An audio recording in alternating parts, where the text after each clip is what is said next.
Hello.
A very warm morning to every one of you.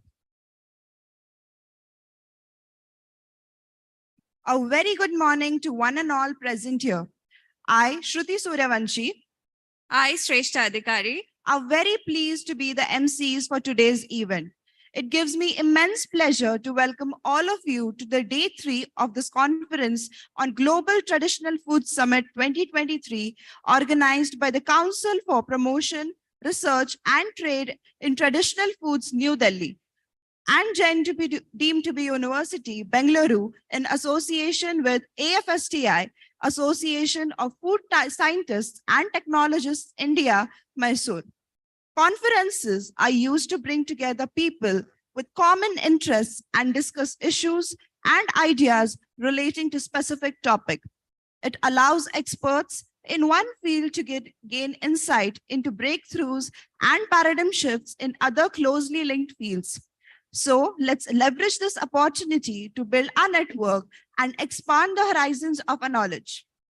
Today we have esteemed dignitaries among us who have come from various parts of the country, having expertise in several scientific areas relating to the food industry.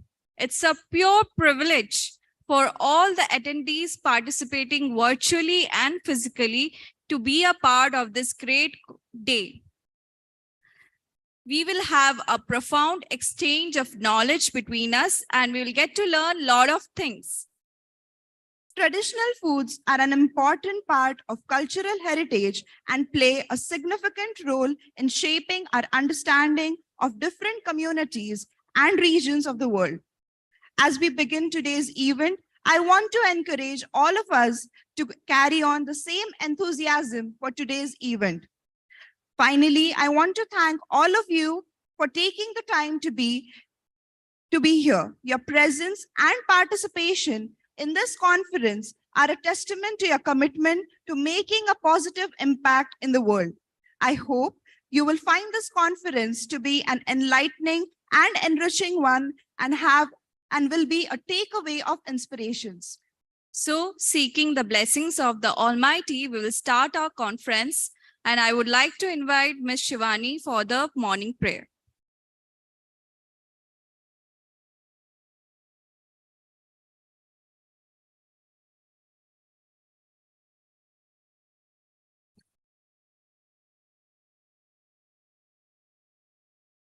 नमस्कार, सुप्रभात।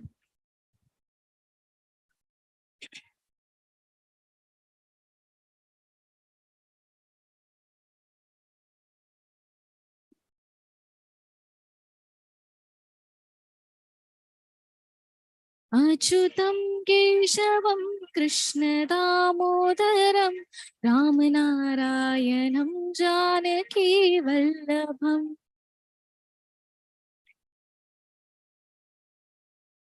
अच्युतं केशवं कृष्णदामोदरं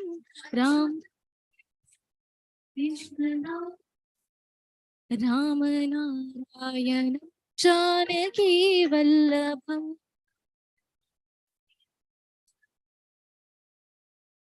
कौन कहते हैं भगवान आते नहीं, कौन कहते आते नहीं, तुम मीरा की जैसे बुलाते नहीं, की जैसे अच्युतं केशवं Krishna दामोदरं रामनारायणं Janaki Vallabh रामनारायणं Janaki Vallabh रामनारायणं Janaki Vallabh. Thank you so much.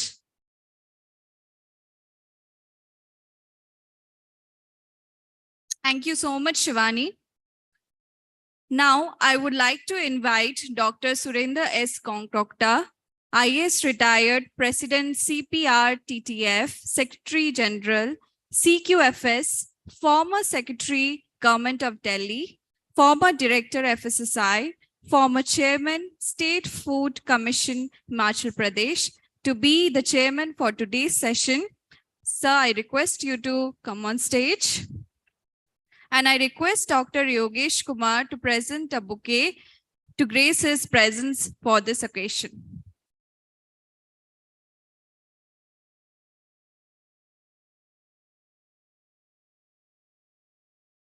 Please kindly put a great applause for his presence today.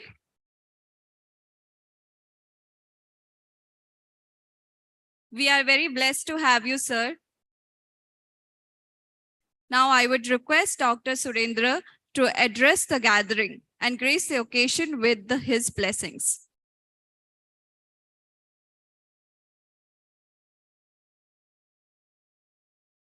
Thank you.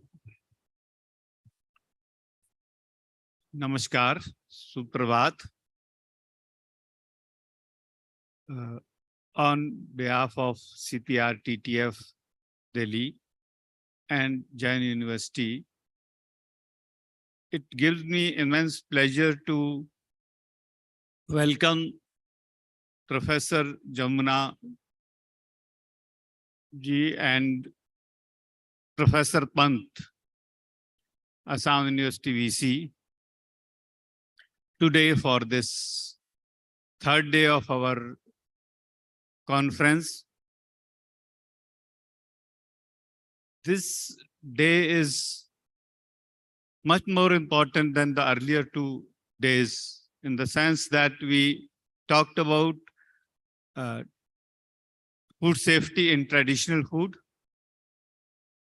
And second day was dedicated to startups, where we heard very good startups experiences and also some advices and some guidelines from people working in government and non-government areas, how to initiate startups.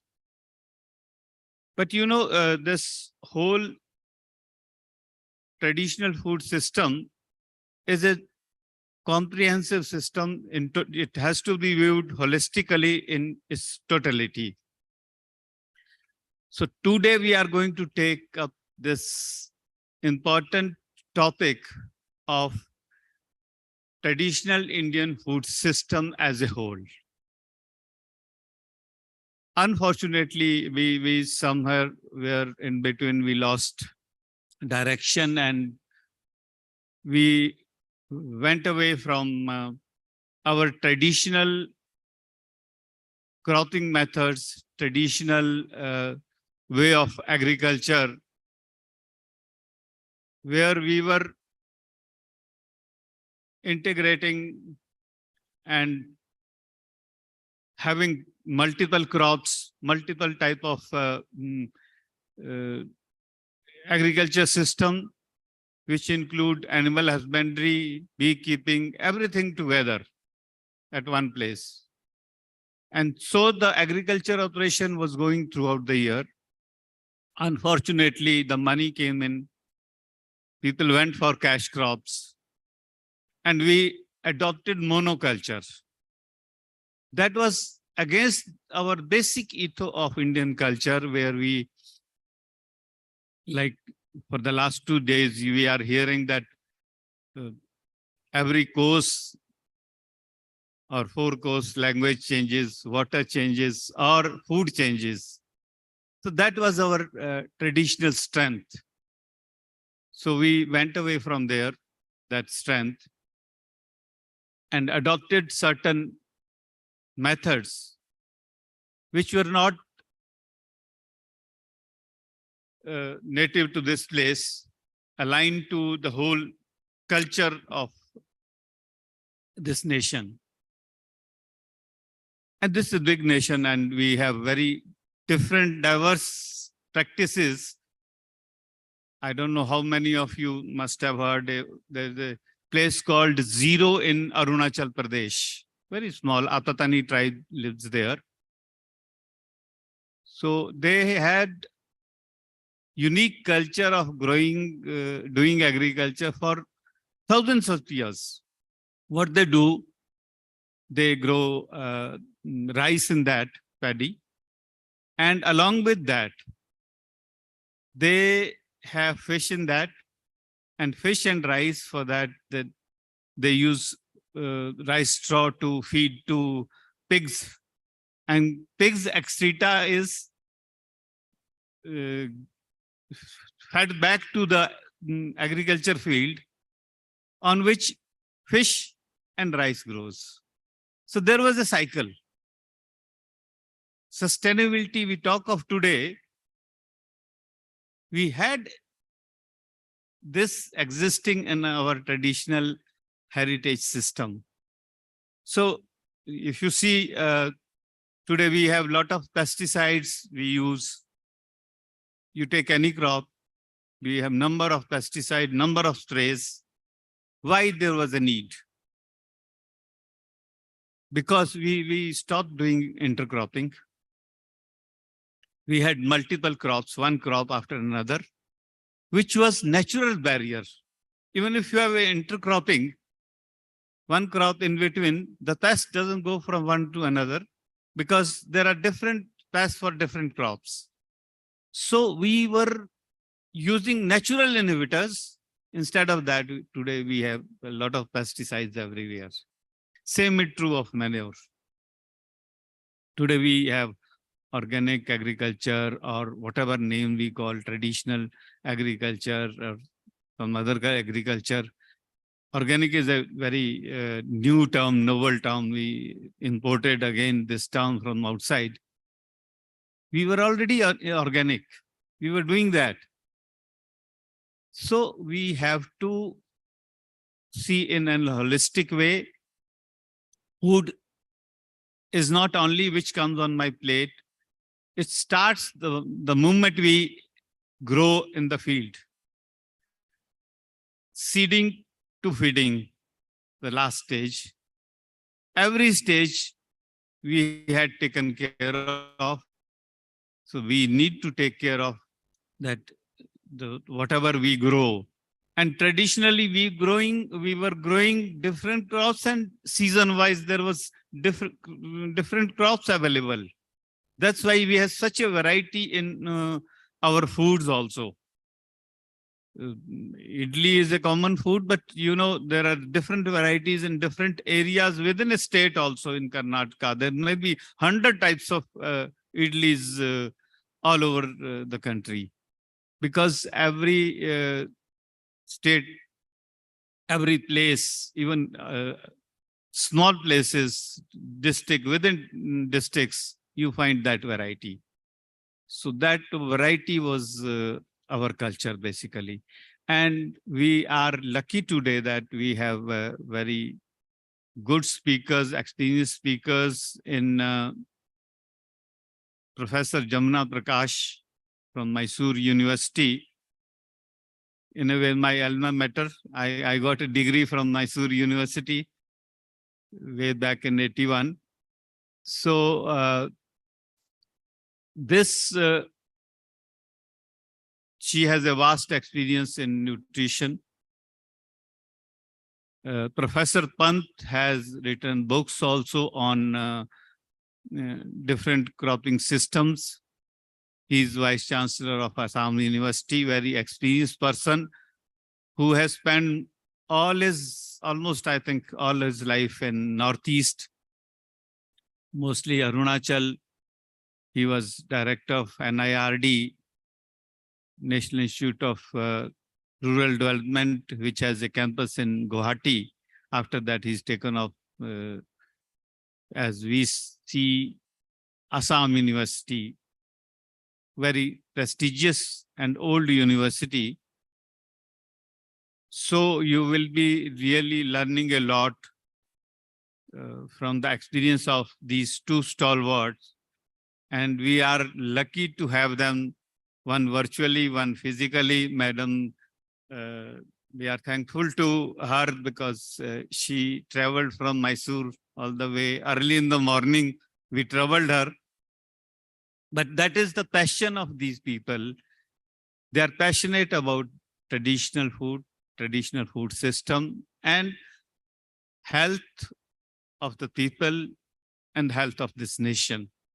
That's how we can really progress and go ahead. If our population is healthy, We have seen during COVID that a lot of money was spent on cures.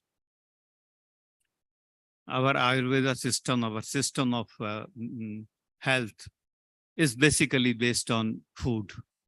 If food is okay, people stay. It cures also, but then it keeps you healthy. So that's, we talk of preventive health. This is the best preventive health if we can eat right kind of balanced diet, balanced food. Yesterday I was hearing somebody's key, is it okay to eat this or millet or something? Excess of anything is bad. Excess of even water causes diseases. Sometimes we feel water is very harmless, but it has to be balanced. Everything has to be balanced, whether it's food or any other thing related with our lifestyles. That keeps our body and mind both healthy. That is very important. Again, I'm thankful to Professor Pant and Professor Jamunaji that they could spare time and will enlighten our audience who are virtually with us and also physically here. Thank you very much. Thanks a lot.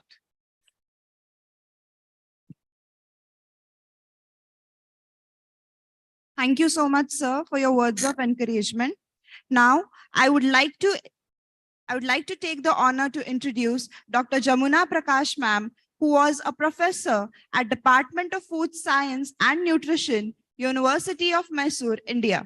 She has 37 years of experience and research and teaching experience. She was awarded as a gold medalist by the University of Mysore. She has an exemplary academic career with many awards to her credit.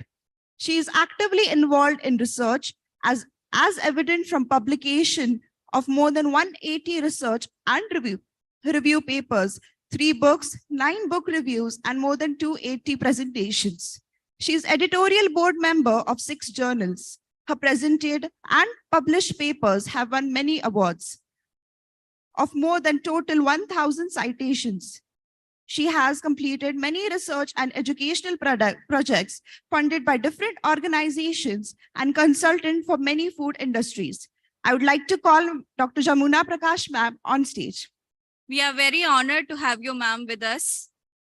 Now I would request Dr. Archana to present a bouquet to grace her presence with us. Please put your hands together for ma'am. Thank you, ma'am, so much.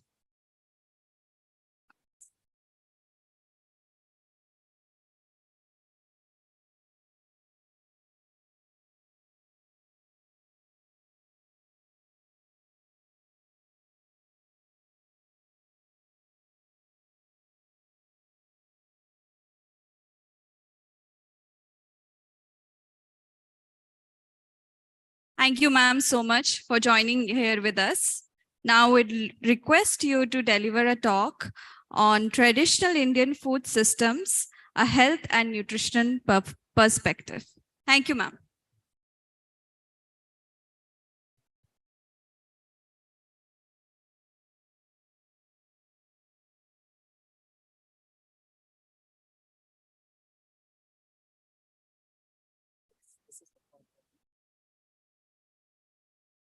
Namaskar to everyone. Respected Chair, all the staff of Jain University of Food Technology Department, the students and the invitees. First of all, let me thank the organizers for arranging such a beautiful event in your beautiful campus. I was definitely impressed by that as I was driving by. And I think for me, it's always a great pleasure to talk to students because as I was mentioning, I've been teaching for, I think, more than 45 years. I'm really a grandmother, but yet I think I haven't stopped teaching. I still, whenever an opportunity arises, I enjoy to come and talk to students. Thank you, Chair, for the nice introduction. Now I'll go to my talk. What I'm talking to today about traditional food, I think you all are familiar. It's our own food culture. But this is just going to be a revisit to our own system, what it was, how it transformed, what it is today, in a very limited time, briefly. Food and water have always been central to living. I think not only for human beings, even for animals, because we need to stay. The civilizations survived wherever there was water, and accordingly, wherever there was food. And our food patterns, they changed depending upon where we lived. So it was the geography, it was the food which was available around us. It was more than that, the culture and the religion and the various factors.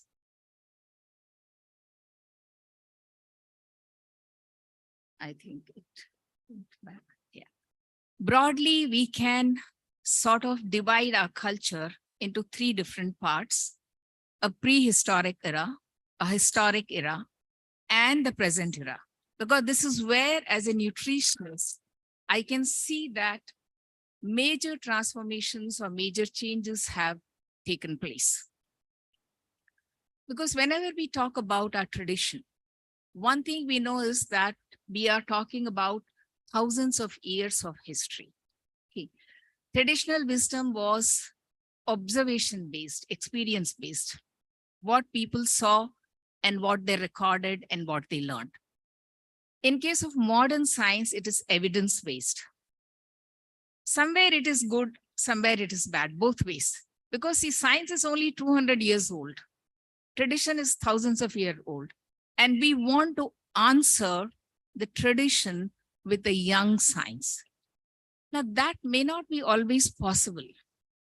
Sometimes there are things which we need to relook and analyze. Sometimes there are things which you need to support because we know that it has had its own history. But we need to examine. We cannot, as scientists, I think we cannot take anything for granted without examining. As I mentioned, three distinct categories have changed. This is very, very important to understand the food system. See, historical changes, when I say prehistoric, I'm talking about the hunter-gatherer society. And then when it's changed to agriculture about 10,000 years ago, because hunter-gatherer society was very different in the food habits. Then when the agriculture came into existence, you must be knowing the story of how we know with the carbon dating of wheat grains about 10,000 years ago. And then we have the recent past. And what I say is that in the recent past, so many changes have taken place because of advances in food technology that it has literally changed our entire food system.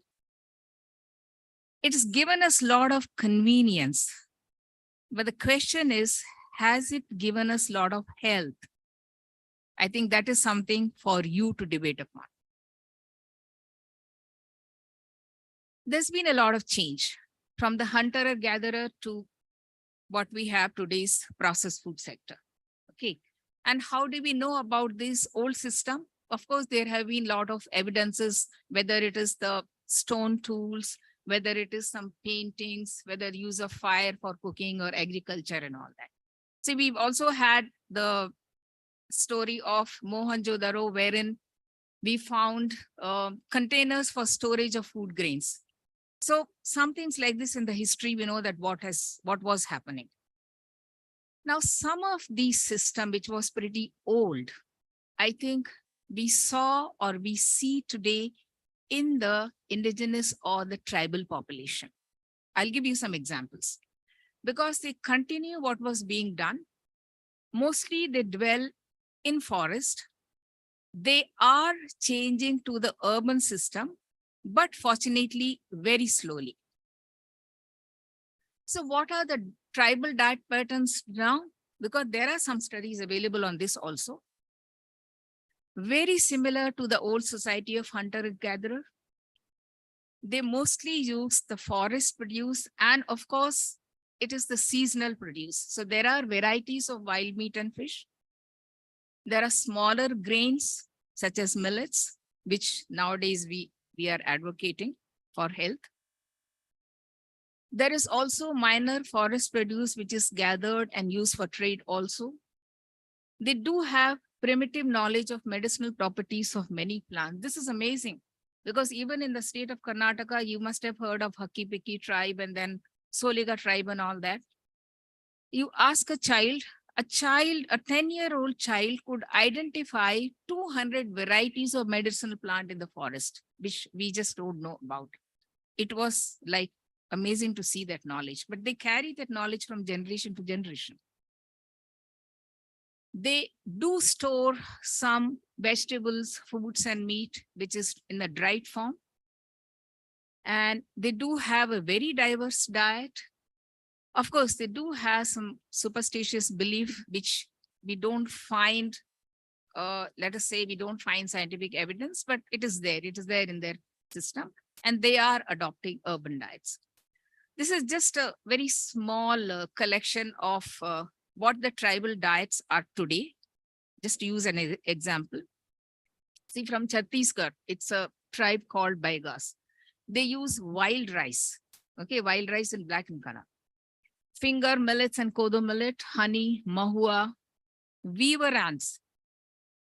I've heard about Chinese societies using ants as food, but I didn't know about Indian, but I believe they use weaver ants, whatever it is. And of course, wildly grown mushroom. Then we have some tribes from Orissa, bamboo shoots, and varieties of vegetables which we are just not familiar. Wild foods, insects, rabbit, dog, fish, crab, all such. So they also have this wild meat. Then a tribe from Maharashtra, again millets. Then of course they have something like moringa, which is drumstick, guava, cowpea, fowl, and other forest food, and jamun fruit. You know, jamun fruit is supposed to be so healthy.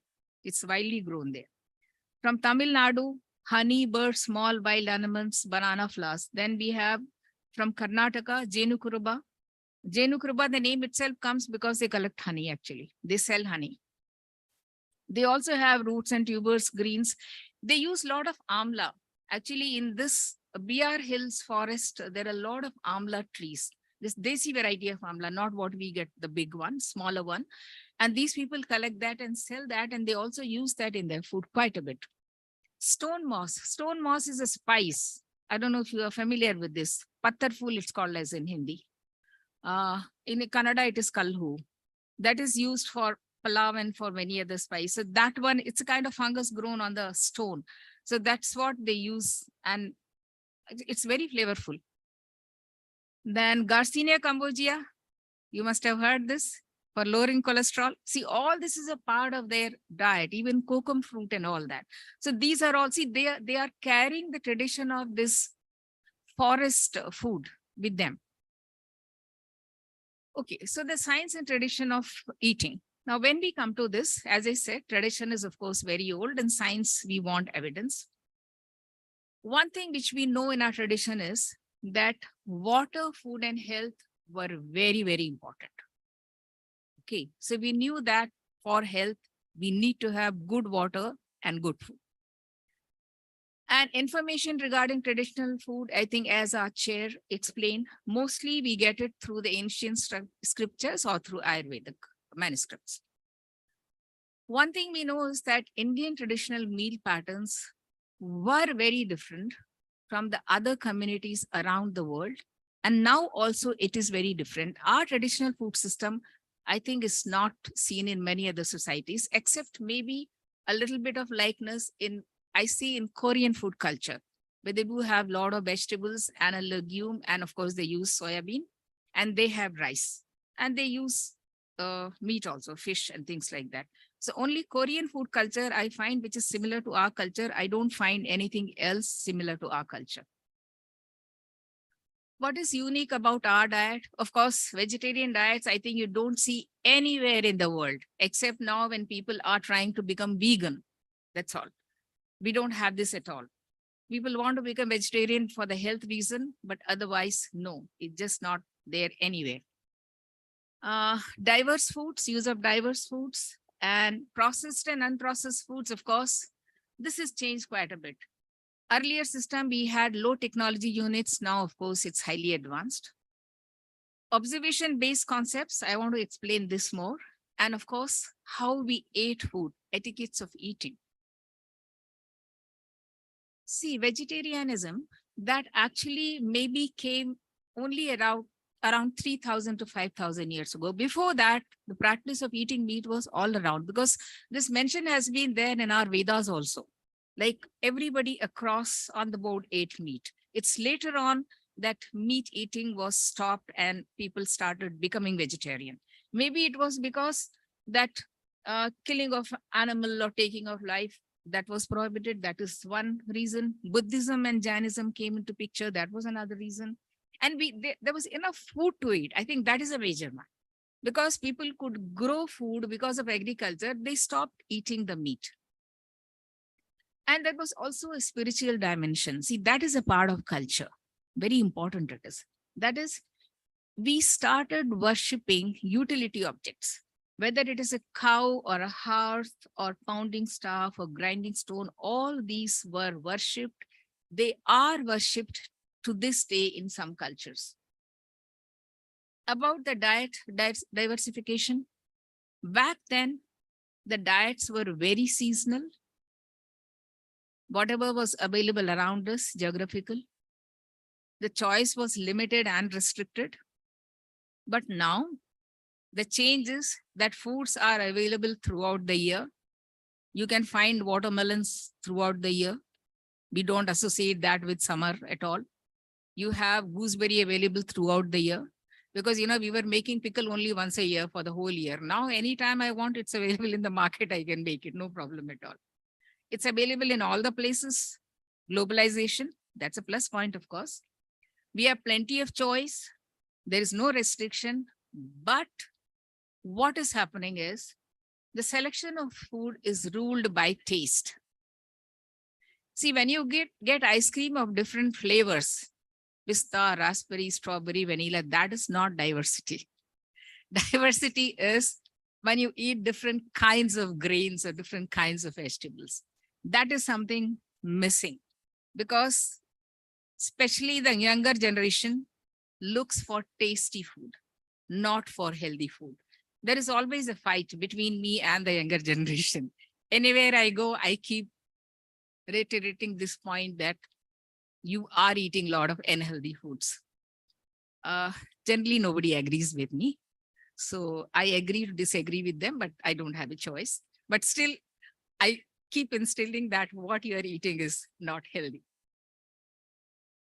Yes. See, when we talk about diversity, many communities, they subsisted on the foods which is grown, around the varieties of greens or millets or whatever it may be. This is a practice which is just vanishing now, because these are rich sources of diverse nutrients. Okay. One example which I can take is that green leafy vegetables grown in the field, something which grows by itself and eaten around, at least in the state of Karnataka, you must have heard berke soppu. Something which is wildly grown, at least in villages, it's very common. So it's wildly grown, and then they keep on using that, which is very, very healthy, because they are rich sources of multiple nutrients. And we have worked on this very extensively in our lab, because most of my work has been in the food analysis area. So see, you making use of these greens, mixed greens in the diet every day. We found them to be rich sources of carotenoids, vitamin C, iron, calcium, copper, zinc, literally all minerals, and fiber also. Actually, these were much more richer than what is used the common greens today. You get in the market just palak, or maybe you get an amaranth and few more varieties.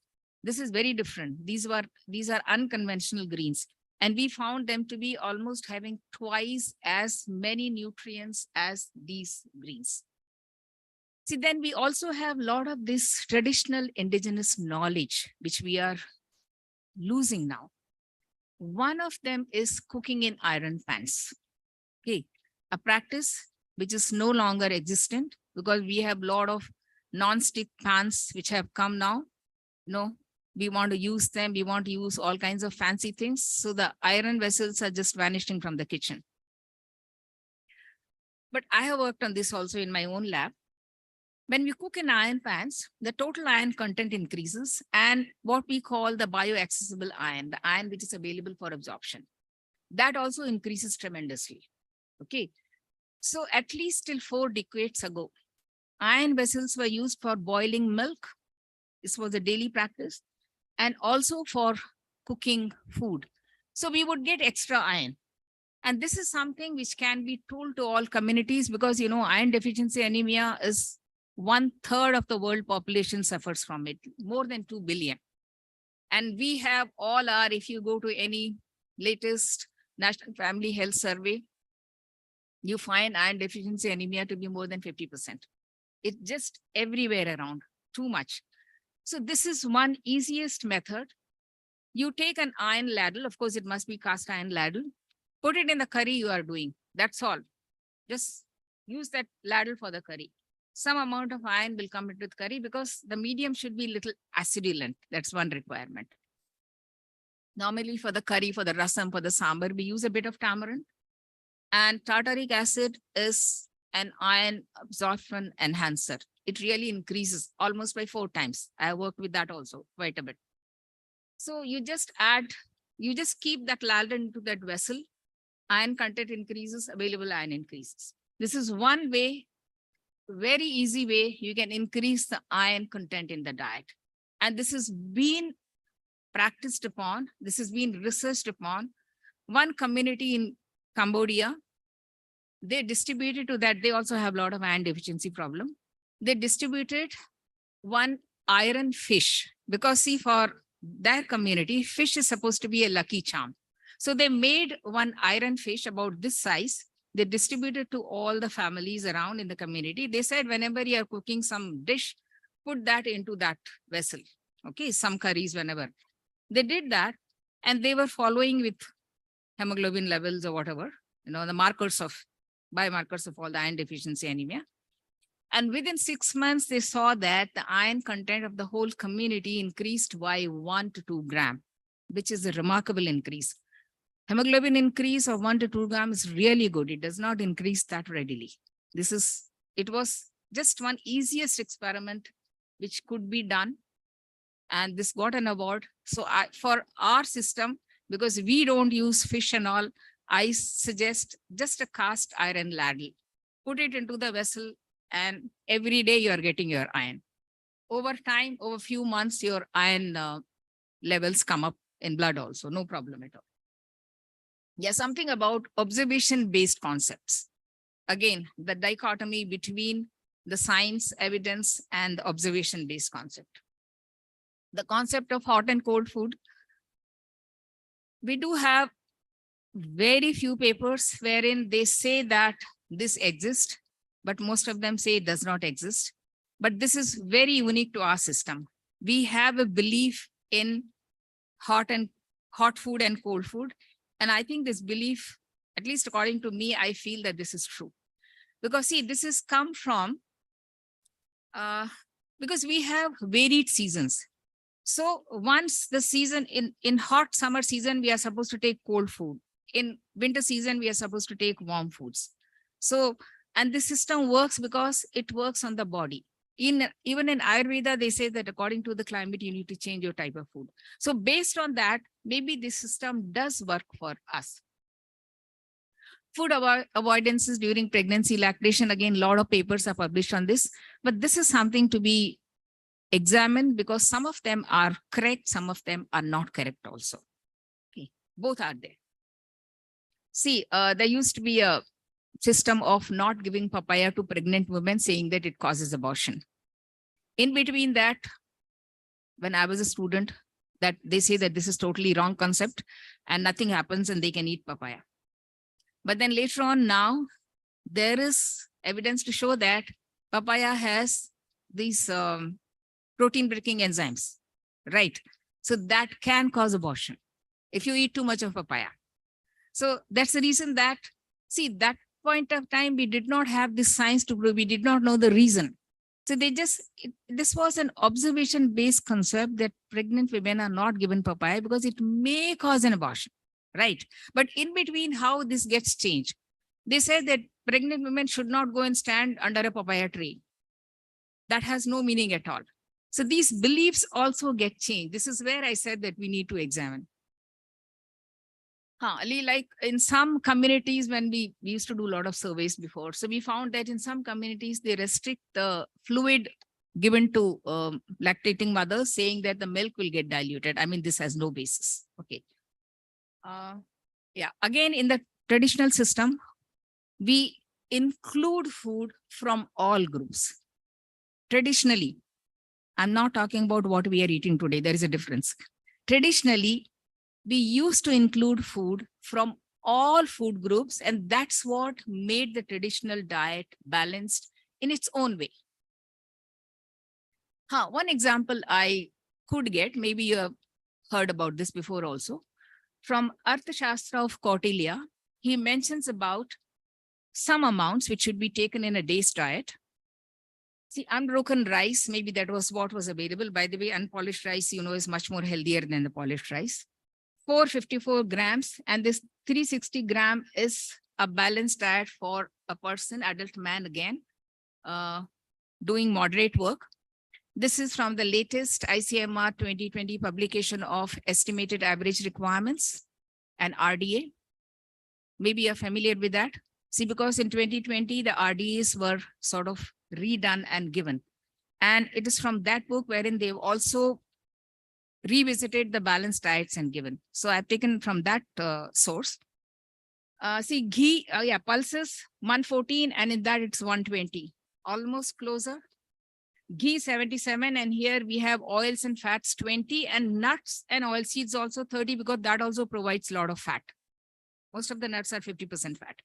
So to say that what they observed or what they suggested for an adult man is similar to what we are giving today after all our scientific studies, this is the amount. It's so much more closer. So even at that point of time, the observation-based concept was like what we are doing today, very similar to that. The taste of food, I think, is of utmost importance, because now whatever health and nutrition you talk about, unless the food is tasty, that doesn't make any sense, right? So the basis of Indian cooking, of course, comes from Ayurveda, okay? And in Ayurveda, they recognize 6 different kinds of taste. You all must have read about sensory science. You are reading now. So in sensory science, you know the basic taste, okay? So they say, yeah, they say 5, but only thing is, other than these, they are also adding the umami taste, the taste of MSG, because that I think was not known to our culture. By the way, the sensory science is exactly 100 years old. And this one, you know, we really don't know how old it is, 3,000, 4,000, 5,000, okay. So that means our ancestors knew about the basic taste much before the modern sensory science invented that or found about that. But in that, there's one more thing, that when we talk about basic taste, we also said that spices contribute to each rasa or each taste, which is not there in today's science. But I do believe that spices contribute a lot to our taste profile. And that is something you can't put into any basic taste, since it is a combination of their aroma as well as the taste. How will you describe the taste of cumin in a basic taste quality? It's impossible. Or taste of omum or coriander or chili or whatever. Chili, of course, they say pungent. They say chili in modern science is explained as a sense of pungency and pain. I wouldn't call chili a pain because I want a certain amount of chili in my food, right? We are used to that. Okay, so they have a different way of explanation. But see, we had combination of these foods. At least spices are supposed to be what we call multifunctional ingredient. They were added to the diet and they were giving a lot of taste profile to the foods they are added on. See, diversity of food, because diverse type of foods were being used. Food cultures were different. I think even the chair mentioned that. Whenever we go to a different ethnic community, the food culture around here is very different. You travel 100 miles across in India and you find a different food culture. Very, very diverse. Okay. So this is what gave us unique flavors, textures, and unique type of diets everywhere. Very diverse diet. But nutritionally, when we examine what were the diets then and what they are now, just a brief. See, in case of very old diets, one thing is there that they had a lot of protein coming from, of course, animal source. And the diets were high in fiber, low in fat, but energy intake, energy density, all that was pretty low. You take present day's diet, the last column. First thing is there is a lot of variation because we do have groups wherein the energy intake is lesser. So we are talking about the hungry population, the starved population and things. But then also we have a population wherein the energy intake is extremely high. It varies quite a bit. But overall, the fat intake is increased, the energy intake has increased, density has increased, the fiber has gone down, and we do find a lot of variation between protein and carbohydrate. In old pattern, the sensory experience was very much emphasized upon. The diet had to be good to taste, whatever food. So they have given, in texture, different kinds of textural quality. You see that. Charvya is foods to be chewed. Bhojya needed no chewing. Lehya to be licked. Chusya to be sucked. Peya to be drunk. Like different kind of textural quality which should be present in a meal. And the different flavors which should be present in a meal. So meal has to be a combination of different kinds of taste and flavors. Food related rituals which influence food and nutrition. Again here, see, one thing which we have to know is the dietary practices and food cultures, they were totally related, intricately woven into the fabric of religion. Why? So that people follow that. See, once you give something in the garb of a religion, then it's not questioned upon. Since you don't have any science, you don't have any literature to support, you don't have anything. It's going from generation to generation. How do you make the other generation accept whatever you are doing? You put it around your religion.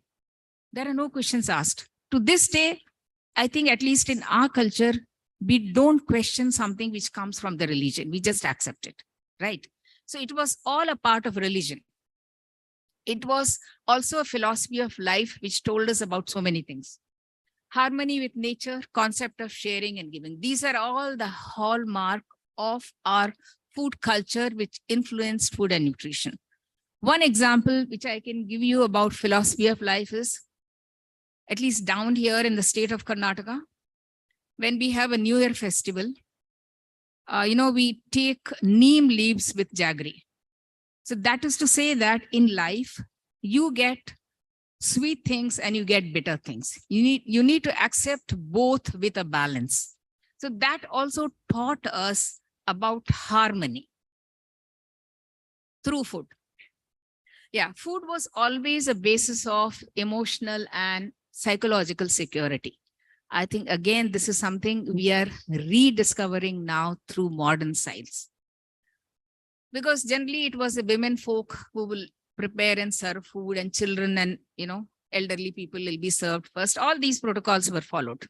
That was part of the system. One more thing, see, the food has to be always taken in a comfortable sitting position. So important because whenever we eat, the environment has to be stress-free totally. So important. If you have seen some literature lately about the glycemic index of food and how we eat food, it says that if you eat food slowly, the blood sugar spike is delayed, which was there in our system before. And now they advocate, they say, don't eat your food hurriedly. Take 1 hour time to eat your food and there will be no blood sugar spike. And all these are now pointing towards what?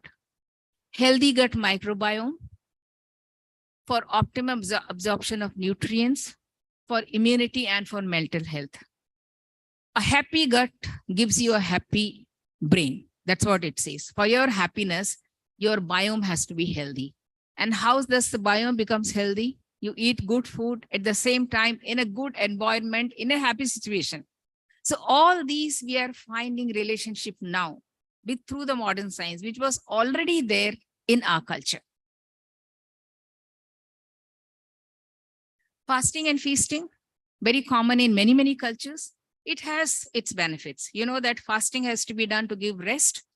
And feasting, see, feasting was only once in a while.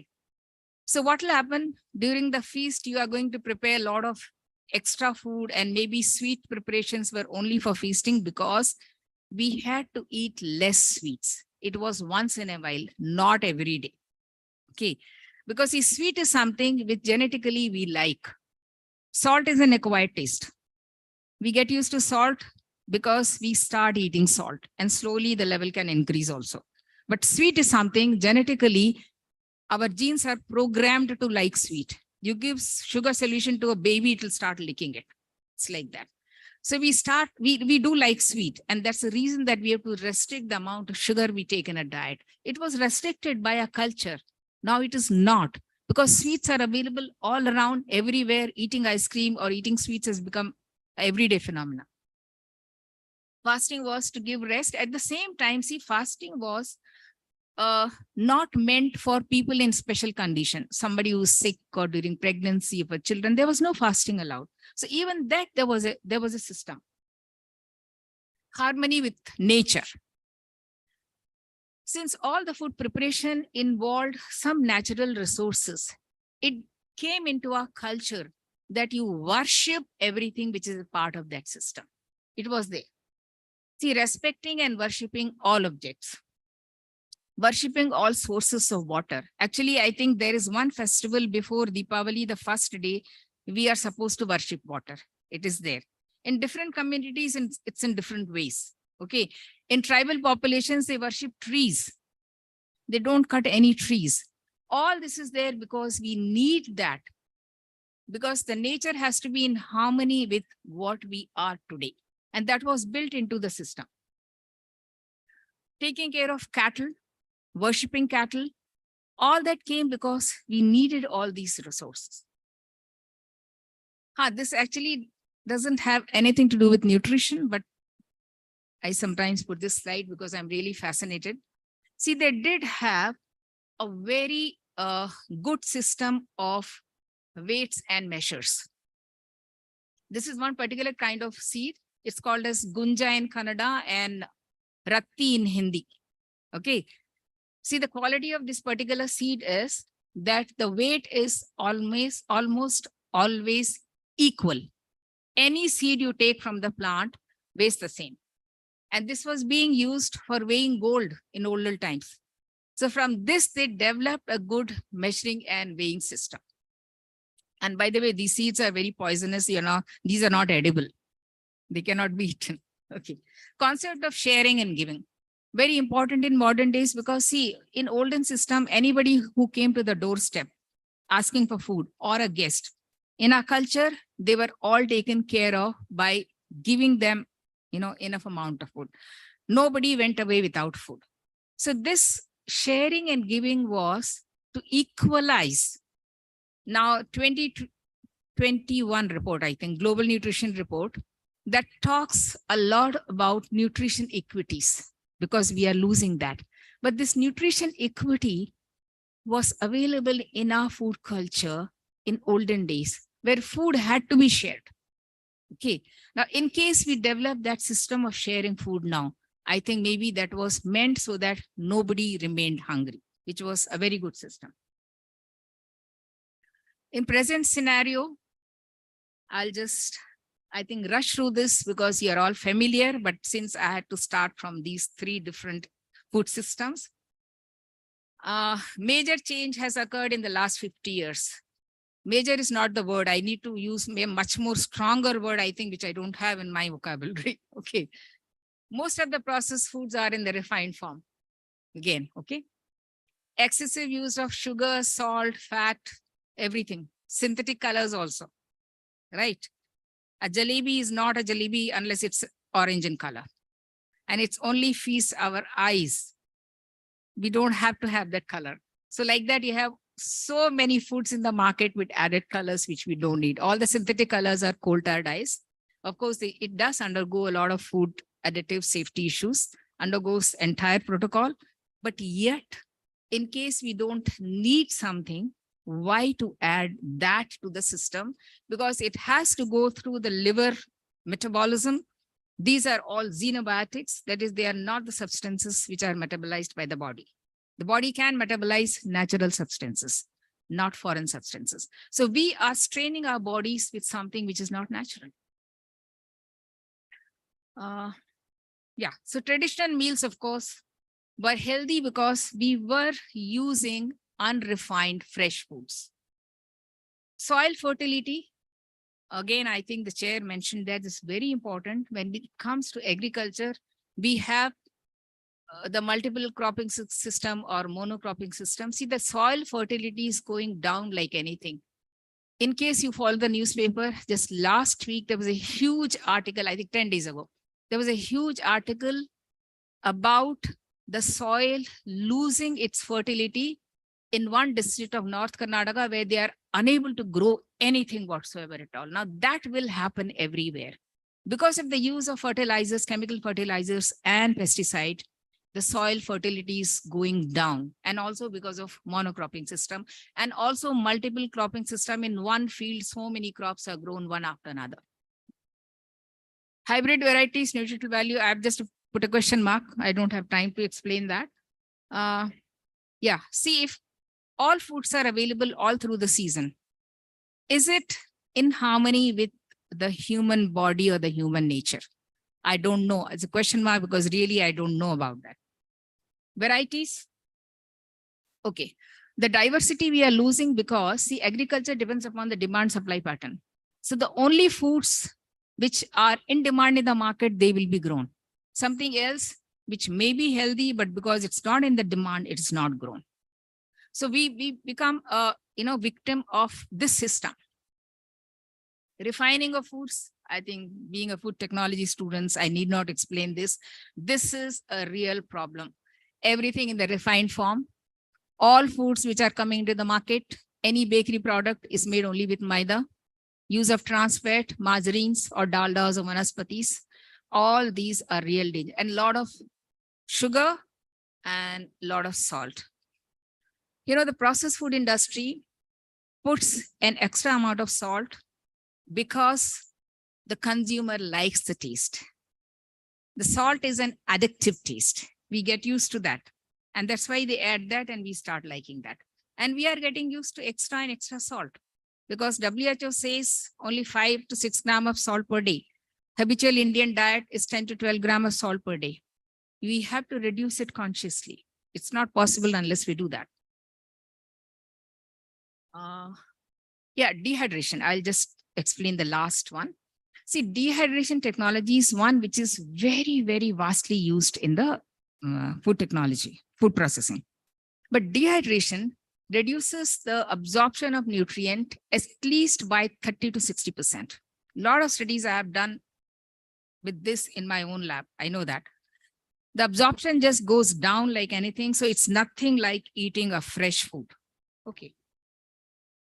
Lifestyle factors, traditional belief, fresh versus stale food. Anything in the fresh form is the best. That's told over and over again. And I have a lot of data to prove that. Yeah, the meat eating, I think I should explain. See, in meat eating is good, provided the meat is coming from a healthy animal. Okay. But now most of the animal, whether you take poultry or anything, is farm bred. In farm bred animal, it's the monotonous kind of feed which is given, and the meat is not healthy. There is one particular study which shows very well that in population where this farm bred animal is eaten, the incidences of bipolar disorder is increased like anything. In societies where natural meat is available, there is no bipolar disorder. Okay, a leading nutritionist from US, he published this study, Popkin, and it was kind of revealing because, you know, all the Western population, not only Western, I think in our population now, the farm bred animal meat is becoming very, very common. We don't have the wild animal meat. And there is a distinct difference between the fatty acid composition of this and that.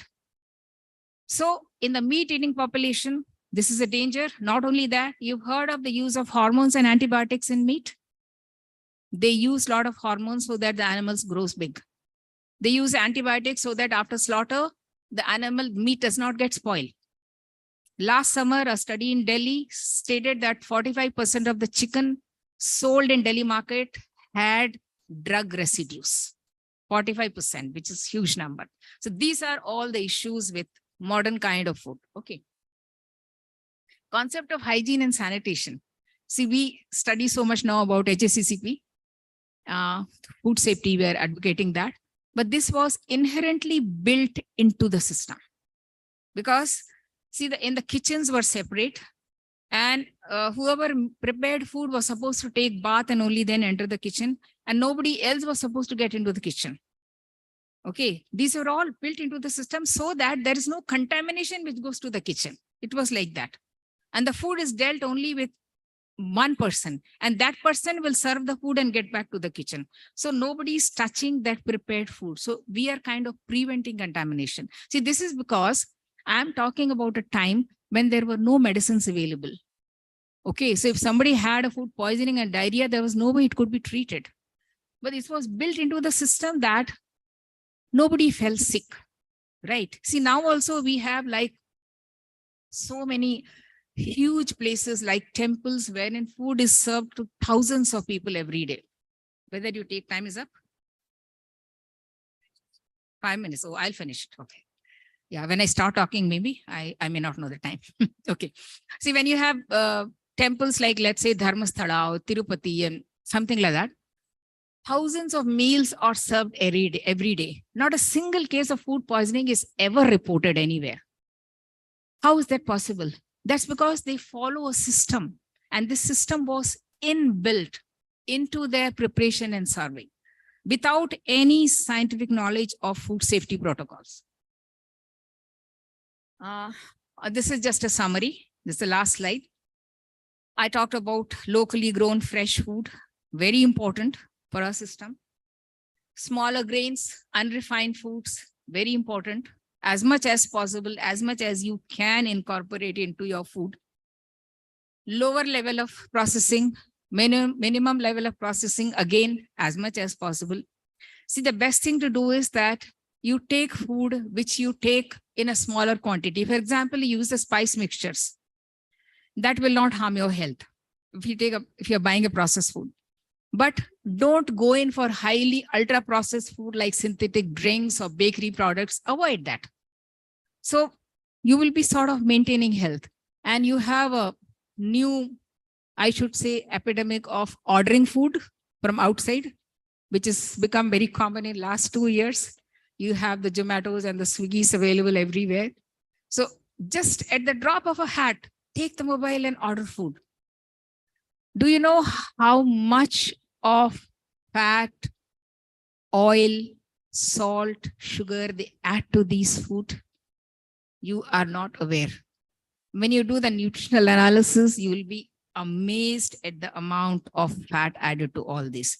They want to make the food tasty, not healthy. They want to get a consumer to eat their food.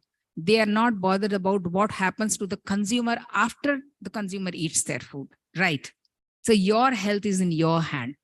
So you have to check what you are eating. Diverse diets, meat from healthy animals, agriculture, sustainable agriculture. Now, what is happening? There are so many issues with agriculture. I'll just give you one example. See, in some tribal population in Orissa, they grow a spider. This spider, they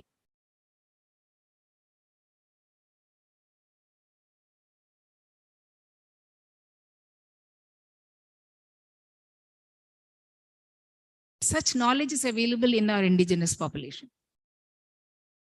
Living in harmony with nature, very important. And adoption of safe cultural practices. As I said, yes, it is there. We have a very good food culture, but at the same time, being student of modern science, it is good to check.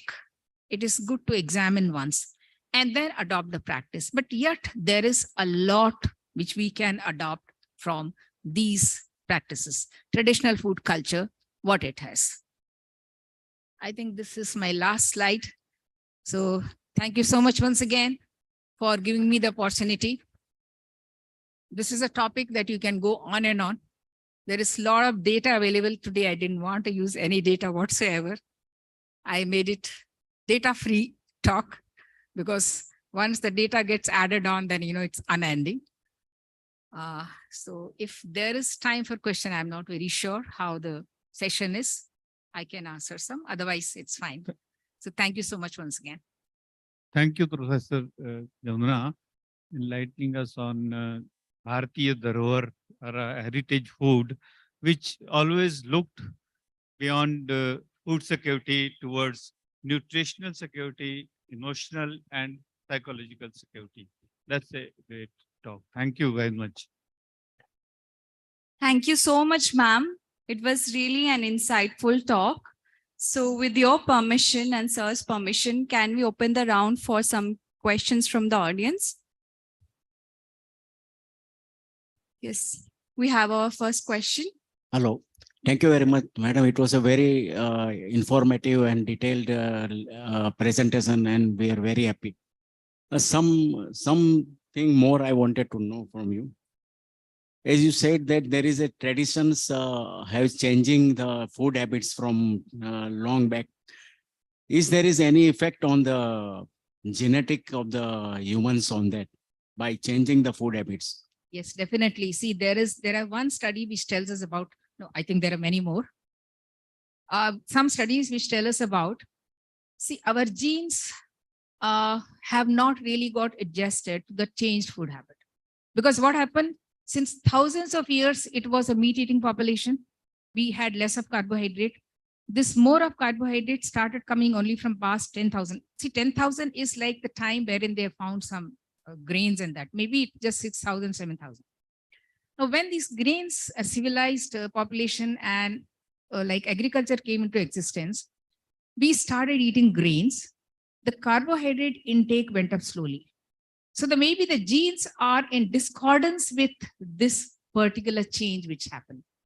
And especially during 100 years, this is maybe, it's difficult to prove that. You've heard about increasing diabetes in Indian population, very much now. And you also know that the rice milling system came into existence just 100 years ago. So when we started milling rice, I think the carbohydrate intake, or rather it's a simple carbohydrate, that went up like anything. And are we facing that now because of that? Because even the rice eating went up slowly. It was all millets and everything. But slowly people started changing to rice. So definitely I think it changes some part of our gene wherein the gene is not prepared to take this change, and it is resulting in all these modern day diseases. It is not just lifestyle diseases. Diabetes, I mentioned one, heart problems, cancer, hypertension, all these. Not only that, in women, the problem of PCOS, and there are many more. See, the hormones are getting disturbed. But also remember, food is just one. There are many other things also. Everything combined.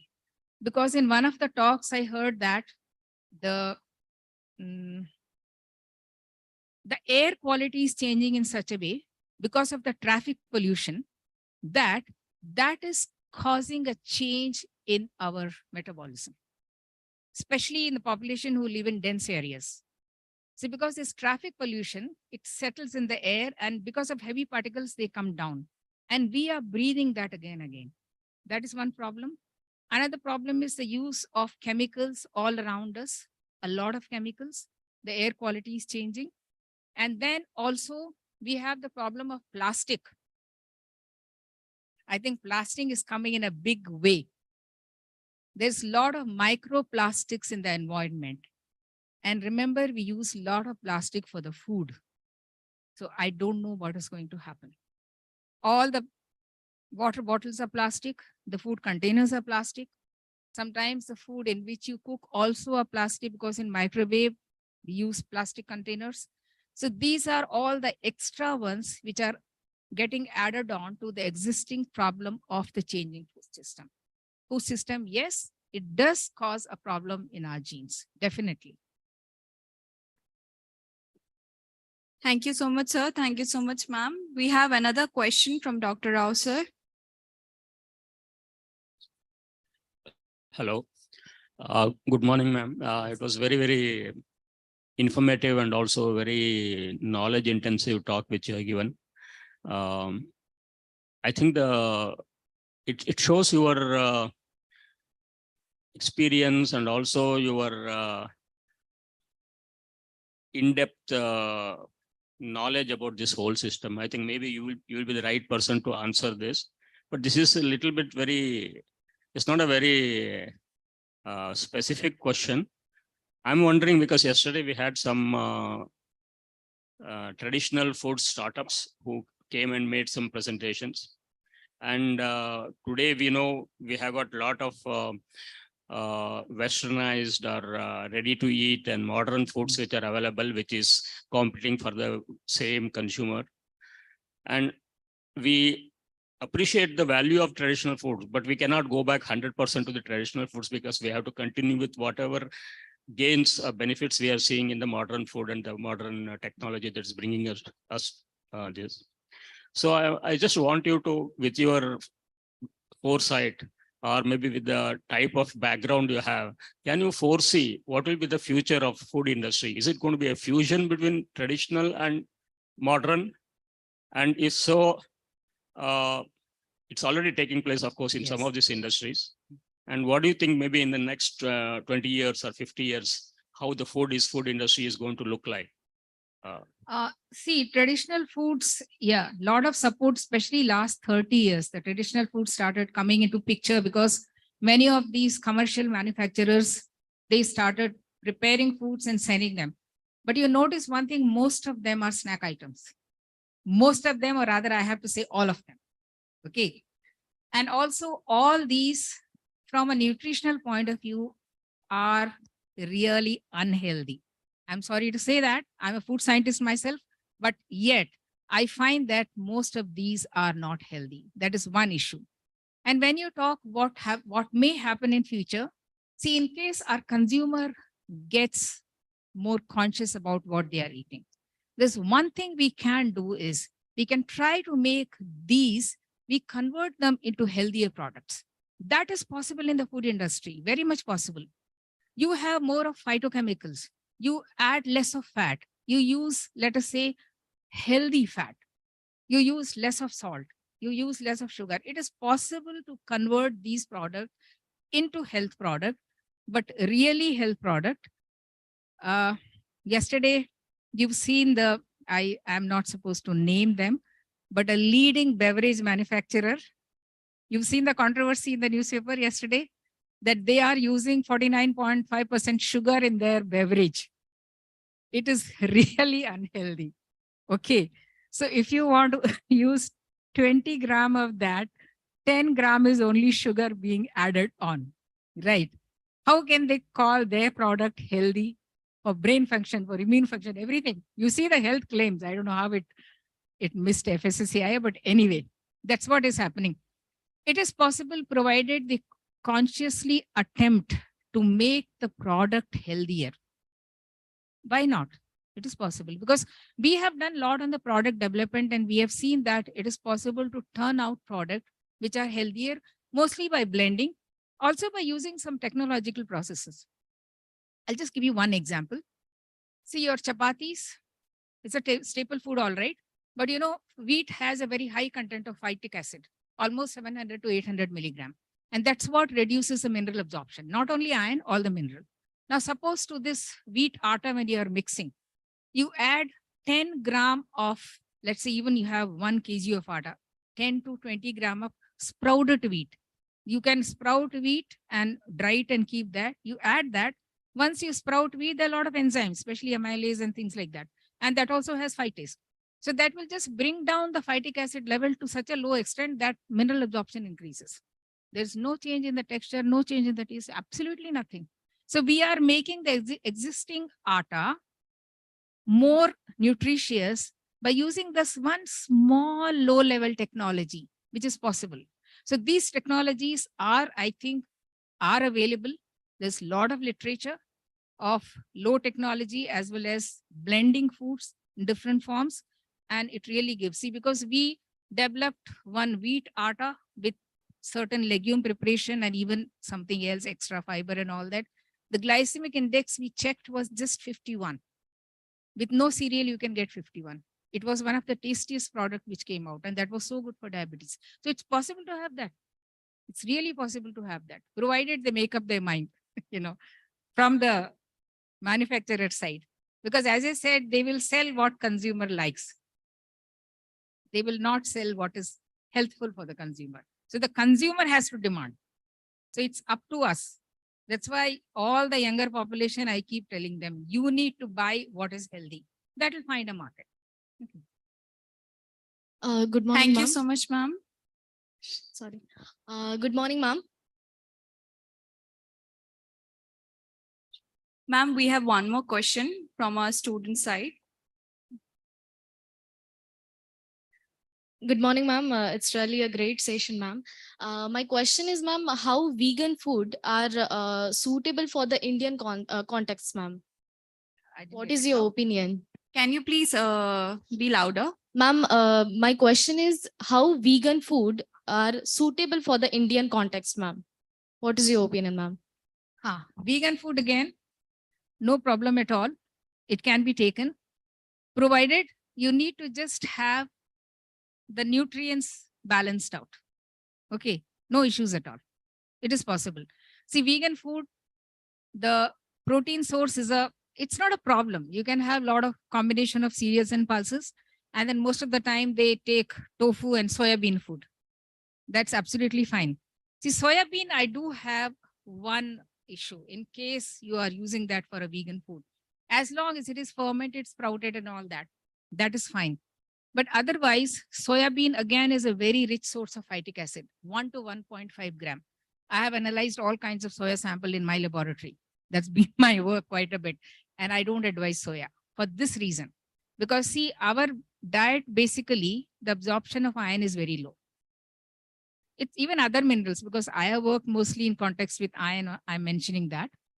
And we tried with all kinds of soya products in combination with different meal, the grains, the vegetables and all that. Everywhere I found that it brings down the mineral absorption of the entire diet if you use soya. And also it has a very high extent of trypsin inhibitor. Trypsin inhibitor, unless you deactivate it, and when you make chapatis, it does not get deactivated. You have to really heat treat it well, roast it, boil it, pressure cook it, only then it gets deactivated. So I don't even advise adding soya bean to a wheat flour and making rotis. I don't do that because I have found many people complaining about gastrointestinal disturbances when they had the soya bean in this form. That's the reason. So, but vegan food, absolutely fine. No problem, provided you make up for the missing one. That is protein. You have to have a source. Carbohydrate, of course, there is not an issue at all. And other things you will be having, so no issue. Thank you, ma'am. Do we have any more questions? I think we take no more questions. Let's see if Professor Pant is online, then go ahead. Okay, You take later on. Then. okay, sir. With this, we will come to the end, and I would request Dr. Surendra sir to present a memento to Dr. Jamuna Prakash for sparing her good time to grace the occasion and deliver such a wonderful talk. Thank you, ma'am. Thank you, sir.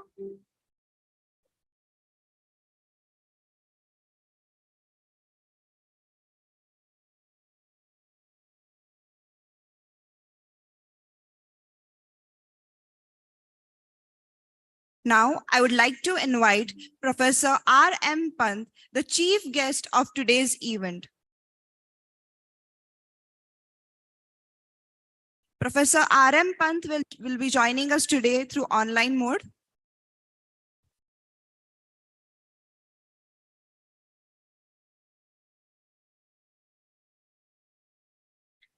So Professor R.M. Pant has been appointed as Vice Chancellor of Assam University, Silchar. Professor Pant is presently working as a professor in Center for Management Studies of Northeastern Regional Institute of Science and Technology, Arunachal Pradesh. Professor Pant was the director of National Institute of Rural Development and Panchayat Raj, Guwahati from 2014 to 2021. Professor Pant would be the 8th Vice Chancellor of this premier institute, which was established in 1994. I would like to invite Professor R.M. Pant to address the gathering. We are privileged to have you with us, sir. Thank you, and very good good morning to you all. Are you able to hear me? Am I audible? Yeah, you are audible. Good morning, sir. Good morning, and good morning, all the delegates. I hope you are able to see the screen as well. We can see the screen. Right. Because I'm not very sure. I'm not able to. Anyway, screen is more important. So, very good morning to everyone present there. It is indeed a great honor for me to be associated with this Global Traditional Food Summit 2023. But let me make it clear first that I'm not a food specialist. I was just listening to Professor Jamuna Prakash ji. She presented a wonderful talk. It was really very enlightening.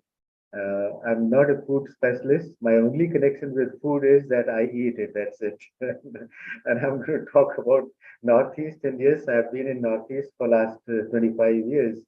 I've visited different states, and that is what gives me courage to say a few things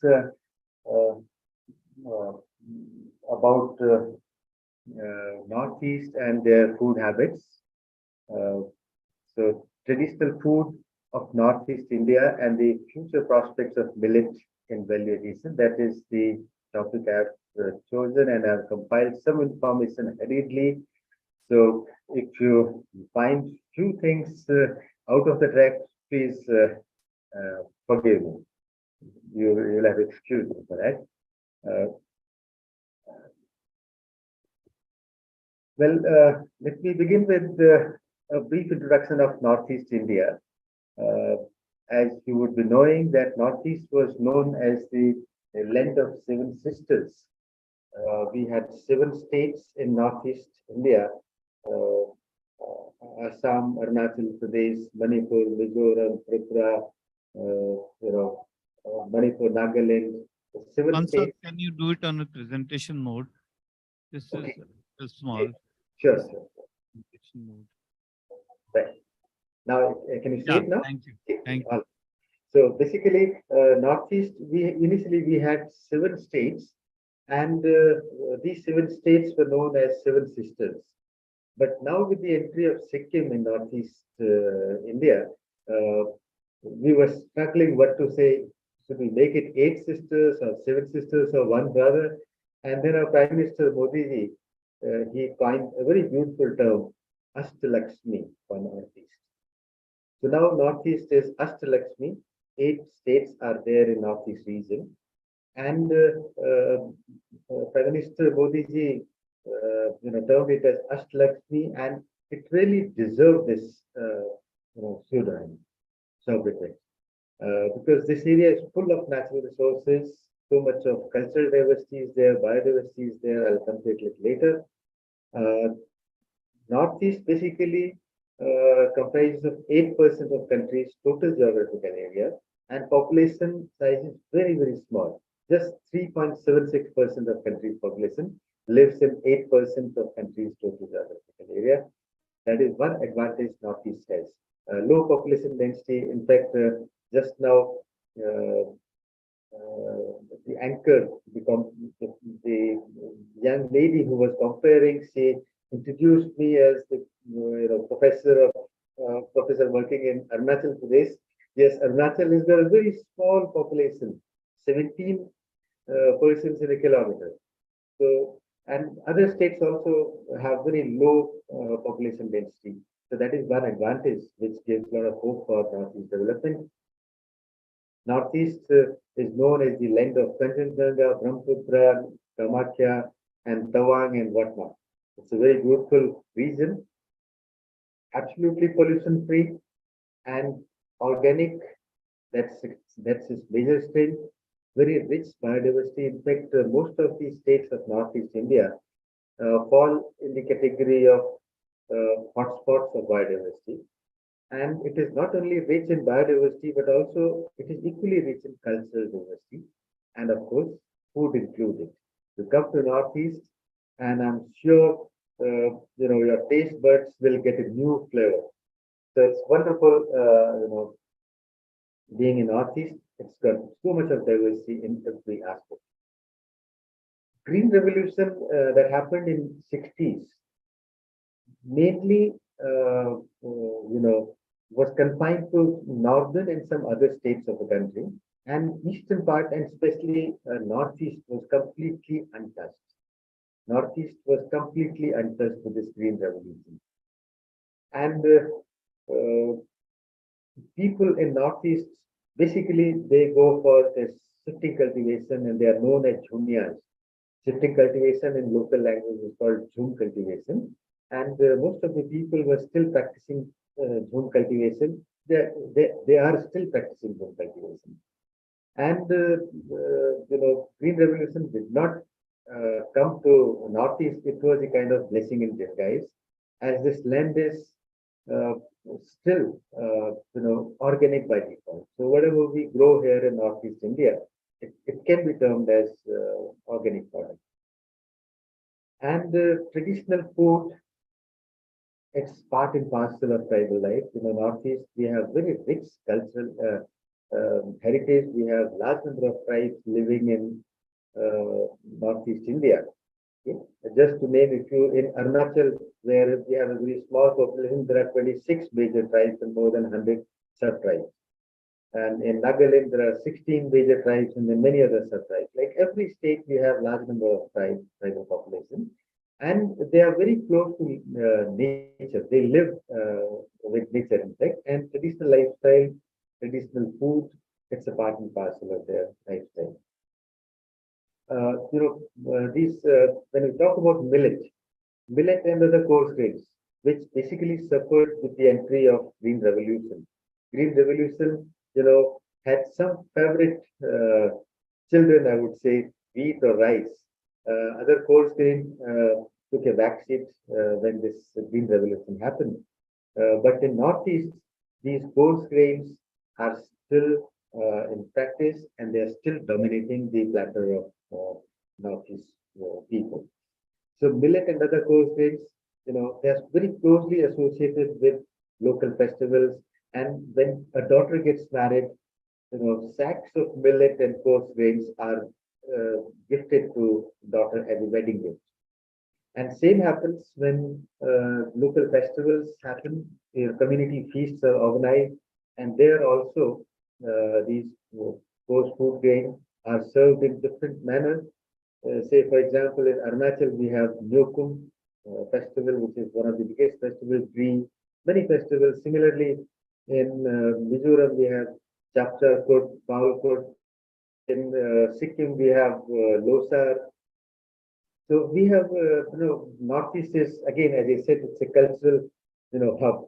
A lot of festivals take place, and most of the festivals are associated with agriculture.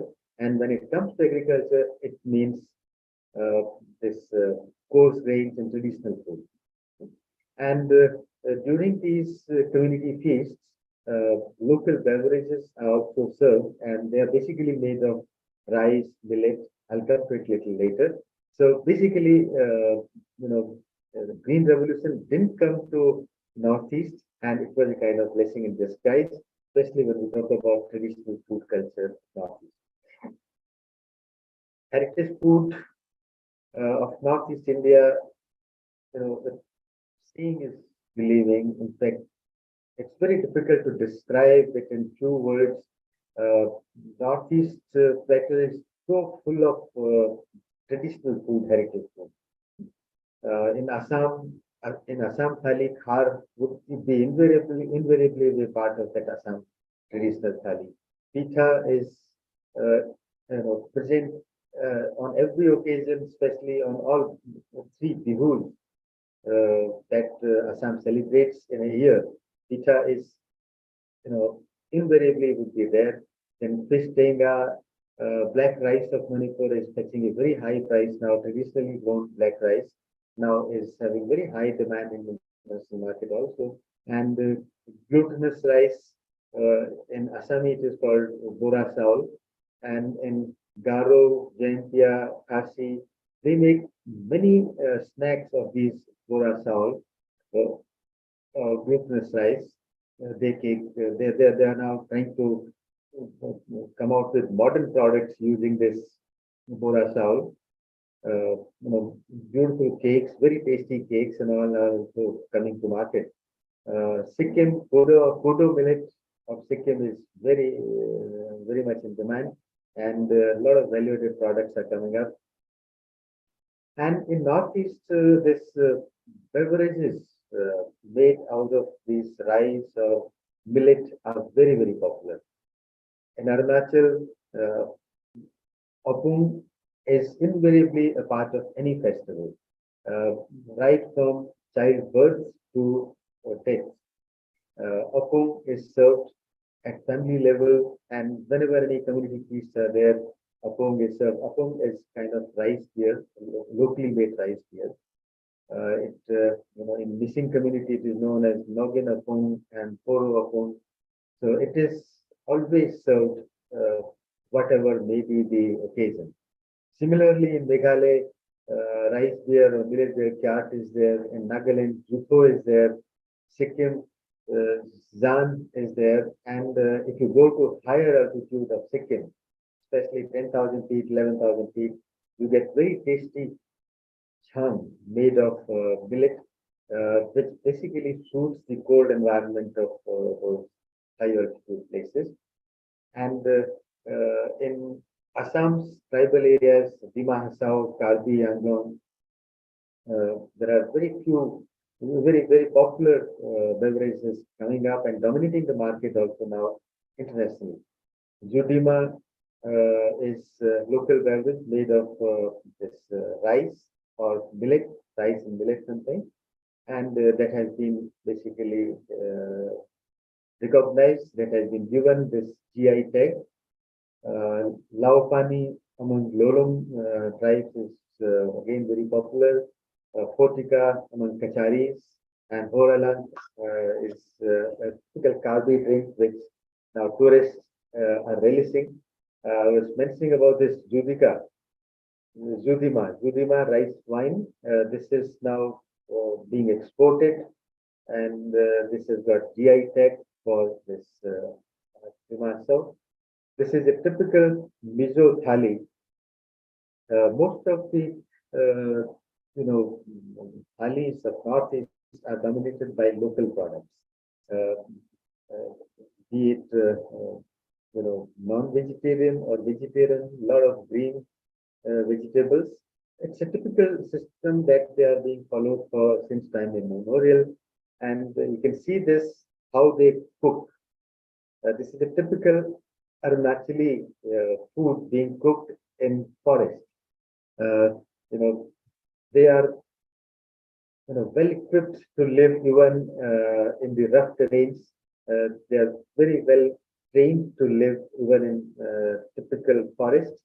You can see this, they cut bamboo directly using their daggers, so they call it dao. And they can light fire anywhere, and then this is how they can cook there. You can see this meat is being grilled. Okay? That's how they eat. And this is a typical Assami thali. You know, during a particular on a particular bihu, the thali would be comprising of 7 different products. And this is the beer I was talking about, millet beer of Lamping village. This is typical millet. They keep pouring since this area is very cold. 10,000 plus to 18,000 feet. Right? If you go to that Guru Dongmar Lake, people live in that. People live at those heights also. So there they consume this millet beer, which is called chang. They keep pouring hot water so that keep their bodies warm, and that is how they welcome their guests. Also, you can see this typical Buddhist style of serving. As I mentioned, their food habits in Northeast, food habits or typical living is based on traditional manner. They are still living in typical age-old style, the traditional style that they have been following since time immemorial. Social culture, spiritual culture, everything traditional food is associated. Though now education is spreading, but one good thing about Northeast is that they are getting modern education, but at the same time they are not leaving their tradition. It's a very beautiful mix of modernity and traditionality. So people eat variety of food, but of course rice, of course, is the main. Majority of the people in Northeast are non-vegetarian. Pork, beef, chicken, fish. All these things are an integral part of their platter, their food. Naga King chili. They use very less spices. They in fact take boiled food. It's there in it's in their tradition. They would use simple turmeric and few spices. But you must have heard about this Naga King chili or Tezpur Bhut Jholakia, which is now the second hottest chili in the world. So Bhut Jholakia again, is a very popular thing in Northeast Indian food, and they use it in different manner because it's very hot, so you cannot eat just like that. So they may convert it into a kind of pickle where a single drop of oil suffices. You cannot consume more than that. So Bhut Jholakia again is getting a lot of popularity, and now even in North you get packaged Bhut Jholakia or in pickle form. So now this northeastern food now is crossing the boundaries of 8 states and being received very warmly in other parts of the country also. Rice, maize, millet, they go for dehydrated food also in Northeast India because every time it is not possible, all the crops are not available, so they dry, especially if you go to Arunachal, if you go to Tawang or those remote areas, they dry these maize, they dry these fruits, seabud corn and all, and they use it around the year. So this is a common practice. They save, they store dehydrated food, and same even non-vegetarian things like meat and all also they dry. They have a very traditional system of drying these meats and all. They hang it just above their oven or chula, traditional chula, and then they can eat it for months altogether. So they have their own systems of storing their food items.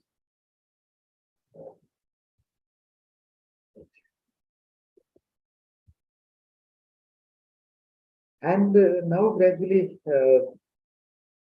this traditional food now is also getting entering the market also. Earlier they were basically using it for their subsistence, but now it is coming to market also. Each community has its own cultural heritage, as I mentioned earlier. Like even in Arunachal, we have 26 major tribes and more than 100 sub-tribes. Same holds true for all 8 northeastern states. For example, in Meghalaya, we have Khasi, Garo, and Jaintias. And all these tribes have their own culture, own cultural heritage, own style of food. Yeah. So now, as more and more people now these areas are open for tourism. So people are coming to Northeast India and they try to explore their cuisines. And that's why more and more ethnic food outlets are attracting people in the populated cities. If you come to Guwahati, if you go to Shillong, you'll find Naga kitchen, you'll find Mizo kitchen, a Khasi kitchen and all that. So a lot of people are showing interest in this ethnic food of Northeast India. And it has opened good scope for business also. So now from subsistence to now commercialization, this is the transition we are witnessing in Northeast India right now. And it is affecting definitely the economy. And these days, a lot of festivals like expos are organized in Guwahati and other state capitals. We have major, two major festivals of Northeast. One in Nagaland, it's Hornbill Festival, and another one is in Manipur, that is called Sangai Festival. There, all foodies get a treat, with various kinds of outlets serving local food are there. And it's a rare opportunity for foodies like me to go and enjoy ethnic food there. So now this is catching the market. This local cuisines are now attracting international tourists, and with the active policy in the offering, this kind of food can cross over to other parts of the world, especially Southeast Asian countries. There is a very good scope now.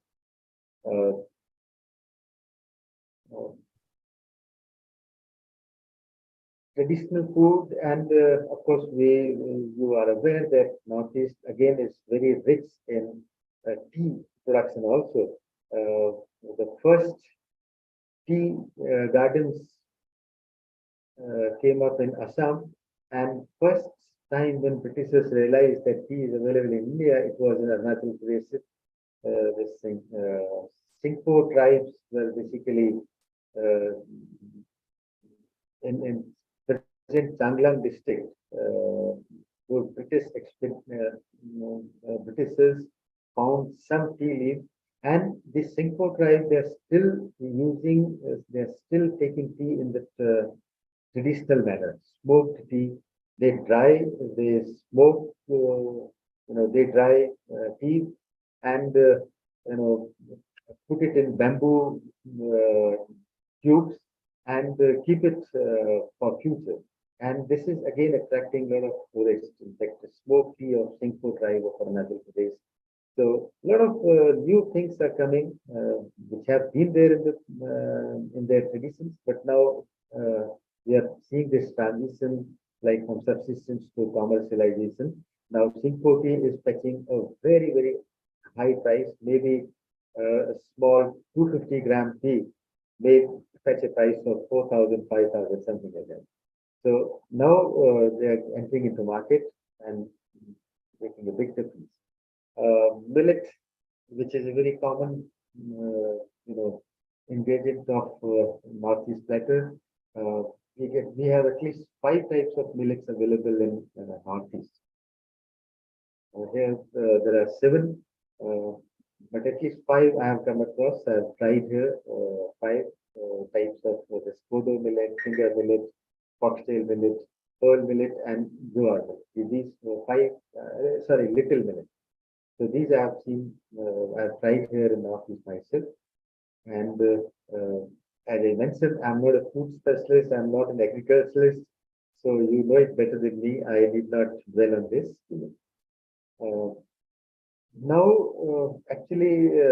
Government is trying to popularize these things. Now awareness campaigns are going on to highlight the nutrition value of these traditional foods, especially millet. Now people are growing it for commercial purpose, for market purpose as well. Especially in buckwheat, of course, different types of millets are available, but buckwheat I saw especially in heights of Arunachal Pradesh, especially Dirang, Bondila, and one side, all hills are covered with buckwheat crop. A very good, production is being carried out in those areas, and Assam is one of the biggest consumer of these small millets. And millets are also being used for making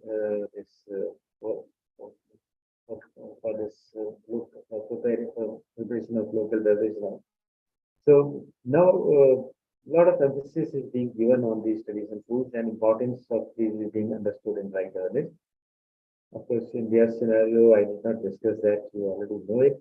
What I was mentioning here is like Green Revolution had some favorite children, say wheat and rice, and after once Green Revolution happened, we saw a decline in these post-grain production. But fortunately, now it's coming up again. Now millet is called smart food, good for consumers because it has low glycemic index, rich in minerals, vitamins, and antioxidants, and it also prevents us from lifestyle diseases. It is considered to be very farmer-friendly, short crop duration, very efficient use of resources, climate resilient. Very easy to grow this, and good for planet also, because now we are very much concerned about reducing carbon footprints.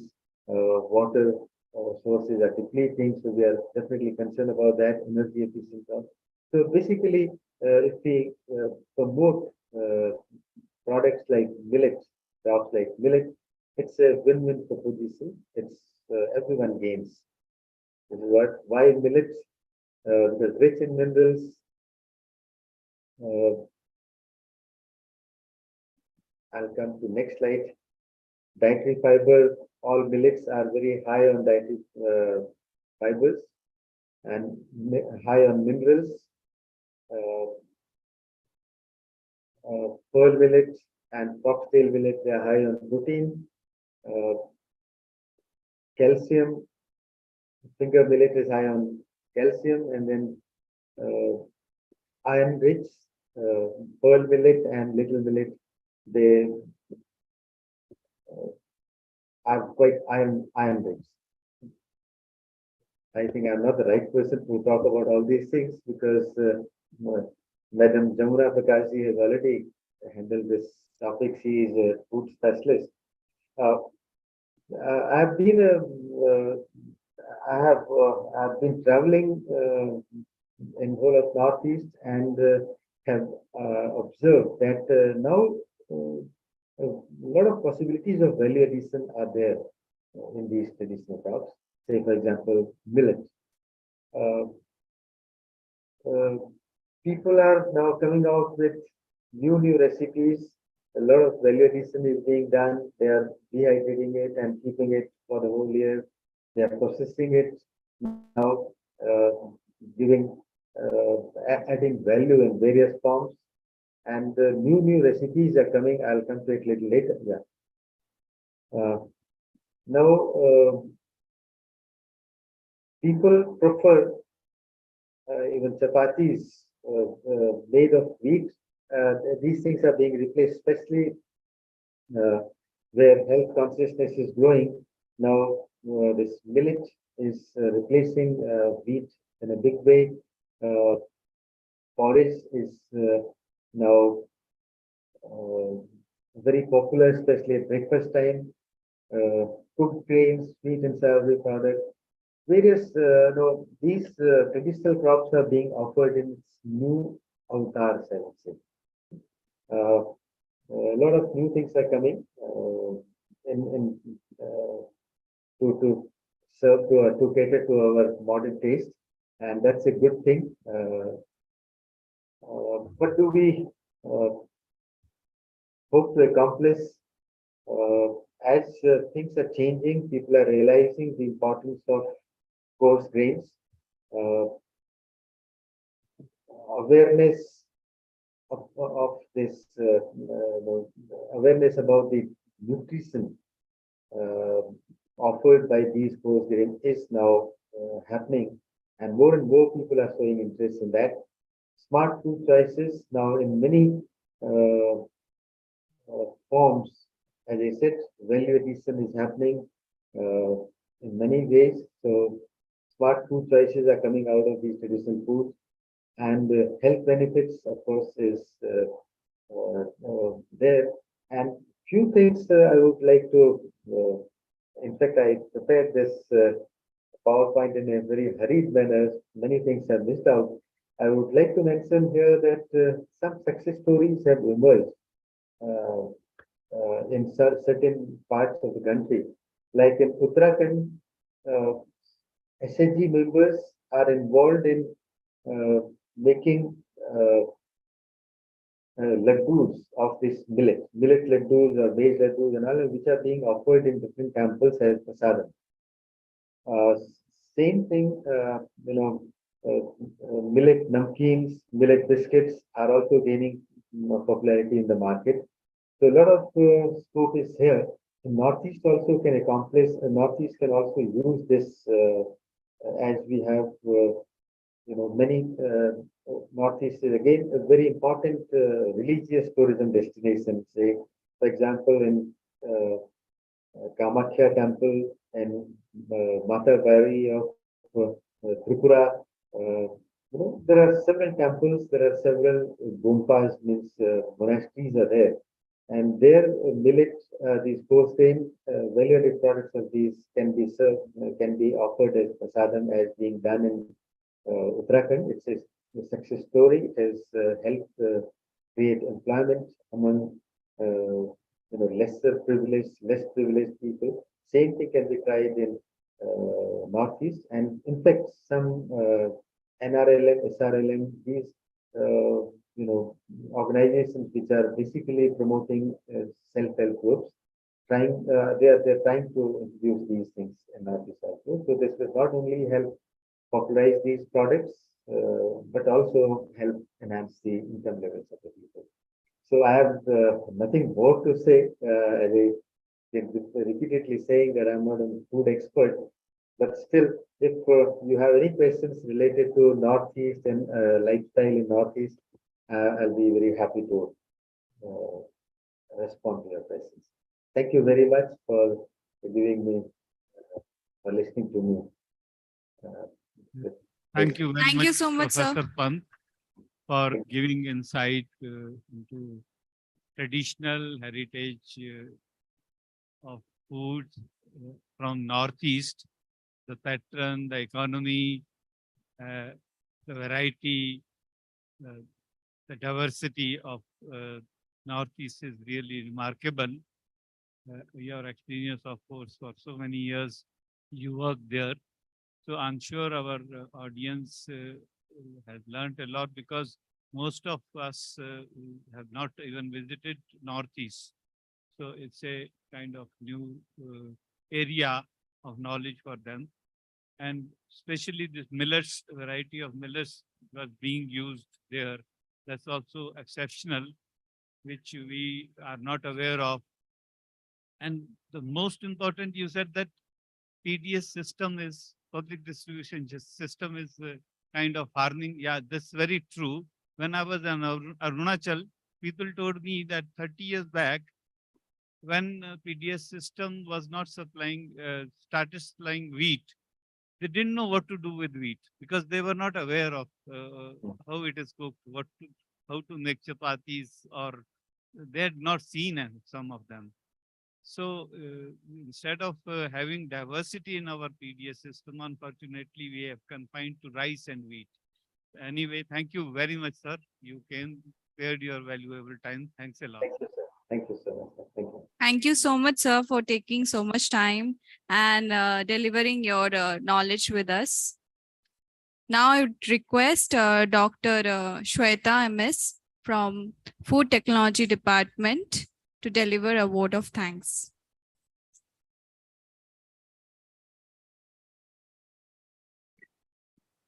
A pleasant namaste to all.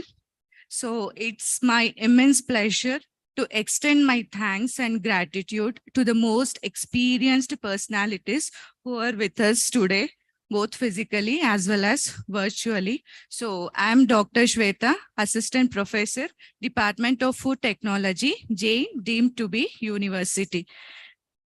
So I express my sincere gratitude to our session chairman, Dr. Surendra sir. So, sir, from past 3 days, I'm seeing you like you are very calm, composed person with a lot of knowledge and experience. So through our conversation, I came to know that I don't know how many of you know Kannada over here. There is one saying that Tumbida koda tulukuvidilla.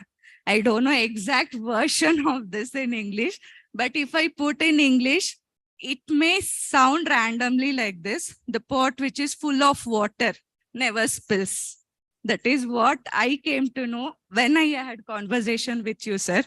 So we are very happy and blessed for your presence on this occasion. Thank you so much, sir. Please, Chapale. And I'm very thankful and grateful to our chief guest, Professor R.M. Pant sir, Honorable Vice Chancellor, Assam University, Silchar, who joined us on virtual mode on this event. From couple of days, I'm in conversation with Pant sir through phone calls and messages. So this couple of days was enough me to say that Pant sir is man of simplicity. Sir, thank you so much for your valuable words. It means a lot. Of course, we are very fortunate enough to have Jamuna Prakash ma'am, Professor, Department of Food Science and Nutrition, University of Mysore. So today morning, me and ma'am were having conversation, just a small conversation during our breakfast time. Ma'am was telling that teaching or teacher's job is not just come teach and go. It is beyond that.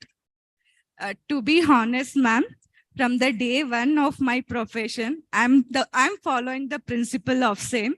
I not always give importance for just come teach and go, since I have been taught under teachers like that, whom I remember till today, not because of only teaching, but the way they guide, motivate, and support us throughout our journey. And I'm very happy because of that conversation. And I like to be with people of this kind who are having more experience. Senior is always a senior whatsoever. Do you agree? Yes or no? Yes. Thank you so much, ma'am, for gracing this occasion. I'm very happy, and of course we are happy, and the talk you delivered was very meaningful, and hope we will be meeting like this in coming events as well, because we need to know your experiences and struggles so that our youngsters can get motivated and carry forward in their life. Thank you so much.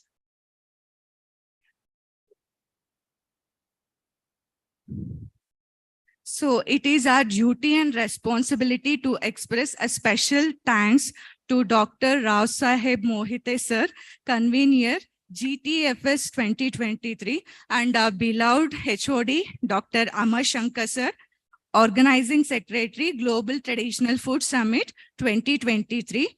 And I extend a special thanks to all principal officers of management of Jain University, And of course, I would like to thank the team of CPRTF New Delhi, FSSAI New Delhi, EPIDA New Delhi, AFSTI Mysore, as well as Bangalore chapter, and Chitale Bandhu Mitai Wale Pune for their association with us. And I also extend my deep gratitude to thank all sponsors like Sodexo Marico, Akshay Kalpa Naturo, Praras Bioscience, ZS Biotech, as well as Gokulam for their support as sponsors for this event. And I thank Mr. Vinod Vidyarthi sir and Suresha sir and Shivalila ma'am for joining us today. I would like to thank all advisory members, eminent speakers who accepted our invitation, delegates in offline as well as virtual mode, teaching and non-teaching staff members, facilities team of Jain deemed to be universities, of course, my dear students of Jain University and CPRTF, and all others who have supported directly and indirectly for making this event happen. Thank you one and all. Sarve Jana Sukhino Bhavantu.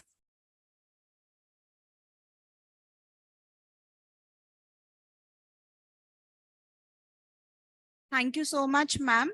Now I would like to request everyone to please join for the high tea session that has been arranged at the basement of Sprintur, and we'll be coming back here at around 11:25 for the next session. 11:30. Sorry, there's a time change. It's 11:30.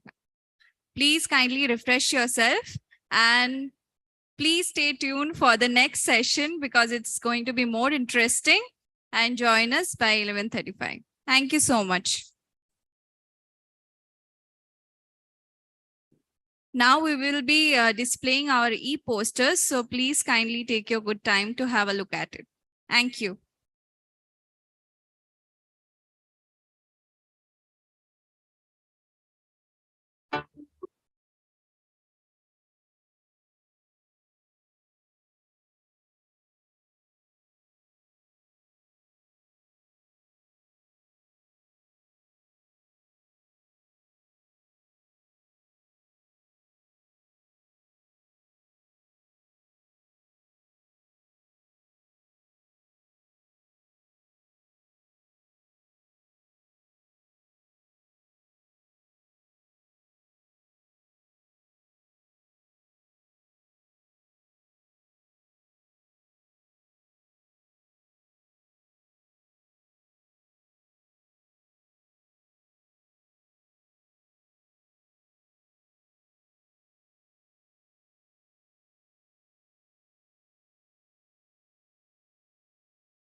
I hope all enjoyed your refreshments. Coming to the next session, we'll be having our oral presentation. I kindly request Dr. Madhavan A. and Mr. R. Prakash to chair and co-chair the session respectively. I kindly welcome both onto the stage.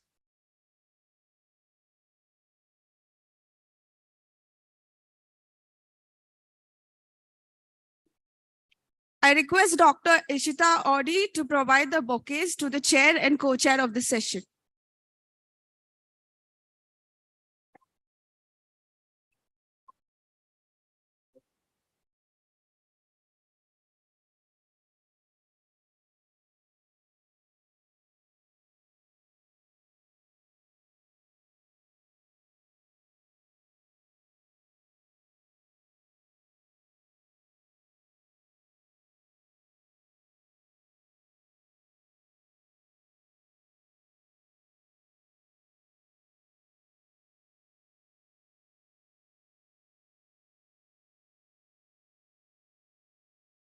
The first oral presentation for today's session will be given by Mr. Bharadwaj Kalechelvi on virtual mode for the topic extraction of beta-carotene rich bioactive constituent from bale fruit, single parameter optimization study.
So we kindly request you to start the presentation.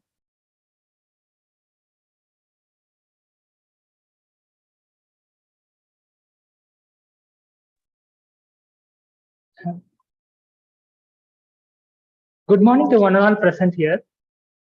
Good morning. Can you be a bit louder? Sir, like, is my voice audible now? You are audible, but not very clear. I suggest you be a bit louder. Yeah, sir, sure, sir. Now is No. it clear, sir? No, Is no, my voice no. audible now? I think you can readjust your mic. Sir, now is my voice audible?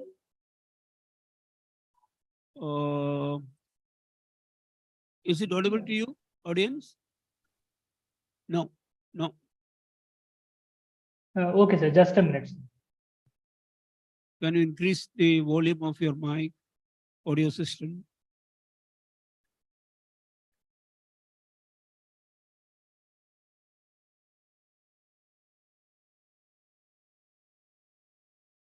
But we are not able to hear you, Mr. Bharadwaj. Sir, now is my voice audible now? I think now it's becoming okay. Still.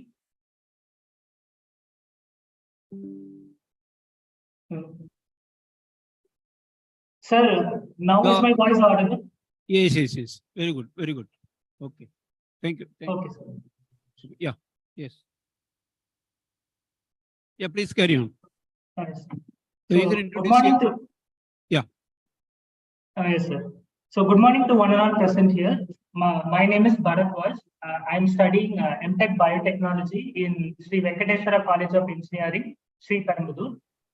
Today I'm here to present on the topic influence of extraction parameters on beta-carotene yield from the fruits of Asian marmelos, and also the application of one factor at a time, that is OFAC technique.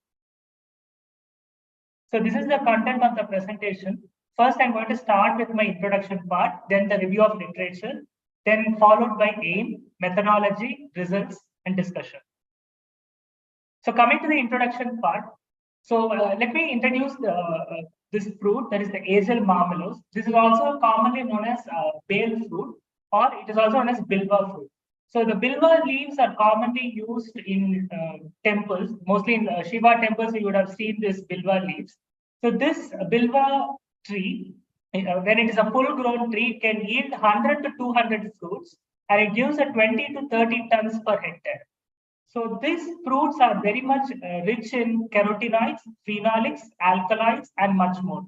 But this fruit is still an underutilized fruit, and it is not much commercially used. So coming to the nutritional and the phytochemical composition of the bale fruit, in the nutritional profile, we can see that this fruit is a rich source of carbohydrate, and it also acts as a rich source of dietary fibers along with water. But when we come to the phytochemical composition, this fruit has a rich source of beta carotene, that is 55 mg per 100 gram. Mostly when we talk about beta carotene rich fruits or vegetables, the first vegetable which comes to our mind is carrot. In carrot, when we study the research papers, we can find that in about 100 grams of carrot, we find 6 to 7 milligram of beta carotene. Whereas in this underutilized fruit, in the same 100 gram, we find 55 mg of beta carotene. And therefore, this could be considered as a beta carotene rich source, and it could be utilized for producing fruit beverages. So coming to the properties of bale fruit extract. So this bale fruit is mostly used in Ayurveda and Siddha medicinal system, and it acts as an anti-diabetic. It has anti-diabetic property, and it is mostly used for curing diabetes. And also it acts as an anti-diarrhea, antioxidant capacity, and much more. So this is the simple flow sheet which you can see in the screen for the extraction of beta carotene rich bale fruit extract. So first we come with the carotenoid source. Here I'm taking the bale fruit, which is a rich source of carotene. Then we are doing the pre-treatment of the bale fruit so that the beta carotene extraction is enhanced. Then we go for the extraction procedure, and finally the separation and analysis part. So I'll just give a simple gist of what are the pre-treatment methods which is commonly used. So mainly we go with physical, chemical, or biological pre-treatment. When it comes to physical pre-treatment, we mainly go for freeze-thaw cycle or grinding, size reduction, or osmotic shock, etc. But when we come to chemical pre-treatment, it is mostly with acid pre-treatment or alkali pre-treatment. And coming to the biological pre-treatment, we mostly go with microorganisms or enzymes. So these are the commonly used extraction methods which is used for carotenoid extraction. There are many more extraction methods, but these three are most commonly and widely used. So therefore, I have incorporated it, and I'm going to do an optimization study for the three extraction process and to choose the best among the three. So the first one is the atmospheric liquid extraction, which is also known as maceration. It is the simplest of all. The advantage is like it yields higher extraction yield without any expensive machinery. But whereas the disadvantage is we need to spend a lot of cost on solvent. So that is the biggest disadvantage. Whereas when we come to ultrasound assisted extraction, it is a non-thermal process. We are just going to incorporate ultrasound to the fruit sample and then enhance the extraction yield. And the extraction efficiency also improves a lot when compared to the conventional extraction. But the disadvantage is large particle size that is greater than 50 micrometer doesn't support much. We need to have small particle size in order to enhance the extraction yield. And coming to the next extraction method, that is microwave assisted extraction. Here we require minimal solvent and very short amount of time. But the disadvantage is like it is a thermal process. So therefore, cis-trans isomerization of carotenoid and degradation of pigment can occur faster in microwave assisted. So in many papers, they have suggested that ultrasound assisted is much better and safe compared to the microwave assisted and the conventional. So this is a review of literature which I have done for my study. And now these are the three objectives. So the first objective of my project is to extract the beta carotene and other bioactives from the bale fruit sample using the three extraction methods. that is conventional, ultrasound, and microwave assisted, and to analyze the influence of various extraction parameters on the beta carotene yield using OFAT technique. That is one factor at a time. So I'm going to just take one factor at a time and analyze the beta carotene yield, and then compare the 3 extraction process and to choose the best extraction one. That is the optimum extraction technique for maximizing the beta carotene production. So this is a simple methodology. So first one, before going to the extraction process, I'm going to process the bale fruit. So this is the challenging part here. This bale fruit has a lot of protein complexes along with polysaccharide matrices. So therefore, processing is very important before going for extraction. So therefore, we are going for the processing. So the first, I'm taking the bale fruit, breaking at the fruit shell, scooping the pulp, and after removing the pulp, I'm adding the enzyme. I'm first doing the enzymatic pretreatment using pectinase and protease. So the pectinase, the reason behind this is like pectinase improves the extraction yield because it breaks the polysaccharide pectin, which is in higher amount. So in the bale fruit, we can see that around 6 to 8% of pectin content is there, which hinders the extraction process. So therefore, I'm using pectinase in order to break them. And also I'm using protease enzyme because there is also a statement in many papers that the beta carotene is protein complex. So therefore, the extraction yield is hindered. So therefore, I'm using protease enzyme also in order to improve the yield. So after the enzymatic pretreatment, I'm going for the lyophilization technique. Because as I've already shown you in the nutritional profile, that is around 64% of the fruit has moisture content. Since beta carotene is a lipophilic compound, this water hinders the beta carotene extraction a lot. So therefore, I'm going for lyophilization in order to completely remove the moisture content so that the extraction yield gets better. So I'm using 2 pretreatments here. One is the enzymatic pretreatment, another one is the freeze dry. So this is the processing of the bale fruit, which I have just explained in the previous slide.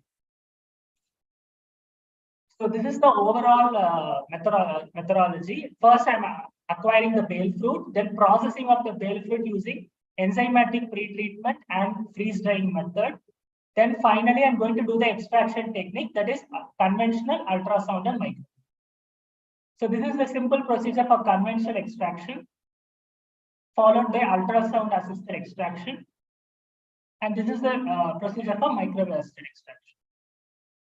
Now coming to the results part.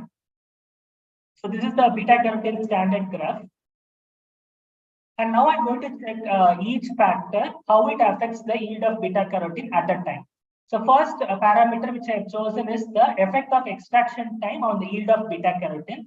As you can see in this, I have compiled the graph. So the results here are for conventional, ultrasound, and microwave. So here I have varied the extraction time from 2 minutes to 30 minutes. And I have checked the yield of beta carotene for each extraction method. As you can see, first I'll explain about the conventional extraction.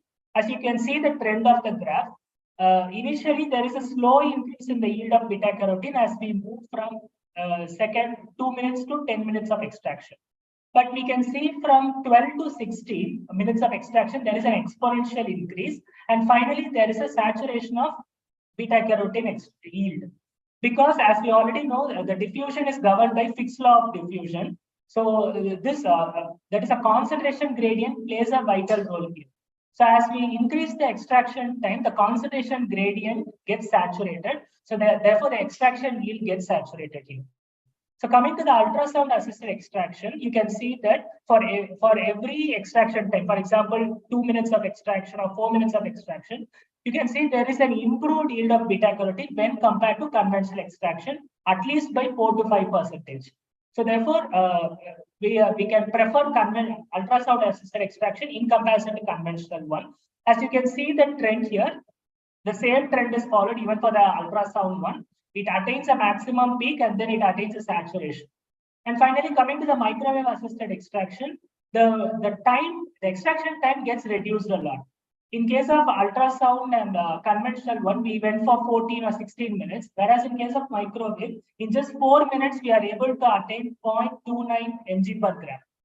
So I'll show you in the tabular form. For atmospheric extraction, we got around 16 minutes as optimum time. ultrasound assisted 12 minutes, and in microwave assisted in 4 minutes, we are able to attain the maximum extraction rate. But there is a disadvantage. Like after the 4th minute, there is a lot of solvent evaporation taking place. Solvent loss is high in microwave assisted extraction. So therefore, ultrasound could be preferred here. Coming to the next parameter, that is biomass to solvent ratio. Here I have varied the biomass of the fruit pulp from 1 gram to 5 gram, and I have maintained a constant solvent volume, that is hexane, of 30 ml. So the biomass to solvent ratio ranges from 1:30 to 5:30. And I have again applied 3 extraction techniques: conventional, ultrasound, as well as micro. So here you can see the tabulated form. For the atmospheric extraction in 3:30 ratio, we are able to get an extraction yield of 0.28 mg per gram. Whereas in ultrasound assisted, the same biomass to solvent ratio, we are able to enhance by 0.29. In microwave assisted, the biomass to solvent ratio comparatively reduces to 2:30, and there is an extraction rate of 0.294 mg per gram. Yeah, Mr. Bharadwaj, you are running short of time. Yes, sir, I'll hurry up. Okay, coming to the next parameter, that is effect of solvents. So I'm using 3 solvents here. So I've chosen ethanol, hexane, and ethanol by hexane mixture. So ethanol is partly polar and non-polar. Hexane is completely non-polar. And I have also used a mixture of polar and non-polar compounds. Since beta carotene is lipophilic in nature, the solvent hexane gives the maximum yield when compared to ethanol and hexane by ethanol mixture. As you can see here in the atmospheric extraction, hexane gives 0.28, ultrasound assisted 0.29 mg per gram. So hexane solvent is much preferred. Then coming to the next parameter, that is effect of temperature on the yield of beta carotene. I have varied the temperature from 20 degree to 80 degree, and I have measured the beta carotene yield for conventional and ultrasound. So here is the tabulated form. For the atmospheric extraction for 40 degree, we are getting a maximum yield of 0.289 mg per gram. And for ultrasound assisted, 0.299 mg per gram. So I have varied different parameters, and now I have done the FTIR analysis of the beta carotene rich bale fruit extract, and I have compared the FTIR spectrum with the standard beta carotene, and both of them matches. Like the transmission peaks at 965, 1635, and 2920 centimeter inverse matches with that of the standard beta carotene, and we can confirm that the extracted compound is beta carotene. So this is the conclusion part, that when we compare the 3 extraction process based on extraction time, biomass to solvent ratio, temperature, solvent used, and much more, we can conclude that ultrasound assisted extraction is comparatively best when compared to conventional and microwave assisted extraction. I have given the optimized values of all the parameters in this slide. So these are the references I have studied for doing this. Okay, Mr. Bharadwaj. Thank you, Thank sir. you. Good work you have done. But before I give to the audience, I would like to mention that in the initial slides that you have shown, you have not shown the solvent at all. You have shown just extraction. What is the solvent? The 3 types of extraction that you have mentioned, atmospheric and ultrasound, etc. What was the solvent? Sir, like I use hexane, sir, because beta carotene is lipophilic in nature, so I use a completely non-polar solvents. Sorry? I use hexane as the solvents for all the extraction process. But it was not mentioned anywhere in the slide. Okay. Okay. Number sir. 2, along with beta carotene, there should be alpha carotene also. There should be some, I think the fruit has got a lot of xanthine content also. So these alpha carotene, most of the carotenoids will go with this thing. So it may not be pure beta carotene that you are talking about. Yes, right? sir. Like yes, sir. We have other bioactives also present in the fruit extracts. Yeah, I agree that the majority will be beta carotene, but a lot of other carotenoids related molecules will be there. Cryptoxanthin, for example, the fruit has got a lot of cryptoxanthin. So I think you cannot just talk about beta carotene. What you can do is carotenoid. Generally, you can say carotenoid, extraction of carotenoids. That is what my Okay. opinion. I mean, it's only general opinion I'm telling.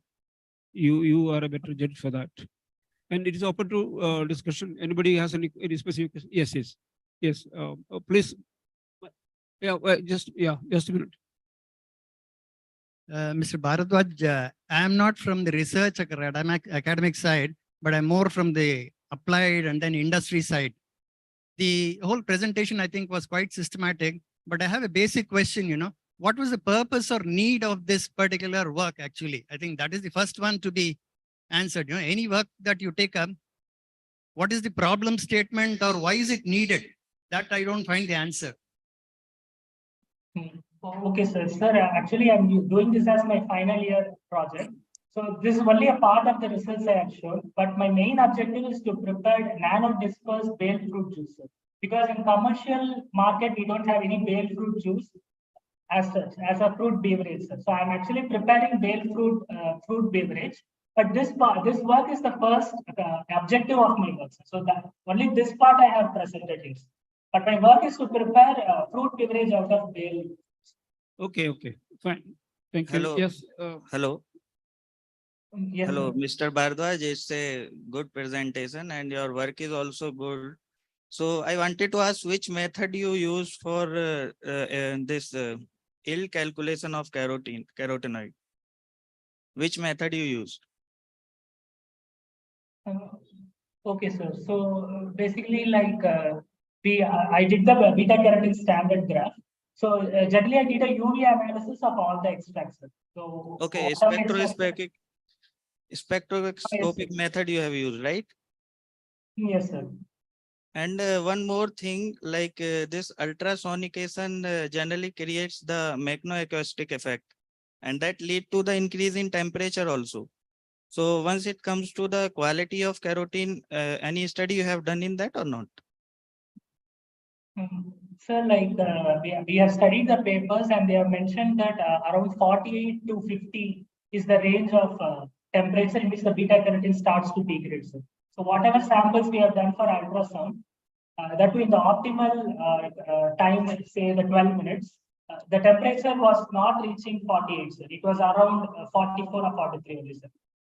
Okay, So you that's have why- used any water bath, right? Yes, sir. Water We have bath maintained the system. temperature. Yes, sir. We have used the water bath system to maintain the temperature. Okay. So what's the maximum power you use for ultrasound? So like for power variation also we have done, sir, but the optimal comes to around 40% of power threshold. Okay. Thank you. Yes, sir. Thank you. Thank you, Mr. Bharadwaj. Thank you, and I wish you good luck. Yes, sir. Thank you, sir. Thank you, sir. We kindly request all the oral presenters to stick to the timing. 8 minutes will be given for presentation and 2 minutes will be taken for discussion purpose. Next, I would like to invite Ms. Patricia Michael to present on the topic, development of a millet-based traditional weaning food.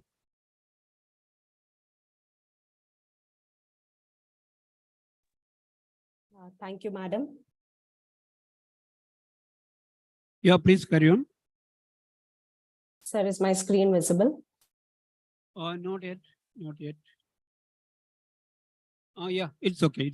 Yeah. Visible, sir. Okay. Yeah. Very good afternoon to all the members, the dignitaries on the dais, all the online members and the offline members. My name is Patricia, and I'm here to present a small topic on development of a millet-based traditional weaning food. This is done along with my colleague in Miss Indu Bhargavi. This was done at our college, sir. We were just doing it as a project with the students. So why is it important that weaning foods have to be given to children? So when we say weaning, we are speaking about giving additional nutrition to infants. Weaning foods are given to infants. They are introduced somewhere between the age of 6 to 8 months and beyond that.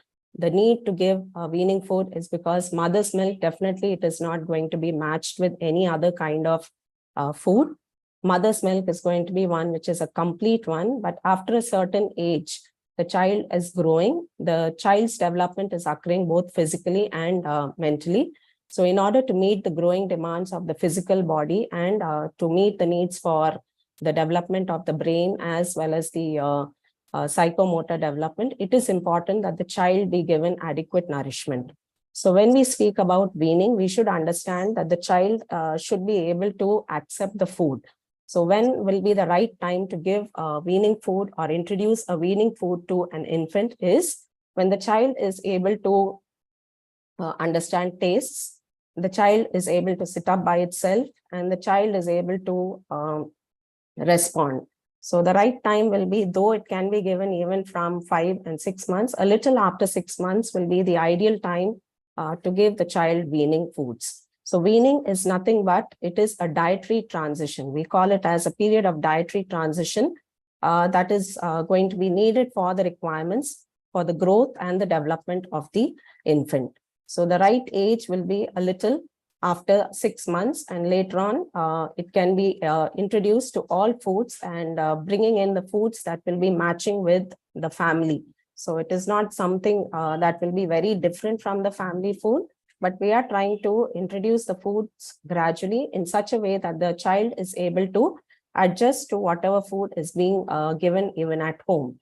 So the main need for giving these foods is that the child is going to understand what are the different types of tastes, what is the texture, and it is also going to develop its few skills such as swallowing, to be able to bite, chew food, etc.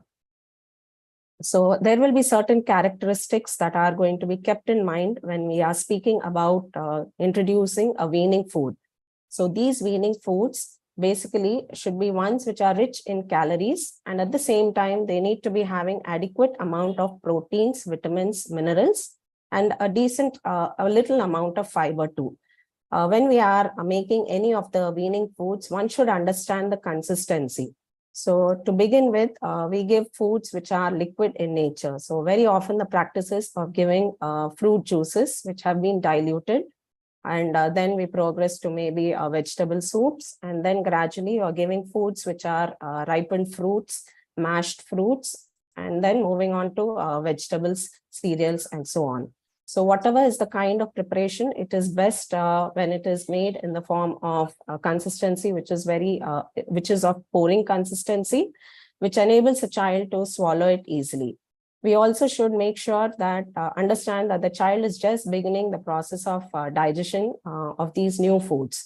So too much of bulk in the form of fiber is not going to be really accepted. It will be nice if the food has been processed or pre-cooked so that it will be easier for the child to digest the food, and it should be free from any kind of anti-nutritional factors, especially it shouldn't be having any artificial colors and flavors. So these will be simple characteristics that we keep in mind. So speaking about why we have thought of this weaning food is because it is a practice. It's an age-old practice where every household is able to or every household know what what are the foods that can be given for an infant. It is a practice which has been followed by generations, and people are aware. The moment there is a child at home, they know what will be the kind of transition with regard to food that can be made. So some of the objectives of this study are to develop a weaning food powder, wherein it is made of millet and a pulse combination. We have looked at the nutritive value of the food, the cereal and pulse combination in different ratios, and we have also evaluated sensory properties and the acceptability of this weaning food with the mothers. So the methodology, the grains were procured from the millet. The millet that was used was a foxtail millet, which was procured from a local market. Along with it, the pulse that was added was a green gram dal and a powdered form of jaggery. So for the foxtail millet, we all understand that these cereals, the pseudo cereals, they are powerhouses of nutrients. So to enhance its property, certain simple methods of malting, which can be done even at a household scale, were done. So soaking, giving it some time for germination, drying it, and then making a powder of it. After having roasted it, making a powder of the cereal, the millet and the pulse combination were done. And each of this was done in a different ratio. So the three ratios that were used with a constant amount of jaggery that was added included millet and pulse in 4:1, 3:2, and 1:1 ratio. Also, we have looked at its nutritive value and the sensory evaluation. So for the sensory evaluation, these were the parameters that we have looked at, the appearance, the aroma of the weaning food, how it tastes, and with regard to the sweetness, whether the jaggery that was added was sufficient for it or not. The images are showing us the raw ingredients, the ingredients after it was roasted, after it was powdered, and then the mix after it has been prepared. So speaking about the results, what was observed is that the millet and the pulse combination, very often we say cereal, so something as rice is very safe to give. So here a slight variation has been done with a food which is now become something of great importance, where everybody wants a traditional way of introducing. So this millet has been replaced with cereal, and the main idea is to benefit with giving a lot of nutrients, especially some micronutrients. So the foxtail millet is considered to be a good source of carbohydrate, protein. It has a decent amount of fiber, as well as when we speak of the green gram dal, the moong dal that was used as a pulse is a very good source of protein. And jaggery, it has a good amount of carbohydrate. Alongside, it has minerals such as iron and calcium. So these mixes were prepared, and they were also looked for its characteristics as to how it was with regard to the properties like we spoke of just now regarding its consistency and its taste. So what was observed from the different variations that were given for a sensory evaluation, the millet and pulse, which was given in the ratio of 3:2, was more acceptable. It was seeming to be better tasting because of its aroma, because of its appearance and its taste. And this was followed by the cereal and pulse mix, the millet and pulse mix in the ratio of 4:1, and the one which had both equal ratio that was falling in the third category.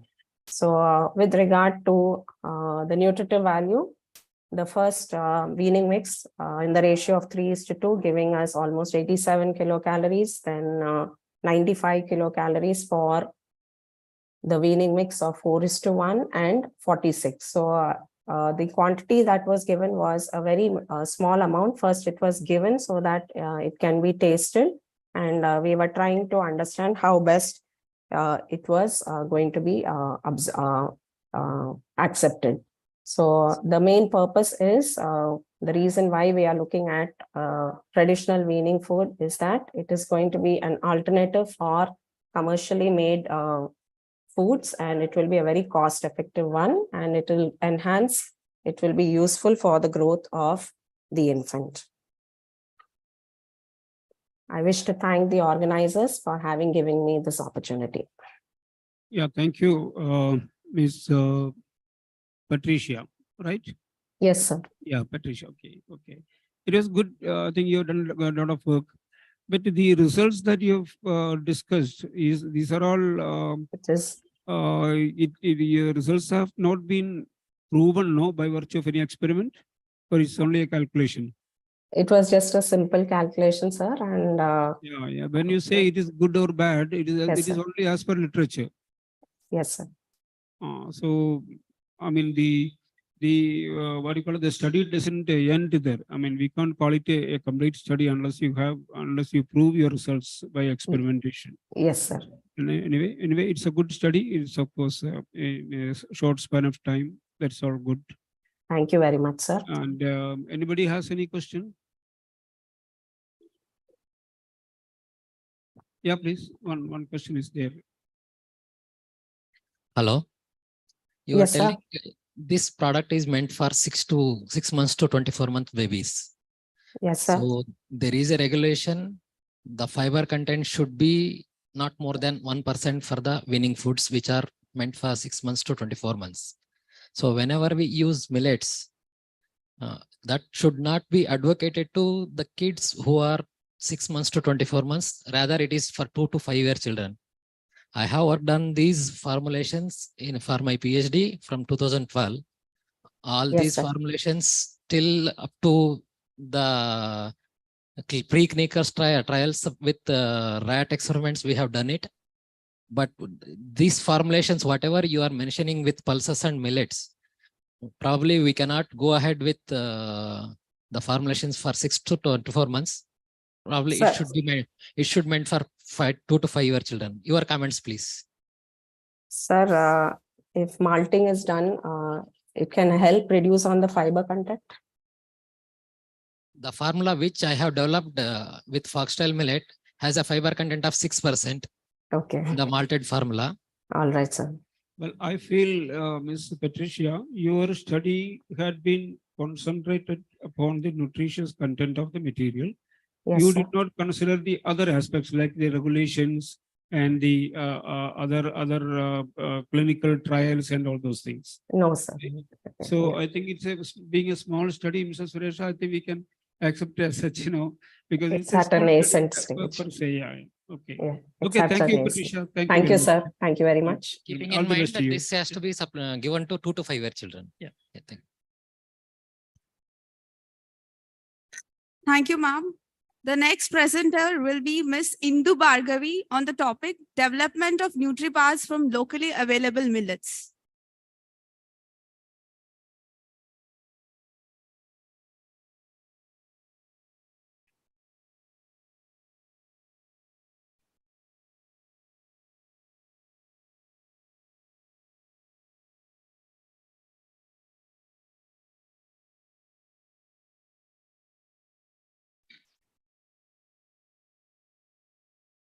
Good afternoon to one and all present in the conference, to all the dignitaries on the dais, as well as those who are attending. So my name is Indu Bhargavi. I work as assistant professor in St. Francis College, Hyderabad. So this work which I am presenting is my dissertation work, which was carried out in University of Mysore under the guidance of Dr. Asna Uruch. So the today's presentation is about development of NutriBars from locally available millets. So we are all aware millets are small seeded grains which are grown mostly in drought and infertile conditions. It is grown in geographical areas like Karnataka, Maharashtra, Rajasthan, and minor portion of millets are being grown in Madhya Pradesh and Uttarakhand. So millets have gained its momentum because of their nutritious and non-glutinous property when compared with other cereal grains. So there is a because of their potential health promoting properties, it makes it more important in addressing the increased non-communicable diseases these days. However, in spite of all these nutritional properties, there is still stagnant growth in the consumption of millets. The individual or the population who consumes millet still remains less when compared with the population who consume other cereal grains. This is mostly because of the palatability or the taste and texture of the millet grains.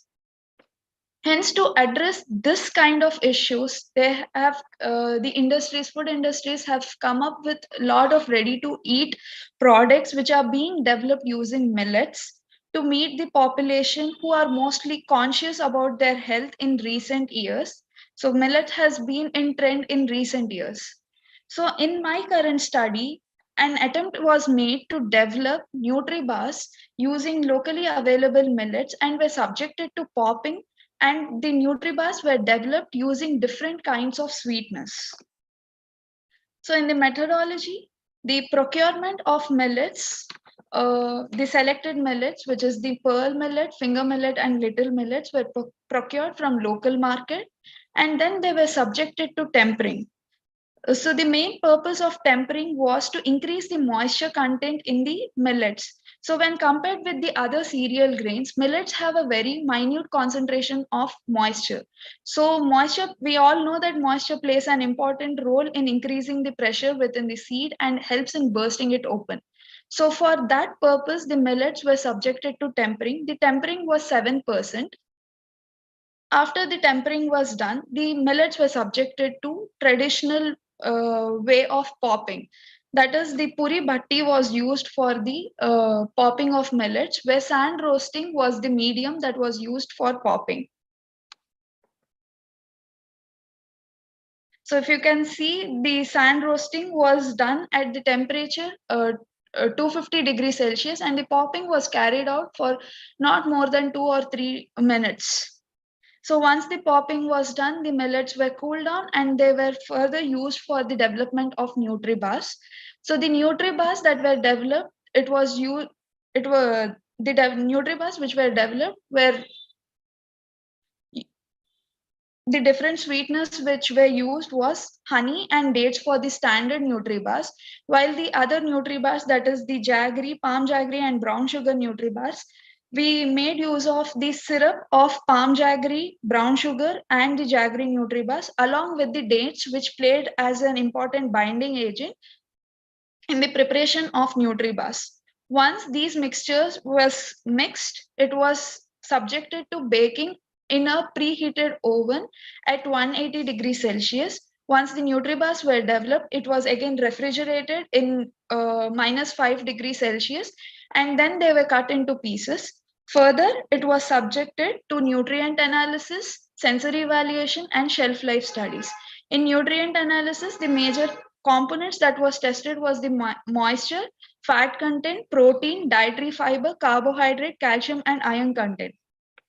In sensory evaluation, I used the 9-point hedonic scale to evaluate the sensory attributes of the product. For shelf life studies, the shelf life studies was carried out on 0th day, 15th and 30th day from the day of preparation, and it was stored in 2 different temperatures, that is the room temperature as well as the refrigerated temperature, in aluminum pouches.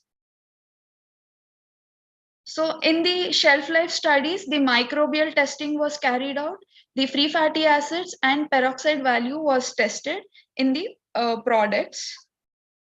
So moving on to the results, when it comes to the nutrient analysis, we can see that the moisture content was the highest in jaggery NutriBars and the brown sugar had the least moisture content.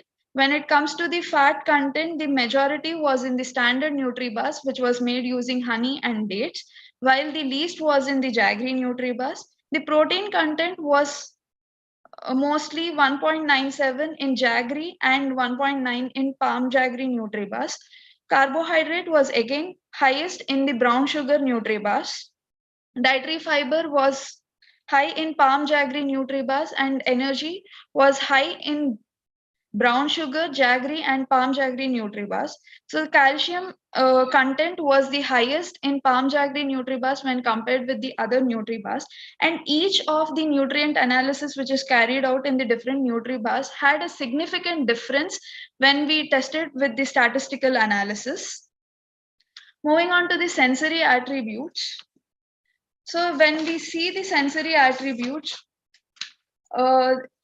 the panelists rated the brown sugar as well as the palm jaggery NutriBars were rated the highest and was most acceptable in respect to the appearance, sweetness, flavor, mouthfeel, and overall acceptability, while the least was given to the jaggery NutriBars and the standard NutriBars. So the main reason for the jaggery NutriBars being the least accepted was because of the high moisture content, and it did not give a very characteristic taste or characteristic property of a NutriBar when compared with the others. Moving on to the shelf life studies, the free fatty acids and peroxide values in the stored NutriBars, which was stored for 15th and 30th day in both room temperature and refrigeration temperature. So it is observed that there was gradual increase in the free fatty acid and peroxide value in the nutribars which were stored at room temperature. However, it did not go beyond the unacceptable levels of free fatty acids, which makes it still palatable and still acceptable for consumption. When we come to the nutribars which were stored in the refrigeration temperature, there was no leaching of the free fatty acids or increased free fatty acid levels in the nutribars which were stored in the refrigeration temperature. Microbial analysis was mostly not present in all the nutribars which were stored both in room temperature and refrigeration temperature, but only the nutribars, only the Jaggery nutribars showed a colony in the 30th day of the microbial testing. So I would like to conclude that both from the results that has been observed, both nutritional and sensory evaluation of the study indicate that palm jaggery and brown sugar nutribars are highly acceptable and can be promoted as a source of energy bar at a very economical, cheaper rate, which might cost not more than 15 to 20 rupees. So this can be promoted as an energy bar for the population. Thank you. Thank you very much, Indu Bhargavi. Again, a nice presentation by you. Thank you, sir. What was the fat content in your original NutriBar? The standard NutriBar, sir. No, your NutriBar. You're the one which you prepared. Sir, all the NutriBars were prepared by me. No, but what was the fat content? So the fat content in the standard NutriBar was 2.4. Brown sugar NutriBar had 1.5. Jaggery NutriBar had 1.1. Palm Percentage? Is it percentage? Sir? Gram per? It's gram per 100 grams, sir. That is percentage. Gram per 100 gram is percentage. Yes, sir. Yeah, that means fat content is how much in that brown sugar NutriBar? Brown sugar is 1.5, sir. 1.5 percentage. Yes, sir. So this 1.5 percentage has to give you a free fatty acid of something, right? Because Yes. your analysis of the final product includes free fatty acid and peroxide value. Yes, sir. So this free fatty acid must come from this 1.5 percentage of fat. Yes, sir. So that is not a representative attribute for the final examination of the product. Even if there is a 100% separation of fat into fatty acids. Yes, that sir. does not give you any measurable amount of fatty acid, free fatty acids. So I suggest you look into the what do you call it, the attributes which have to be measured in the final product, other than free fatty acid. Okay, sir. Yeah, because that looks very minor thing. Yes, sir. Okay. Yes, sir. Thank you. Yeah. Okay, your products may be good. I think all of your products will be palatable, will be okay. And maybe it may store for about 2 or 3 months also without any preservative, because the way in which you are incorporating sugar in it by Yes, sir. various methods.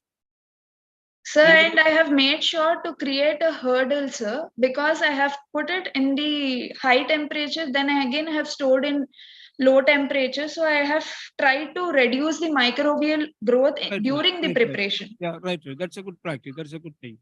That is, of course, a universal practice that we follow. Yes, sir. I'll ask any audience has got any question? No, probably they all like your NutriBars very much. So Thank you, sir. I wish you good luck. Thank you, sir. Bye. Thank you, ma'am. Next, I would like to invite Ms. Humaira Anjum to present on the topic Development and Consumer Acceptability of Multi-Millet Pizza Base.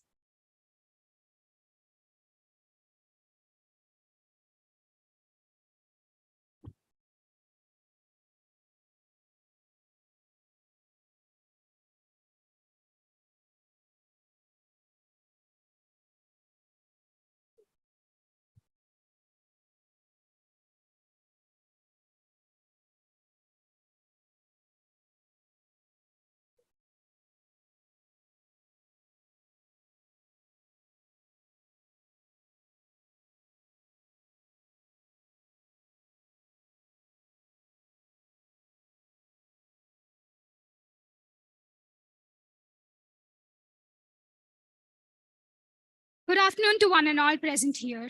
I am Humaira Anjum, pursuing my master's in nutrition and dietetics from School of Allied Healthcare and Sciences, Jain, deemed to be university. Today I'm presenting on the product I have formulated under the guidance Ms. Ayushi Shah. The topic is development and consumer acceptability of multi-millet pizza base. So these are the contents I'll be presenting to you in my presentation. Millets are the staple food of India, and it is consumed by the Indians since Indian Bronze Age, that is from the Vedic period. They are small grains, but they are packed with n number of nutrients. They have carbohydrates, proteins, fats, micro minerals like potassium, phosphorus, iron, copper present in them.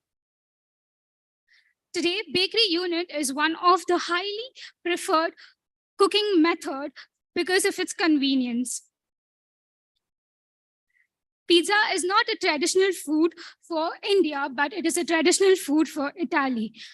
Keeping this in mind, a similar product was developed using multitude of millets. On adding spirulina and chia seeds not only enhance the nutritive value, but also the nutraceutical properties was also developed. And this study shows that the spirulina had antiviral, anti-cancer, anti-diabetic properties. The product was formulated to have an enriched version of available traditional pizza base. And to conclude, to conduct a sensory evaluation to know the consumer acceptability of the product.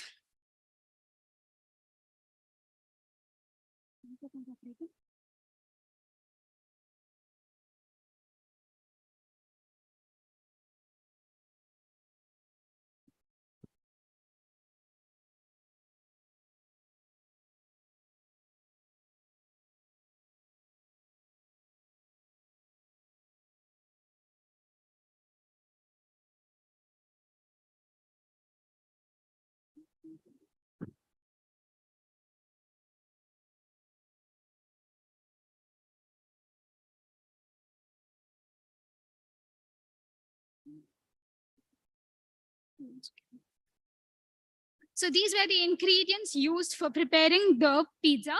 That is barnyard millet, foxtail millet, pearl millet, spirulina, yeast, sugar, salt, and chia seeds. The processing of raw millets, the yeast was activated, and all the raw materials like barnyard millet, all the minerals and chia seeds were ground to powder, and it was incorporated into the yeast, and it was rolled into a dough, and then proofing was done for 20 to 30 minutes at room temperature, and the pizza and the dough was rolled into pizza base and was baked, and then sensory evaluation was conducted. There were two variations prepared: all the millets and butter, chia seeds, spirulina, butter, chia seeds, yeast, sugar, and salt were used in both the variations. And in second variation, spirulina was incorporated. And the study states that 90 gram of flour, 7 gram of yeast was used. And same to reference to that, I've used for 50 gram of flour, I have used 5 gram of yeast. These were the pictures clicked during the processing, and the sensory evaluation for the product was conducted by trained panelists by the use of 9-point hedonic scale. So the hedonic scale 1 shows that it is disliked extremely, and 9 denotes that it is liked extremely. Coming to the results in discussion, the sensory evaluation was conducted to know the acceptability of the product. And if you can see, The variation 2 stands the highest when compared to variation 1, as it is made with the use of spirulina, and the yeast was incorporated in the milk, was activated in the milk. And when you compare it to the control pizza base, the acceptability of control pizza base is high because it is traditionally available in the market, and the acceptability is high because the consumer are consuming it from a very long run. So the acceptability is high. And in variation 1, the yeast was incorporated in lukewarm water, and in variation 2, the yeast was incorporated, that is activated in milk. And if you can see here, the variation 2 stands superior than variation 1 in all the sensory parameters: appearance, flavor, aroma, color, texture.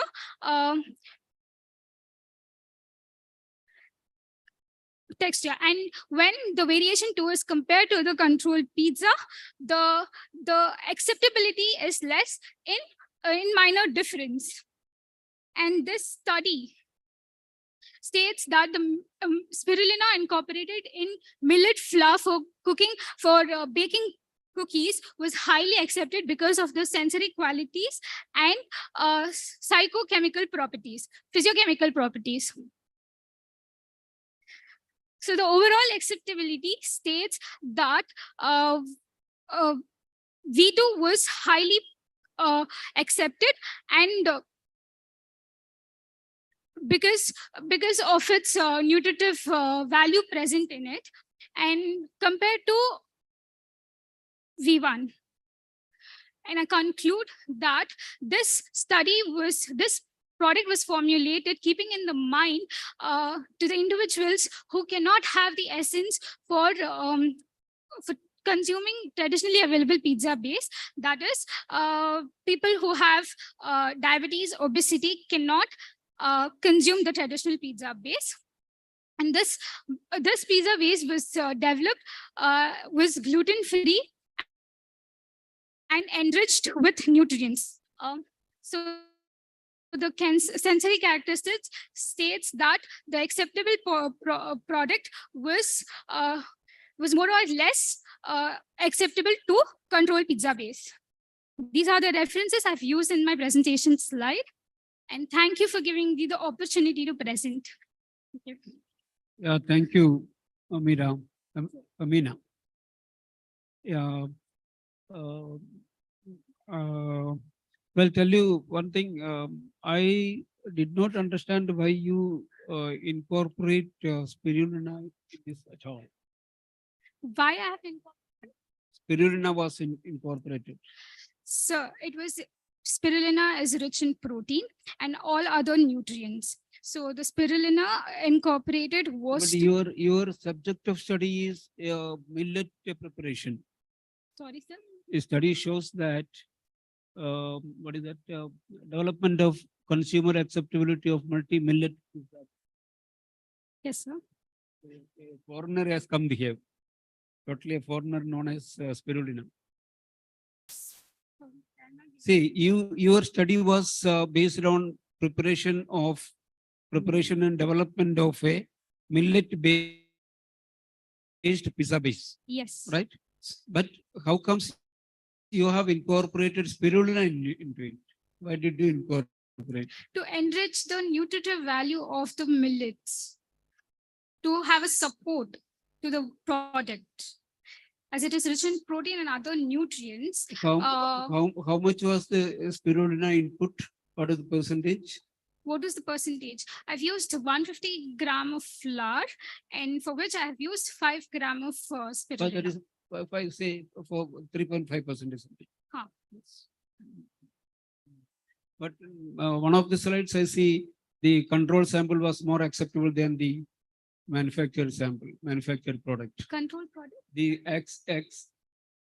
acceptability of the control sample was shown to be more than the prepared sample.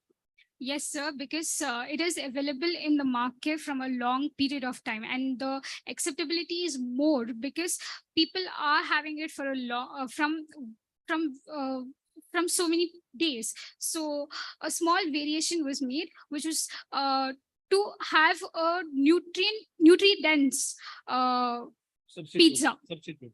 Yes. Okay, in that way, it's good.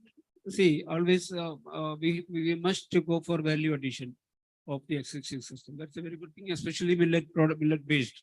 My only apprehension and only doubt was that why you go for spirulina. Spirulina Because- to increase the nutritive value, that is protein Yeah, content but of that's the right. That's right. But where millets are being produced, or millet can be produced in a rural background, spirulina will not be available there. I didn't get you, sir. No, it's okay. I mean, that's only a comment from me, not a criticism. Okay, sir. I'll Yeah, take it's your good. comments. Anyway, I thank you. Anybody has any question? Yeah. Hello. Or Hello. Sir? Hello. It was a good presentation and Thank you, nice sir. work also. But I'm having little doubt on the statistical analysis that you have done. Which test you have used? Postdoc test, right? Sorry, sir. Postdoc test you have used for statistical analysis in the comparison for your pizzas. I'm not getting you, sir. Like, I'm not- Statistical analysis, which test you have done? How you compared your samples? um, It's which that okay. Okay. Thank you. yes, Thank sir. you. it's okay. I think she has done a wonderful endeavor, wonderful attempt. Yes, please. Dr. Saab. Just one small comment. Yes. Basically spirulina you have used, but as the chair was saying, I think that you should have given maybe a little bit more thought, because from what I know, spirulina is heat sensitive. If you heat anything beyond 100 degrees, your nutritive value will come down. And then I'm sure in the pizza base, we are talking about heating at much higher than 100 degrees centigrade, and for quite a bit of time. So I think you can check up the literature and also see whether something else can be used instead of spirulina as a source of protein. Okay, sir. I'll take it. Okay, thank you. And we wish you all the best. Thank you. Thank you, sir. Next, please.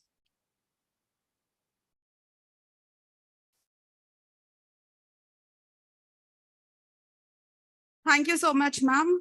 Next, I would like to invite Ms. Alisha to present on the topic formulation and sensory evaluation of Nutri-Gummy Bites.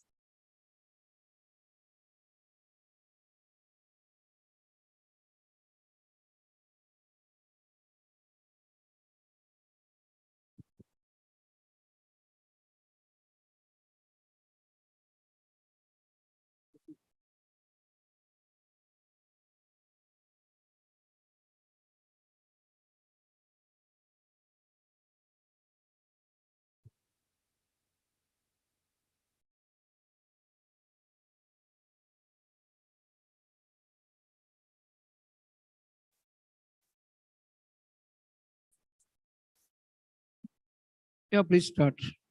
All the best. Thank you, sir. Sure. Comfortable, right? Actually, I want to.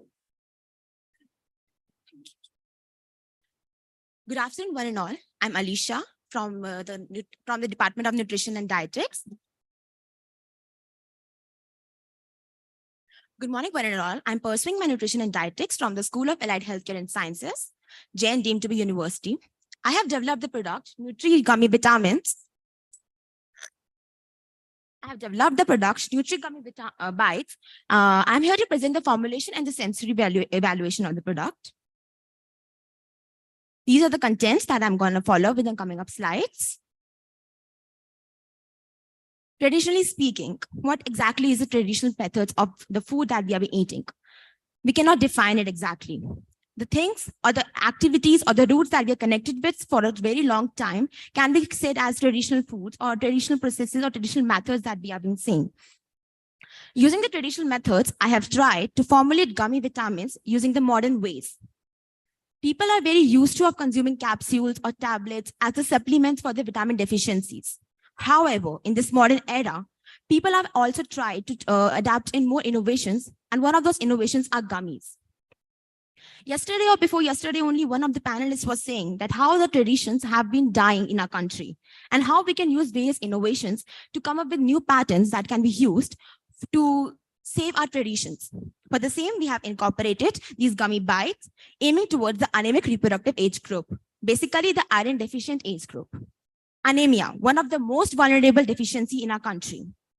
Here, as you can see in the data that I have presented, the prevalence of anemia was presented by Anemia Mukt Bharat in their latest survey from 2019 to 2021 that said that children starting from the age of 6 to 9 years are anemic, giving rise to adolescent girls, adolescent boys, the reproductive age group, pregnant, as well as the non-pregnant women.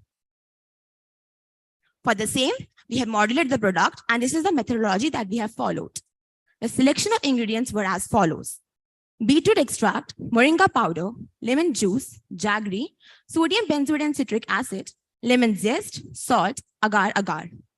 As we all know that beetroot is one of the ingredients that have iron content in them, which we can say was a master ingredient here. Moringa powder has a lot of anti-nutrient properties, and it does contain iron as well. To be more specific, about 100 grams of moringa powder contains 53 grams of iron content in it, which is a pretty great amount. Lemon juice and lemon zest was added here for the content of vitamin C as well as the fiber, which helps in a better absorption of the iron, not just from the gummies, but also from the other food items that the person who is consuming these gummies will be absorbing. Jaggery, we have used as a sweetener here instead of brown sugar, honey, or white sugar, as jaggery is also rich in iron. Salt was added just for to remove or to lighten up the bitterness of the product, and agar-agar was used as a thickening agent over here instead of gelatin. For the people who want to try vegan diets or are on vegan can try it. The next was the processing method, where we extracted the beetroot, added jaggery, moringa powder, sodium benzoate, lemon zest, salt simultaneously in beetroot juice on a medium flame. Later, agar-agar solution was prepared and mixed in beetroot mix while it was lukewarm. The solution was cooled down and refrigerated in a bowl and cut into desirable shapes. The same process was followed for 3 variations with difference in the amounts of the ingredient or in different ingredients. And a sensory evaluation was done later. The product formulation here, as you can see, it's of 3 variations. You can note here that in the variation 1, sodium benzoate, citric acid, lemon zest, and salt were not added, whereas they were present in version 2 and version 3 in different amounts. To be specific, agar-agar was taken 2.5 grams in version 2, which we got from a study by Vita in 2018 study that said that it can be replaced for gelatin to product vegan. And similarly for sodium benzoate, which is an antifungal and have antibacterial properties and can be used as a preserver, was used here as said by the study in 2015. This is the sensory evaluation, a 9-point hedonic scale that we used for this sensory evaluation. These are some of the images that we took while doing the evaluation. I'll also like to mention here that trained panelists were evaluated the product. Discussions were made and suggestions were also were taken for the formulation of the other 2 variations. Results and discussions. We have done a consumer survey to know the adaptability of gummy vitamins in the market and how much people actually consume them.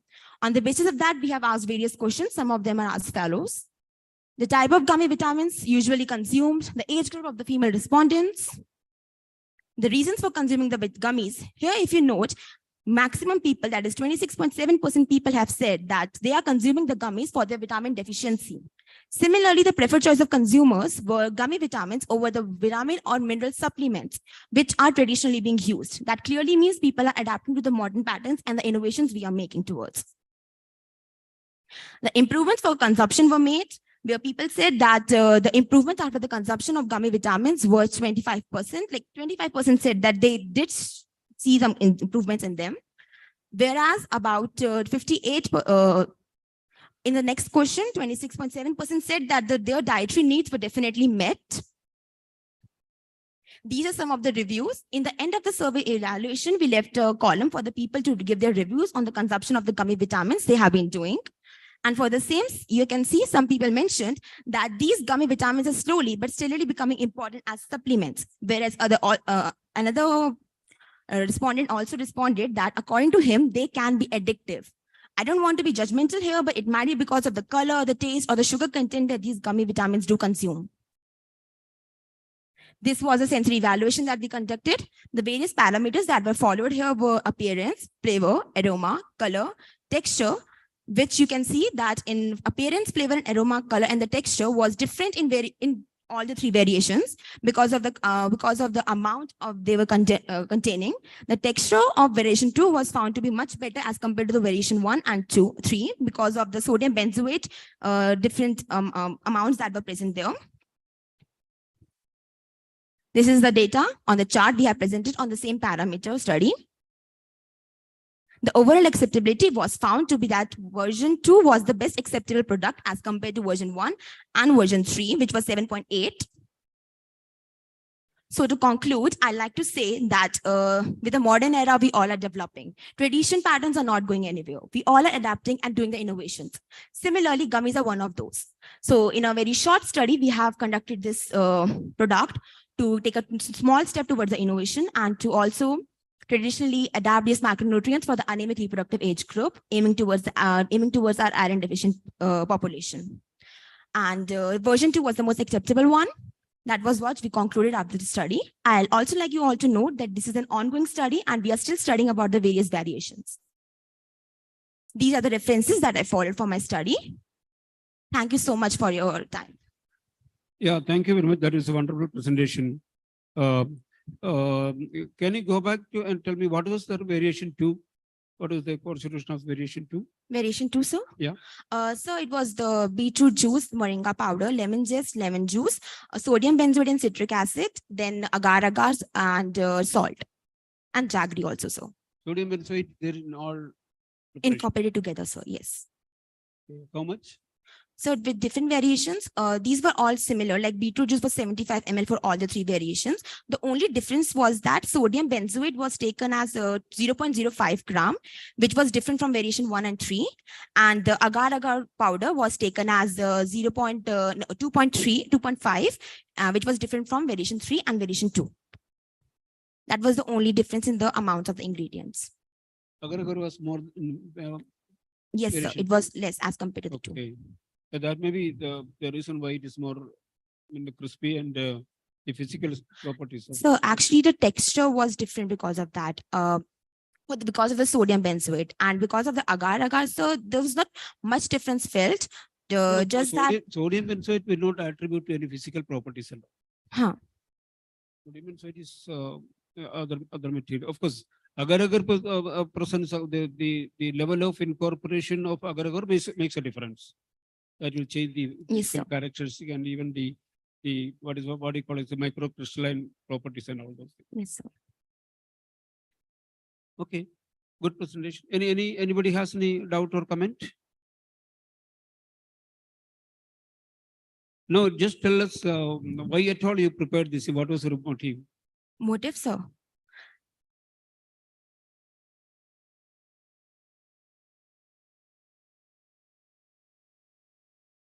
Way you're looking at it is a little different, I think. Yes, you are sir. looking at incorporating or bringing it as more nutritive product for. Yes, sir. So actually, to that's explain, something good. That's something good, and not a question. More in terms of this and anybody else who is looking at product development. One of the things that you should keep in mind is whether this is matching the needs of the FSSAI in terms of what I think Dr. Suresh mentioned in one of the earlier products. It should be within the FSSAI product norms. That is one thing which you should look at actually. okay, sir. All the products. I'll take care of that. Thank you so much, sir. Thank you. Yeah, but again, that question remains there. I mean, it is not a question. It is something like an apprehension. Why at all we do all these things? What is the ultimate motive? Because gums, eating gums, vitamin gums, and etc. are not a popular foodstuff amongst the society even today. And personally, being from FSSAI background and being a food scientist, I don't recommend that also. Okay, if somebody wants to take, okay, I mean, nobody can, the existing rules and regulation doesn't stop anybody from buying it. Anyway, thank you. Good study. Your study is very good. Appreciate it. Thank you so much, you. sir. Next.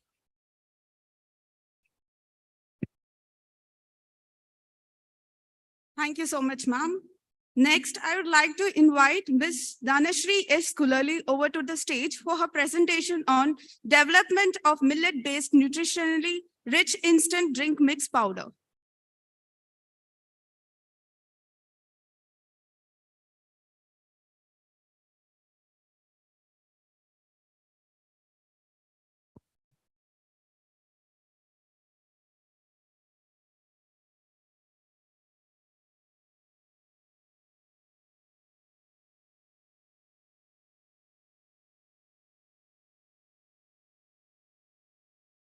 Good afternoon, one and all present over here. I am Dhanashree Shailendra Kulali, and I'm pursuing my MSc in Food Science and Technology in Ramaiah University of Applied Health Sciences. And currently I'm working on the project development and characterization of millet-based nutritionally rich instant drink mix powder under the supervision of Dr. Anand Janwar, and my co-supervisors are Dr. Madhusudan Naik and Ms. Asmita Acharya.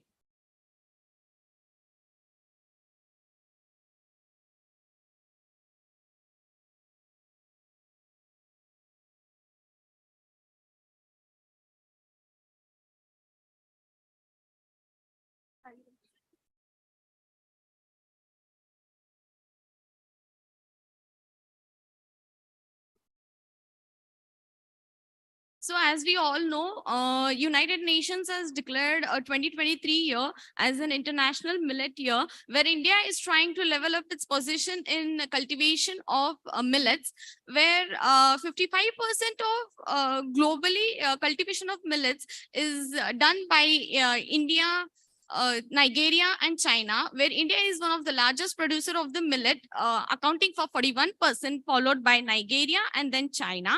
According to Food and Agricultural Organization, the Director General Kyu Dongyu stated that millets can play a very important role in each one's life and also help the smallholder farmers and also adapt to change the climate conditions and promote biodiversity.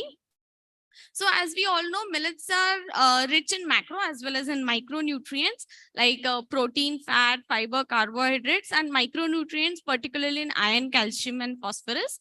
So these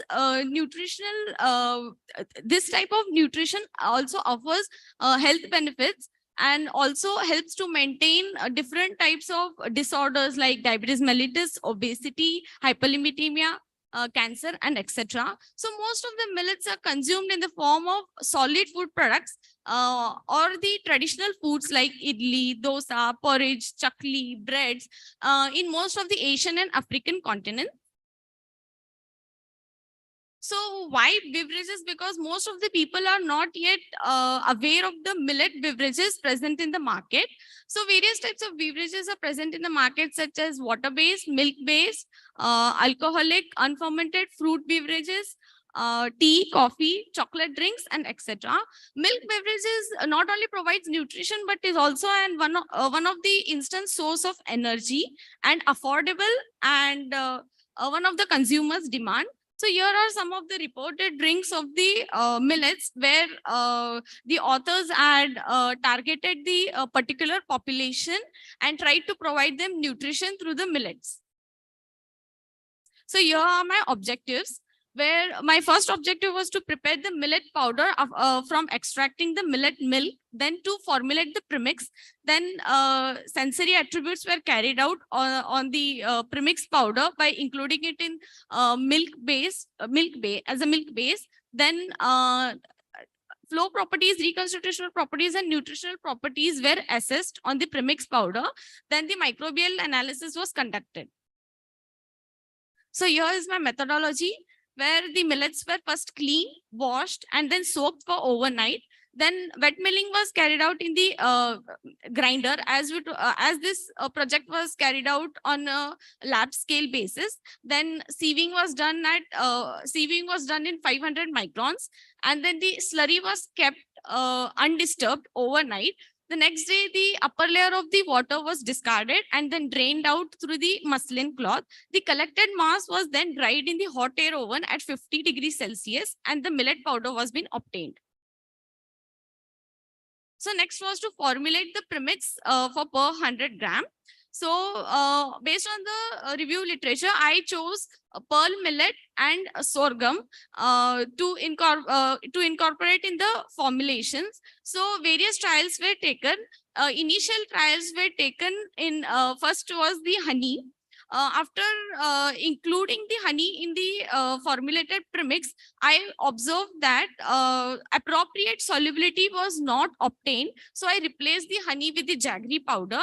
So in the next trials, I tried with the jaggery powder, where after incorporating it in the cold milk, the dispersibility properties were not appropriate. So I stepped ahead with the plant-based sweetener, that is stevia powder.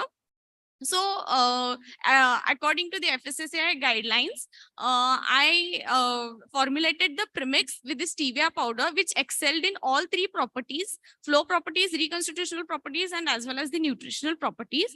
Then the sensory analysis was done on the basis of composition of the beverages per 100 ml. And plain milk, that is buffalo milk, was used for the composition of the premix. And later on, once the ratio was been selected, it was tried in the flavored milk as well. So the composition of the beverages was like 5% ratio, 10% ratio, 15%, and 20% of ratio.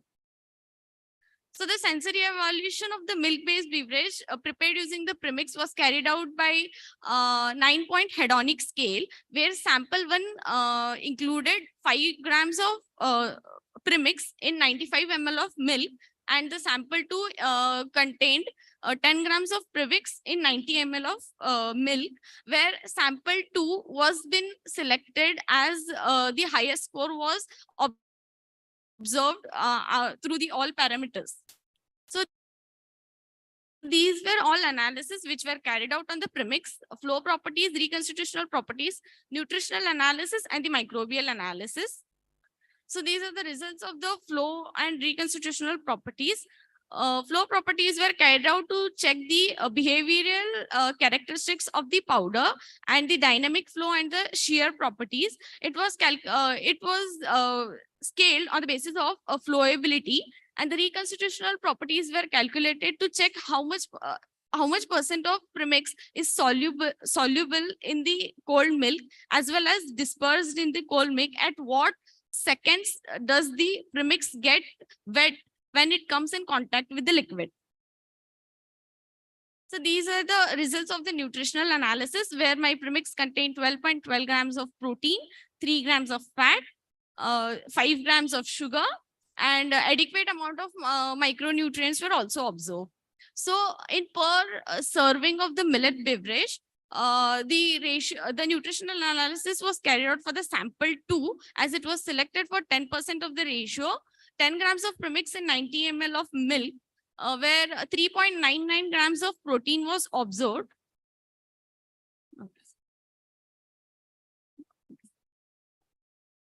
So the results of the microbial analysis included 27 colony forming units were observed in total plate count, and the antibacterial test was done against the Bacillus subtilis, where inhibition of contamination was observed at 15% of concentration. So ready to serve premix was a homogeneous powder which was being observed, and the sensory analysis was best chosen for the 10% of the ratio compared to that of 5% of the ratio, and the flow properties did not obstruct by adding different ingredients such as milk powder and the stevia powder. So greater the values gives the better reconstitutional characteristics. This was noted in my premix. So the premix consumption for per serving provides 6.84% of millet and 0.5% of sugar content in it. So here I would like to conclude that the premix can be consumed in plain milk as well as in the flavored milk. And this type of methodology can be used on the home scale as well as the industrial scale basis. And it will also give a great economical increase in the agricultural sector by helping the smallholder farmers. So in my future perspectives, I would be evaluating the glycemic index text on the premix as well as the storage and shelf life studies. And this type of methodology can be used in preparation of various favorite food items like pizza based crust or the burger buns and etc. And there is a large market for, there can be a large market for FMCG of such instant drink mix premixes. So no preservatives were added. It was labeled with a clean label solution. These are my Thank you. references. Thank you very much. Very nice attempt and nice presentation also, I should say. But you started extracting milk from millet, Yes, sir. right? Yes, sir. Then the whole exercise was done on the separated milk. First, the milk was been extracted, and the after draining, the milk which was obtained was drained off, and the mass which was collected that was been used for preparation of premix. No, you have once you how did you extract milk? Milk. So first I washed and cleaned, first cleaning and washing, then Okay. soaking of the millets, then wet milling was done, and then that slurry was kept for settling undisturbed. And then once you keep for settling, the upper layer of The supernated liquid. the upper layer of the water was discarded. The upper layer of the water was discarded, and then the slurry, the thick slurry which is present at the bottom. That means the milk you discarded. Yes, sir. The water was discarded Milk. of the milk. Yes, sir. Uh-huh. No, that is something unique. I don't. I think we need to discuss later. I'll discuss with you later. Anyway, any questions from this thing? So the presentation which has been made here. Okay. Anyway, I think people like your product. It's only me who did not like it, probably. Okay. So okay. One point is, I think, again, a common comment when something like this is done. What you should also look at whether this kind of product is already available in the market and how is it different, and then also something about the cost. If this is going to cost, let us say 400 rupees per kg or 500 rupees per kg, I don't know if people will buy. So something on that, some information. So the premixes which are available in the market, like Little Joy Company, they have prepared their formulations with their premium quality, like they have used jaggery powder and as well as the dates powder, due to which they have very high calorie content as well as the sugar content. So to replace and to reduce the sugar content, I have used this stevia powder. And if you see the cost analysis, I'm working on it now. In the market, if you see, we get 1 kg or 500 grams of premix for 200 to 300 grams. Probably in the when you were over enthusiastic in the presentation, you missed these small points in the beginning. That would have been made clear to us in the beginning itself. Now it is becoming clearer. Yeah. Your intention, what your intention was or intentions are. My Okay. intention was to just to Okay, reduce okay. the Now sugar it's- content yeah, in our it's okay. daily diet. Okay. Thank you very much. I wish you good luck. Thank you, Thank sir. you. Okay, thank you. Thank you. Thank you. Thank you so much, ma'am. Again, kindly request all the presenters to stick to the timing strictly. 8 minutes will be given for presentation and 2 minutes will be taken for questions and discussions. Next, I would like to invite Ms. Dhwani Arora to present on the topic Use of Moringa oleifera leaves powder in elevating hemoglobin levels.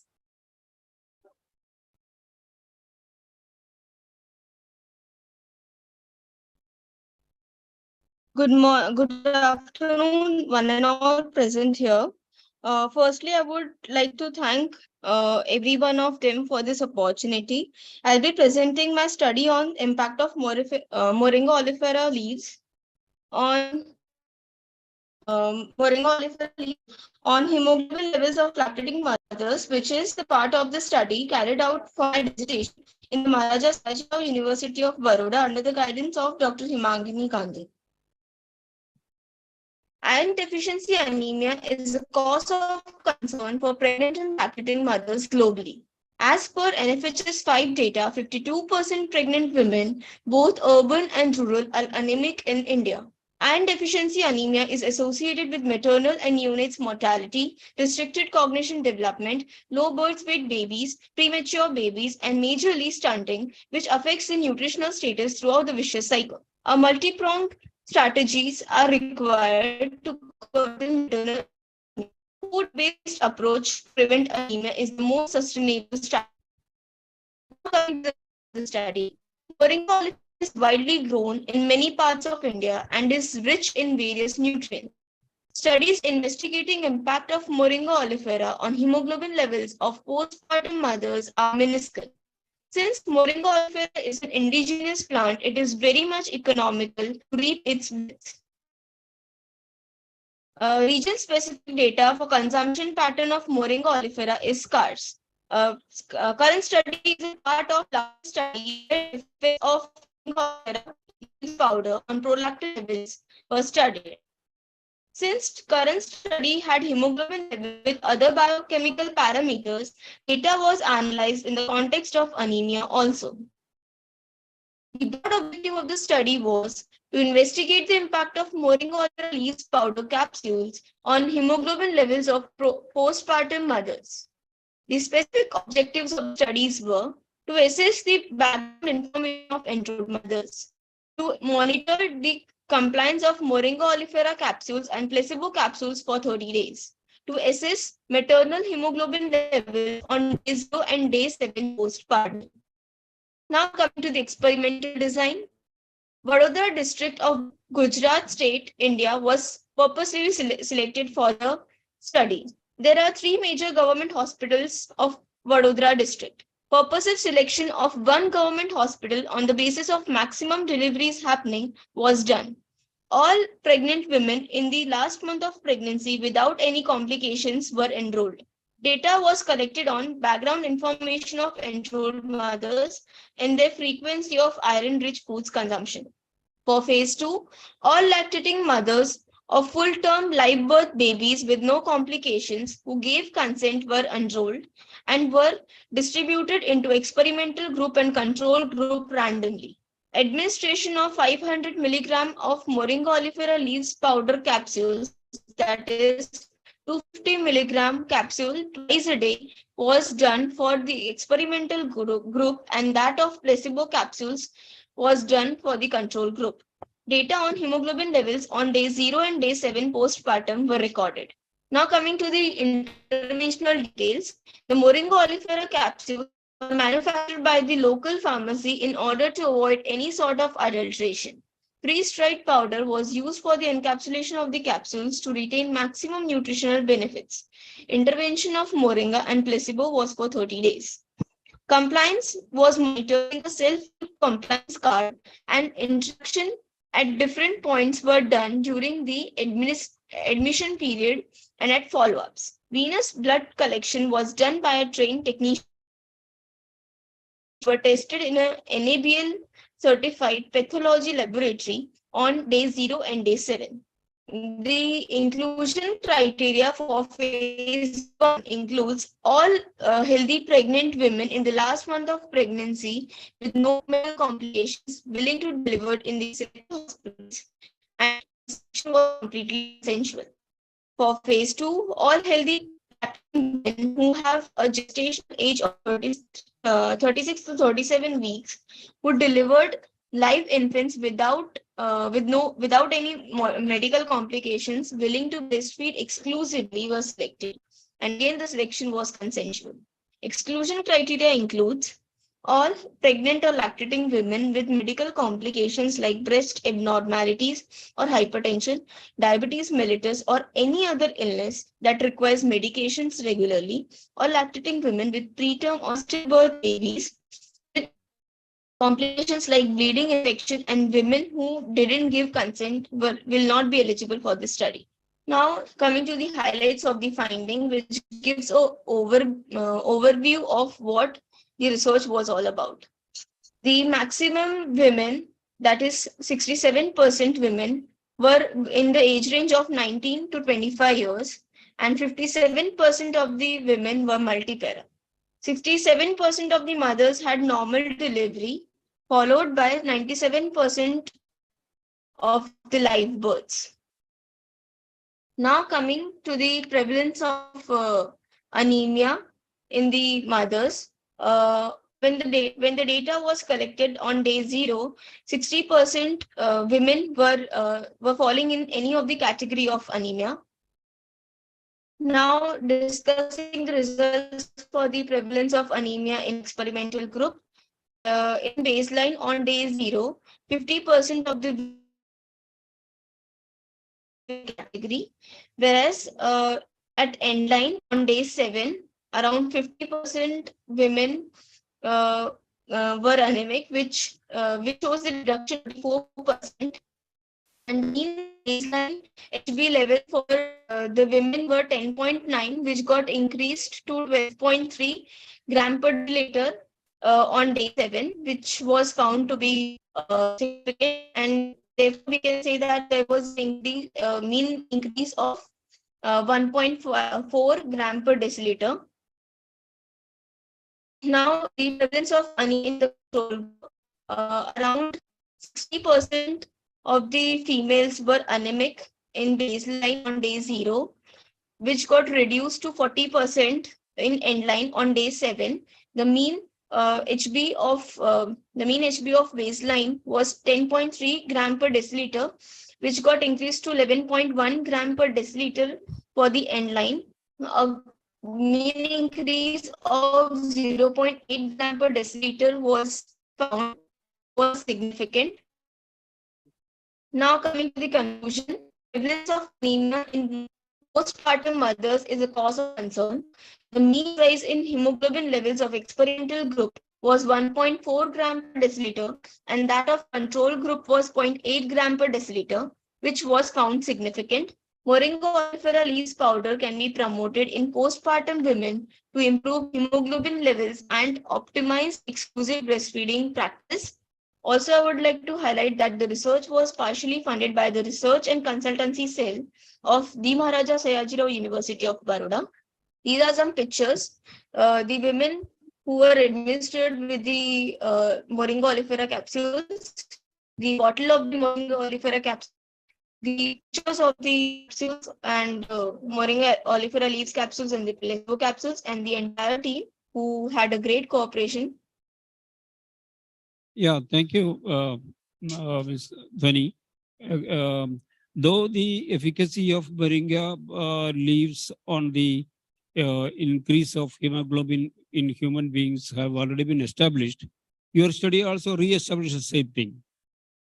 It's Yes, a good thing because I mean it's a good thing as a small study. I really appreciate that thing, though it is something like reinventing the wheels again. Still, as a student, it's okay, very good. And your presentation is excellent. I congratulate you for that thing. Thank you And so wish you, much, sir. yeah, and wish you good luck. Any Thank doubt you. on this? Okay, thank you, Dhani. All the best. What I could understand from your presentation is I think it was just a week's providing of your capsules to the patients, isn't it? 1 week. Yes, sir. Actually, sir, the intervention was on the effect of Moringa oleifera leaves on prolactin levels, which was carried out for 30 days. As we were collecting the prolactin samples on Devon, we also found it We also found it considerable to correct for hemoglobin as well. Okay, thank you very much. All the best. Yeah, next please. Thank you so much, ma'am. Next, I would like to invite Ms. Beta Mary for her presentation on food consumption pattern among thin fat phenotype.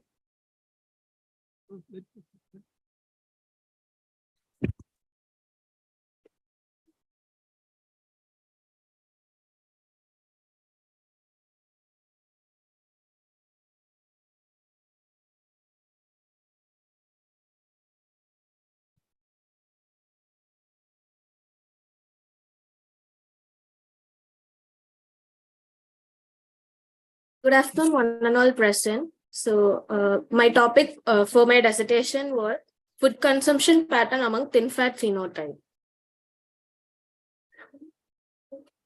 So to introduce about what is thin fat phenotype, it is the presence of an increased body fat percentage who in an individual who has a normal BMI. So their height for weight will be correct, but their body fat percentage will be slightly elevated compared to the normal levels. And this type of a phenotype, it is very common in South Asian population and the South Indian population. So the aim of the study was to assess the prevalence of thin fat phenotype among the college students of the age group 18 to 25 years. So this was done in Mount Carmel College, and the objectives were to assess the prevalence of thin fat phenotype and to study their diet and physical activity level, and to find if there is any difference between their lifestyle measures according to the body type when compared to the other people.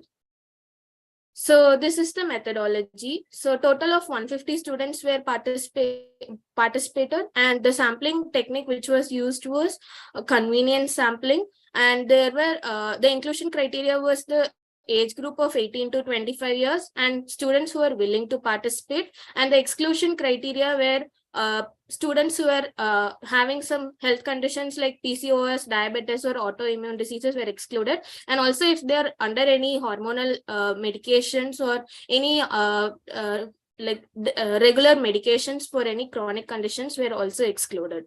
So the variables which were used were measured were height, waist tip ratio, weight, BMI, and the body composition, which included the bone mass, muscle mass, their body fat content, everything, using the BIA machine. And the socioeconomic status, diet pattern, and the physical activity was also measured. And the tools used were a stadiometer, measuring tape, the BIA machine, and the questionnaire was also given, which contained the Kuppuswamy scale, food frequency questionnaire, 24-hour recall, and the to measure the physical activity, Satyanarayana method for assessing physical activity level was used. So coming to the results, the mean age was found to be 20.48, and most of the participants were upper middle class, and the people who were in the upper class were 14%, and almost half of the participants had a normal BMI, and nearly the other half were into overweight or obesity. So these were the body fat indices. So the waist circumference was found to be 1/3 of the participants had an elevated waist circumference, and the waist tip ratio was also found to be 1/3 of the participants had a higher waist circumference, and the majority of the participants, like 69%, had a body fat which is less than the 33.4. So less than 33.4, it shows that they are in the normal range. So about 30.6% of the other, like the rest of the participants, had a body fat percentage which was higher than 33.4, which represents that they were their body fat percent is a highly elevated range. So the total 150 students were divided based on their BMI and their body fat percentage into 3 categories. So that is the normal BMI and low fat is the first category, and the second category is having a high BMI and a high fat, and the third category is the normal BMI and high fat, which is the thin fat category. So there were 8% of the students, that is 12 students were found to be having thin fat phenotype, and another categorization was also done based on their waist circumference and their BMI. So 4 categories were made. So the first one was the normal BMI and the normal waist circumference. And the second one was higher BMI and the higher waist circumference. And the third one is the normal BMI and the high waist circumference, which is the thin fat category. And the last one was high BMI and the normal waist circumference. So based on this categorization, it was found to be 14% were coming under thin fat phenotype, which shows that 21 students were thin fat. So their dietary intake were seen, and person adequacy was calculated. This is for the whole population, that is the for the 150 students. So their energy intake, carbs, protein, fat, and micronutrients like vitamin C, iron, calcium was calculated, like compared along with the EAR 2020, and it was found only energy and protein was met by the students 3/4 of the adequacy percent, and iron and calcium was only met 1/3 of the adequacy percent. And we also did a food frequency questionnaire, which contained all the processed foods like instant foods, baked foods, spreads, sweets, premixes, fried foods, salted foods, beverages, canned and packed food, outside foods. So this was calculated based on their per week consumption. So they were asked about how much do they consume per week, and their mean was taken. So their total was 28.9 serving per week was taken among all the 150 students, and the most consumed processed food was found to be sweets, outside foods, instant foods, and baked foods, whereas the premixes was consumed the least. So due to the increased intake of all these processed foods, the micronutrient intake was compromised somewhere. So next is the consumption of processed food based on the thin fat phenotype and the rest of the people. So this is based on the BMI and fat percentage category. So there were 3 categories. So when seen in this table, there was no significant difference in the consumption, but it can be seen there is a trend different compared to all the 3 groups. So it was found that in the thin fat category, the consumption of baked foods, sweets, fried foods, salted foods, and beverages consumption was higher than the other 2 groups. So this is the comparison of the participants based on the waist circumference and their fat percentage. In this table also, there was no significant difference in the consumption, but also there was a trend difference in the consumption pattern among the groups. So in this also, the instant food, baked food, sweets, fried food, salted food, and outside foods was found to be higher in the thin fat category compared to the other 3 categories. So this is a daily dietary intake. So this was done by 24-hour dietary recall. So their energy, carbohydrate, protein, fat, and micronutrients like vitamin C, vitamin A, and iron was calculated. And it was found that, and in this table also, there was no significant difference. But the trend difference shows that in the thin fat category, the energy, carbohydrate, and fat was found to be higher. And also the vitamin A, that is beta carotene consumption, was very less in the thin fat category. And this is based on the waist circumference and the BMI. But unlike the previous table, there were no trend different regarding the thin fat category. So I would like to request you to wind up, ma'am. Your time is becoming short. Yes, sir. Only 2-3 slides more. I'll just wind it up.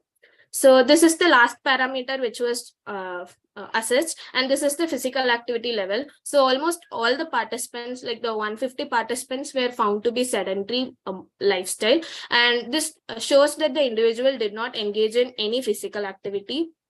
And to conclude, so individuals who are having a BMI, normal BMI or normal waist circumference, those who have accumulated a higher body fat percentage have a higher consumption of carbs, fat, processed food, and there is a lower intake of micronutrients. So individuals who are coming under the thin fat category have a higher risk of metabolic syndrome due to the higher body fat percentage. Usually BMI is used as a common tool to assess their healthy level based on a normal overweight or obese. But BMI is not a good indicator to assess this phenotype, but the fat analysis method can be used to identify this, and so the individual can be taken a preventive measure to prevent the metabolic syndromes. So these are the important references, and thank you for listening. Thank you. Thank you very much. So what do you recommend? Thank you, sir. What is your recommendations to your contemporaries, people of So your age? yes, sir. So it was found that the processed food, there are many factors associated with the. No, that's okay. That's okay. I've seen yes, your sir. observation. Now, Yes, you sir. tell me, as a member of the new generation, what is your message to people? So the processed foods, we can't tell to cut it down, but the processed food consumption may be reduced to a little bit, and the physical activity can be increased more, like exercising, yoga, or something like that should be bought, and the lifestyle measures should be taken to prevent this, sir. What can we do so that people consume less processed food? More of an awareness should be given about this, Yes. other side of consumption. Mostly it is consumed only for taste. Even we did that also. So around 90% of people ordered foods online. So that is a main barrier for physical activity. And mostly they ordered only fast food and all these processed food. So all that, it was mainly because of convenience and taste. So maybe that part can be explained more, and more of an awareness should be brought among students. Exactly. No, there is no comment on your observation. There is no comment on your findings also. Your excellent work. But the only thing is that we all know the disease. What is the disease? Yes, sir. But we don't have the medicine. Yes, sir. Okay. Now we are all, fighting in the darkness to find out a solution for these things. Yes, sir. So I suggest people like you with the knowledge and abilities to head a movement amongst the youngsters to go away from these what you call convenient foods. Yes, sir. Convenient foods. Yeah, let them bring, just like we were doing previously. We were all taking our lunch from our houses when we were all students. Yes, sir. In early, 70s, 80s and all, when people like me were students. So that culture is nothing bad. We used to carry our tiffin carrier with us every day. Yes, sir. And usually that generation used more of bicycle and walking more. But nowadays it's only scooter or car or anything, which is more convenient and lesser of a physical activity. Yeah, that's right. Anyway, I wish you good luck. Thank you. Thank you so much, sir. Thank you. Thank you, sir. Small point. No? If we have to really stick to what you said, cut down on processed foods, I'll have to cut down on my rice, wheat, everything else. No? It's not one. I understand not, what you mean. Yes, what you sir. mean is tertiary processed foods, Yes, sir. Because the salt whatever, content in all these processed foods are very higher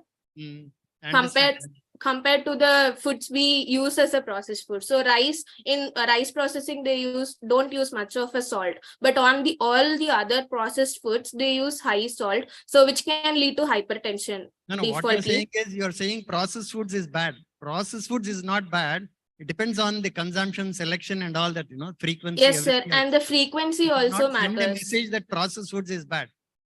Yes, sir.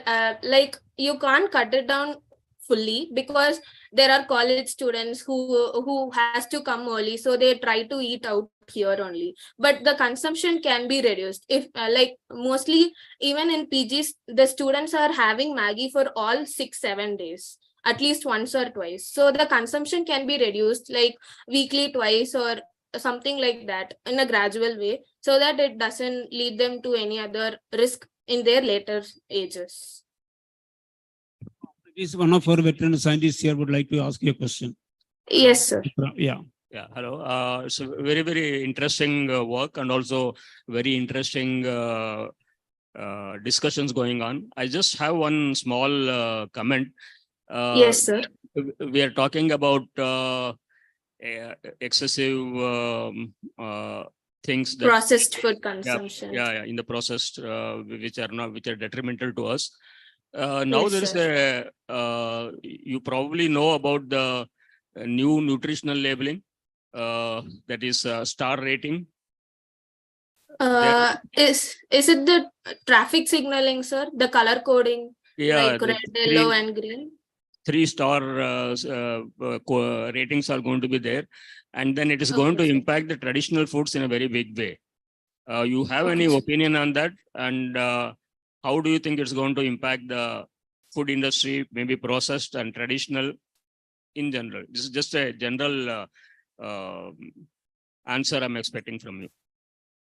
Okay, sir. So, as far as I have observed, all the college students have already a little bit of awareness that they shouldn't consume more of processed foods or junk foods. But even though they are consuming it because they are adapted to it and they like the taste of that foods rather than the rice-based foods or the traditional foods. So maybe if the front labeling or the traffic signal labeling, if it comes, it may increase their awareness, and whenever they see that packet before they buy, at least something goes into their mind that okay, this is shown in red color, so we can skip it for today.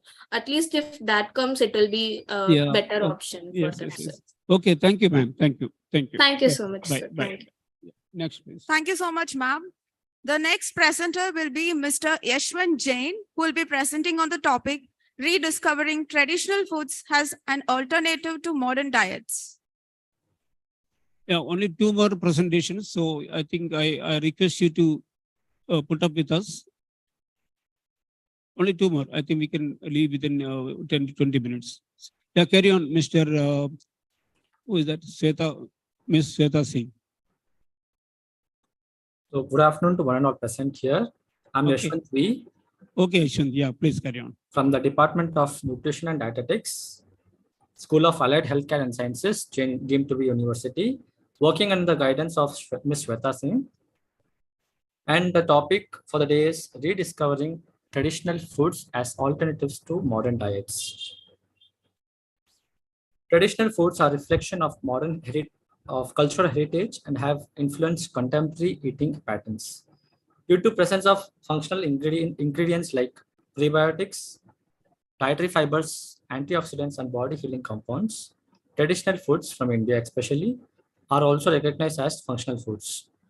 So with these beneficial compounds, it promotes body's immune system, balances blood sugar levels, and helps in weight management. The study of traditional foods offers an important insight into dietary patterns and how these have been shaped through time. Furthermore, to being presumed to be healthy, traditional foods are also delicious.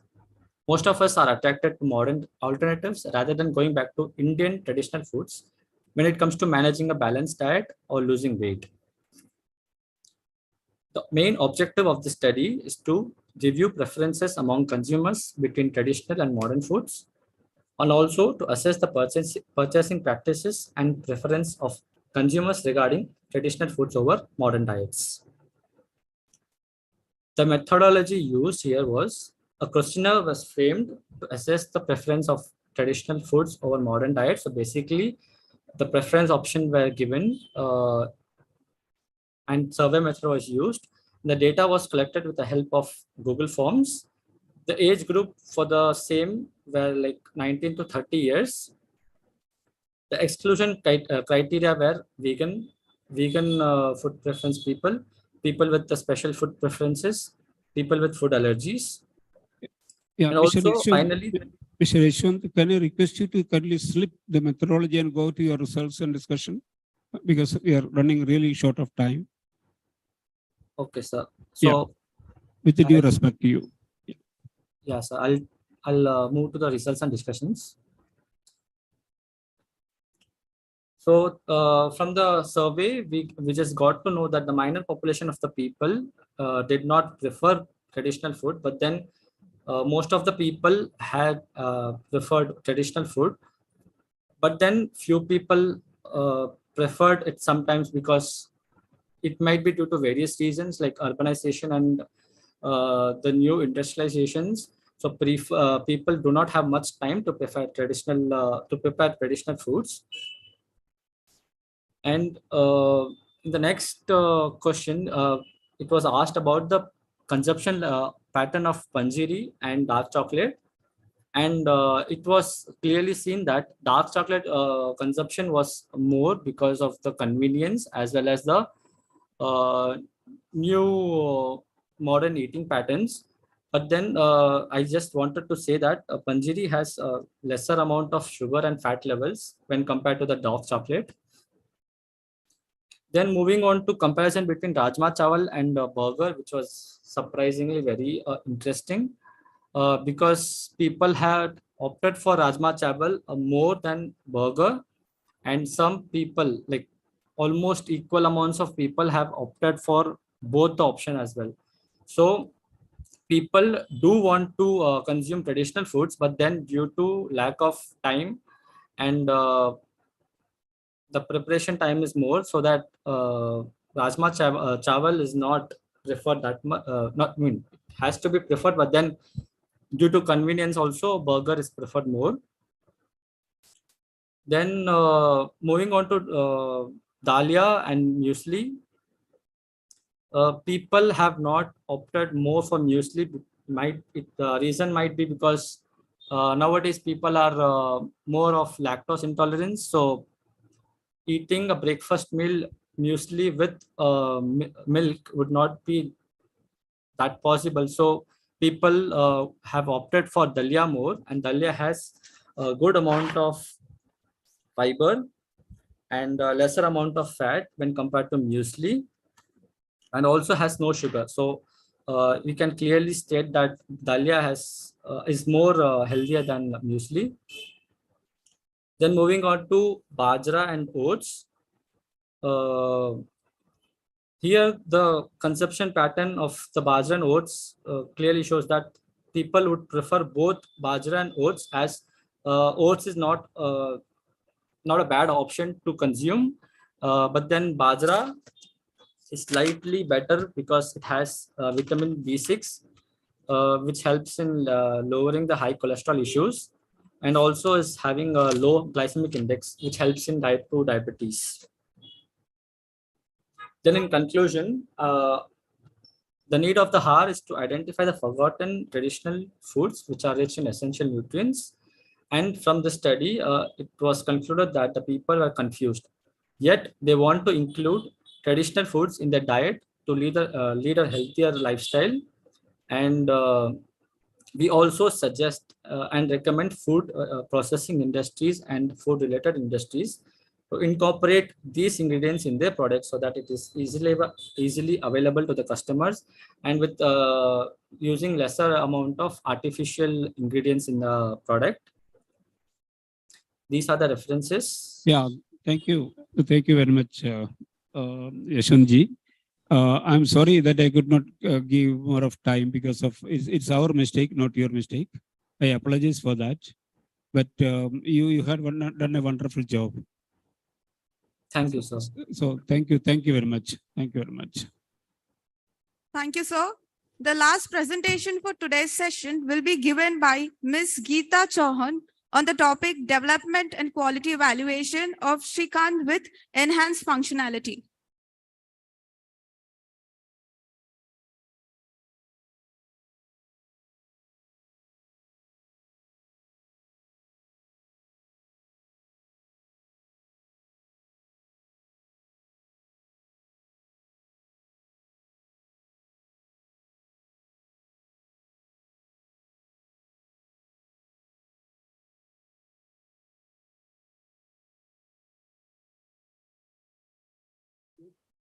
Ma'am, kindly start your presentation. Yes, I'm sharing my screen. Is it okay? Yeah, it's okay. Okay, you can introduce yourself and start. Right, sir. A very good afternoon to all of you, respected chair and co-chair of this particular session. Yeah, good afternoon. Myself is Dr. Geeta Chauhan. I'm working as principal scientist at the Division of Livestock Products Technology at Indian Veterinary Research Institute, which is a premier ICR institute, which is located at Bareilly, Uttar Pradesh. To introduce, as we know that India is the top milk producer and maintaining its position since 1990s. And present in the beginning itself, ma'am, I request you to complete your this thing within 5 minutes. But within, I will take 7 minutes, sir. I'll just finish it off. I'll try. Okay, done. Thank you so much. Yeah. A little just to make the link coming to my study, sir.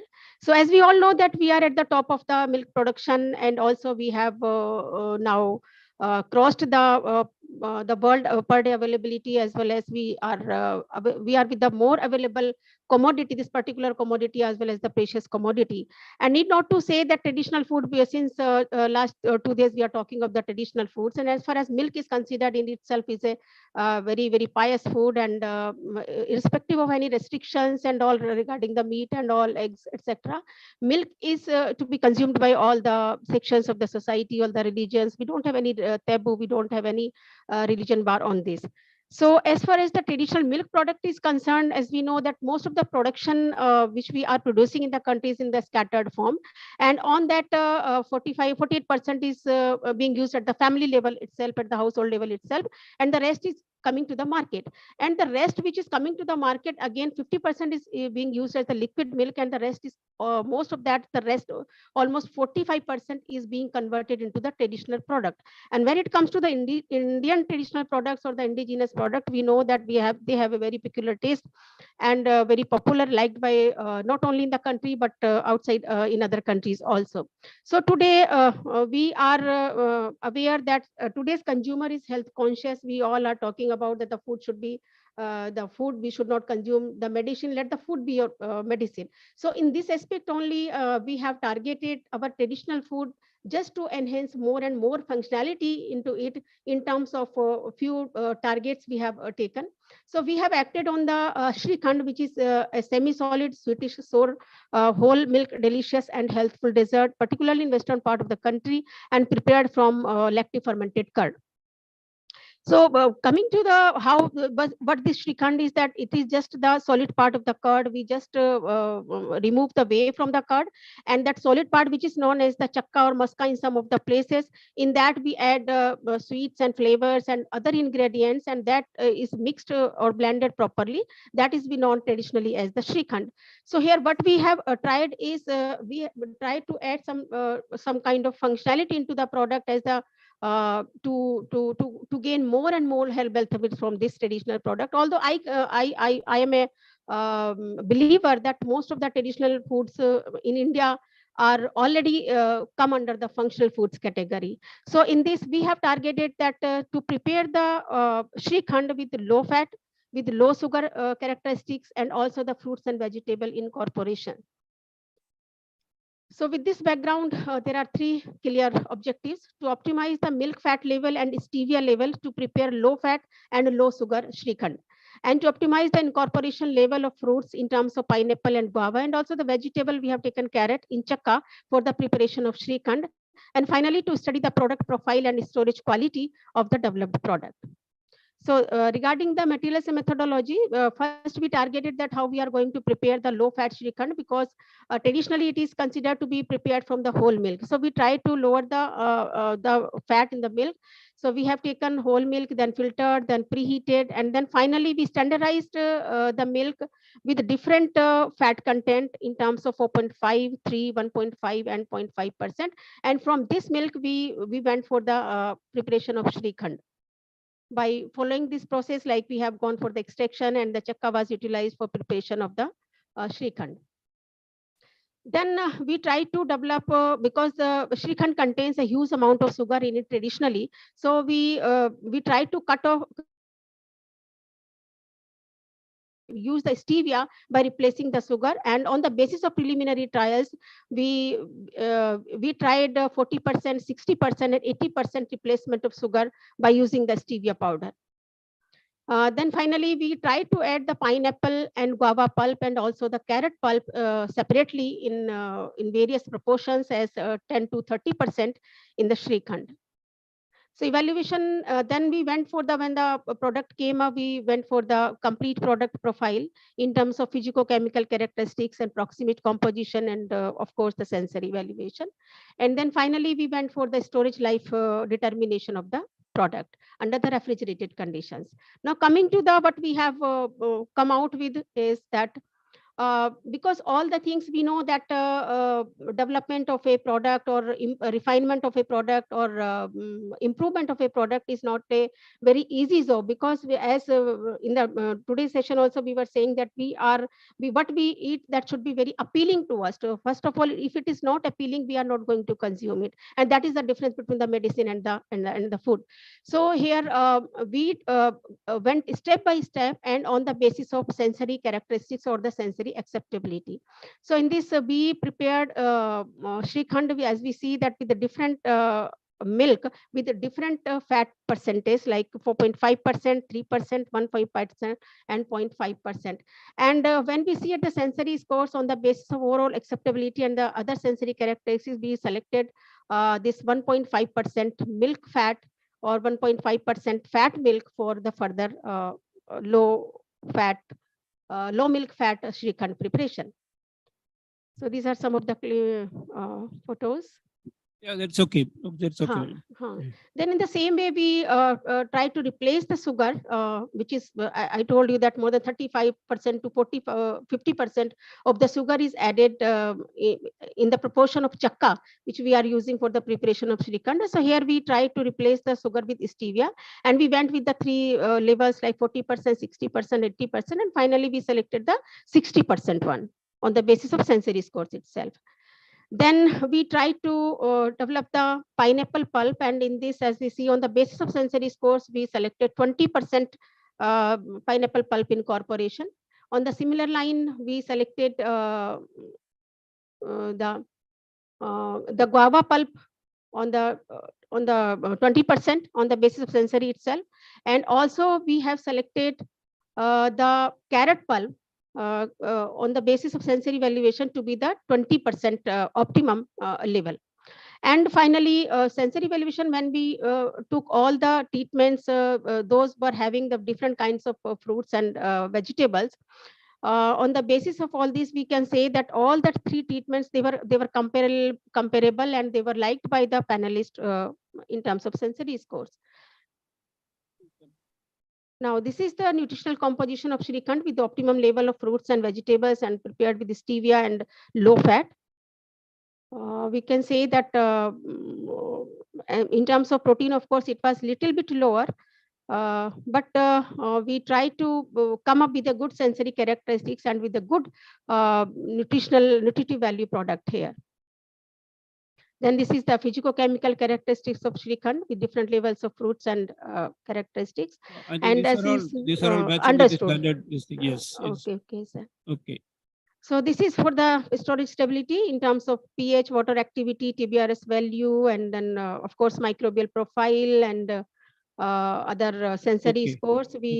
So this is also we compared the product with the market available product, the plain Shrikhand which is coming in the market. So we try to compare with that, and we came to see that it is a parallel kind of product, we can say. So which has a more scope. So finally, to conclude, Shrikhand prepared from 1.5% milk fat was selected optimum on the basis of sensory scores.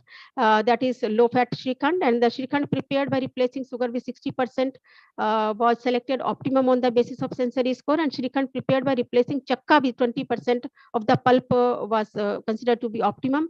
An increase in antioxidant properties of Shrikhand by incorporating fruits and carrot pulp.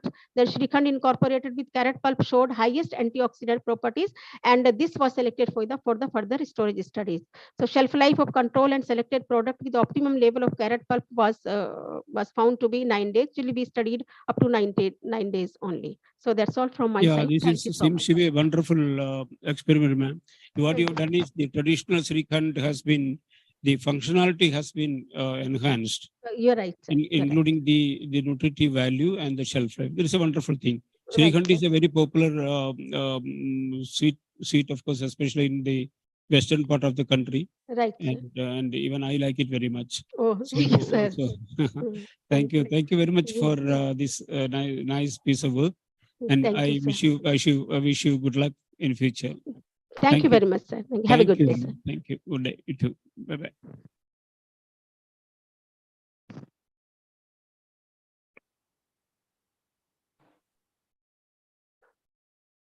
With the permission of chair, so we can announce the lunch break, I guess. Sir. So we have one more announcement that our title sponsor as well as the major associate, Chitkale Bandhu Mitai Wale people, they have came here, the representations are there here. So they have brought their samples and these samples have been available for all of you to be tasted in our lunch area.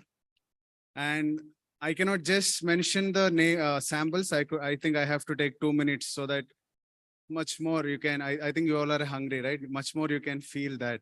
So people from Maharashtra as well as the northern part of Karnataka, if I tell that there is a garlic dry coconut chutney powder or a groundnut chutney powder is there for today's lunch, they have brought it all the way from their factory. Their special product with garlic, without garlic, please do taste it. Along with that one, they have their special bakawadi also. So please do taste these two products. It has been available in our lunch area. So please join us for the lunch now. And we will meet you back at 3 o'clock sharp today for the most interesting panel discussions. Thank you.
I request students to please, because we are 1 hour late and the people who are serving us lunch also have their next due.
Start.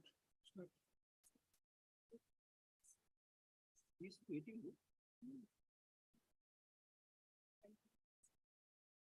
240 we told you.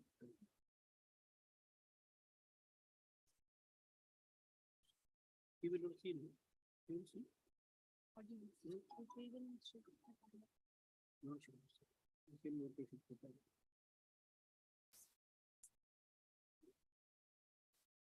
He's on the.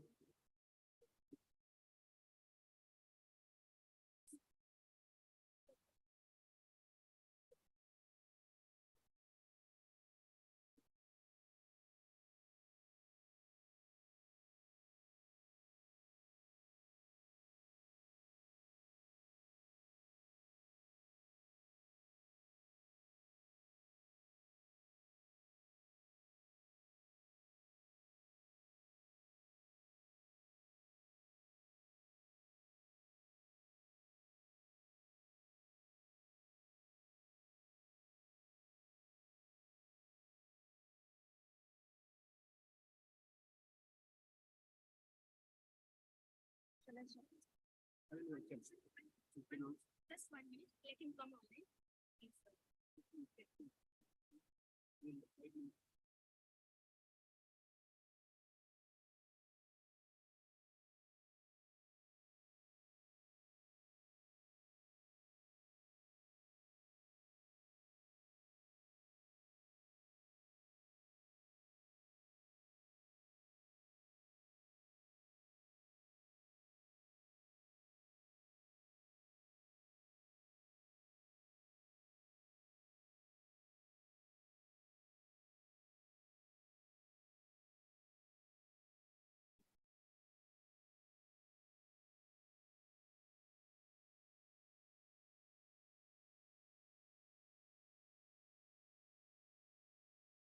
Unmute, share.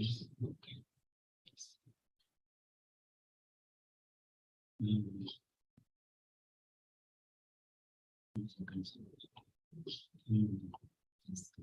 Share now, okay, sir. Slide is visible on the screen.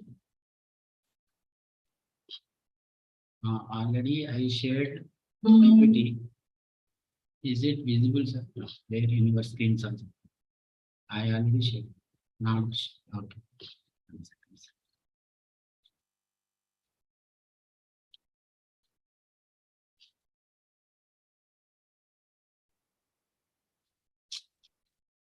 There is a share something.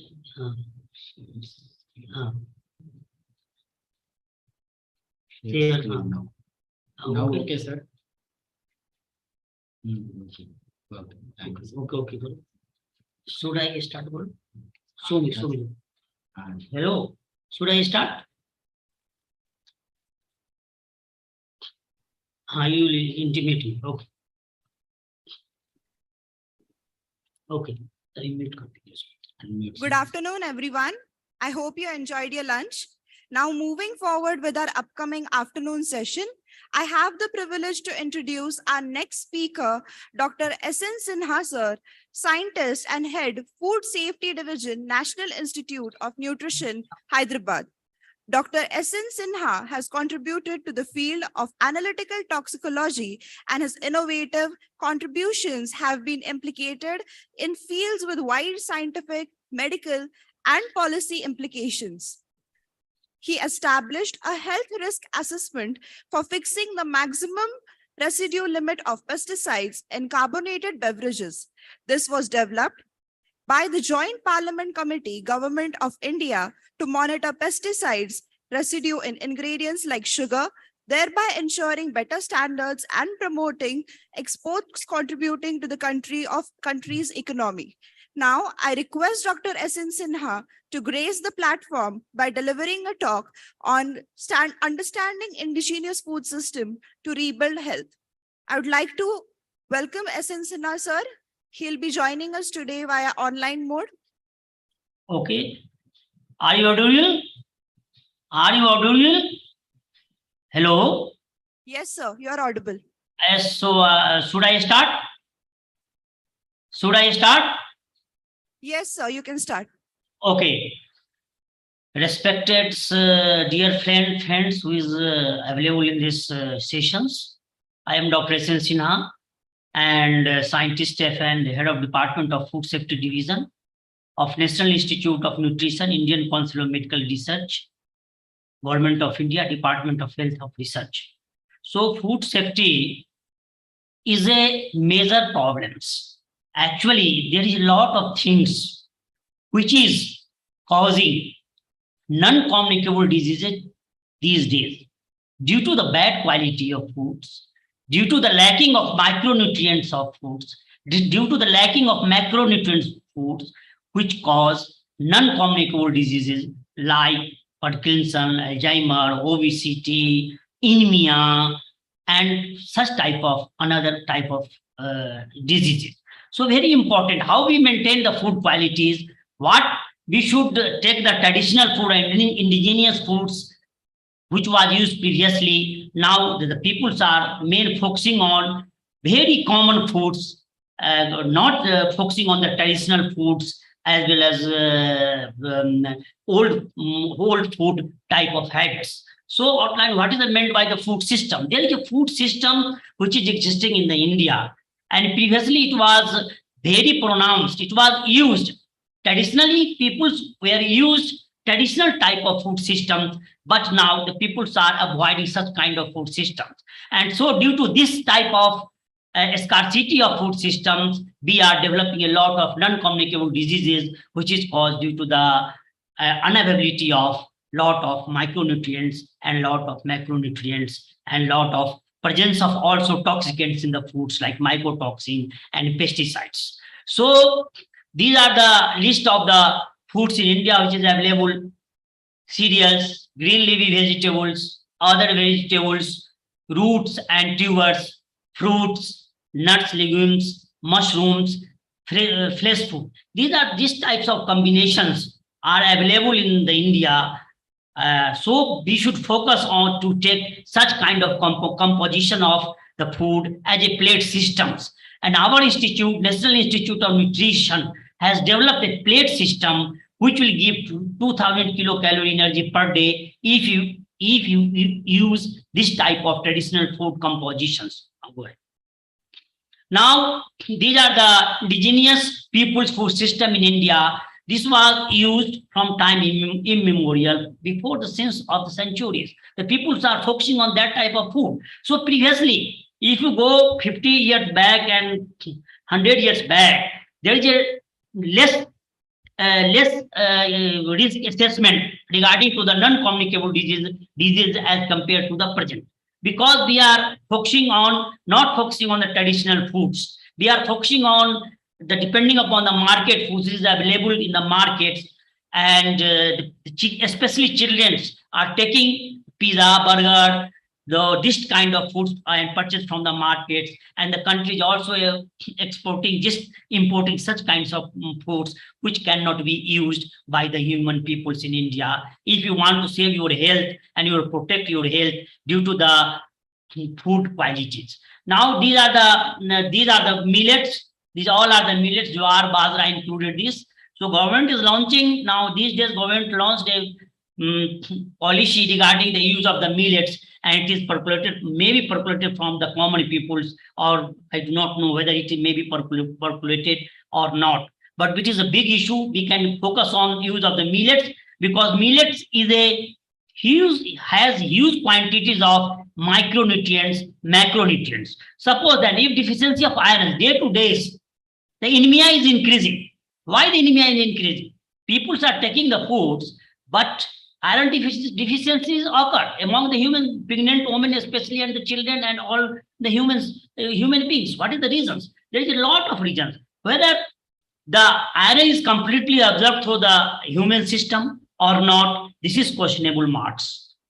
Because I believe that there is a lot of research needs to focus on that. Why the peoples are suffering from such kind of disease like anemia and micronutrient deficiency types of diseases? Because I believe that these types of micronutrients, vitamins, as well as irons, didn't properly absorb by the human system. So this type of research is lacking throughout the world, not in particular the India, because people are taking the food. There is a lot of schemes launched by the government of India.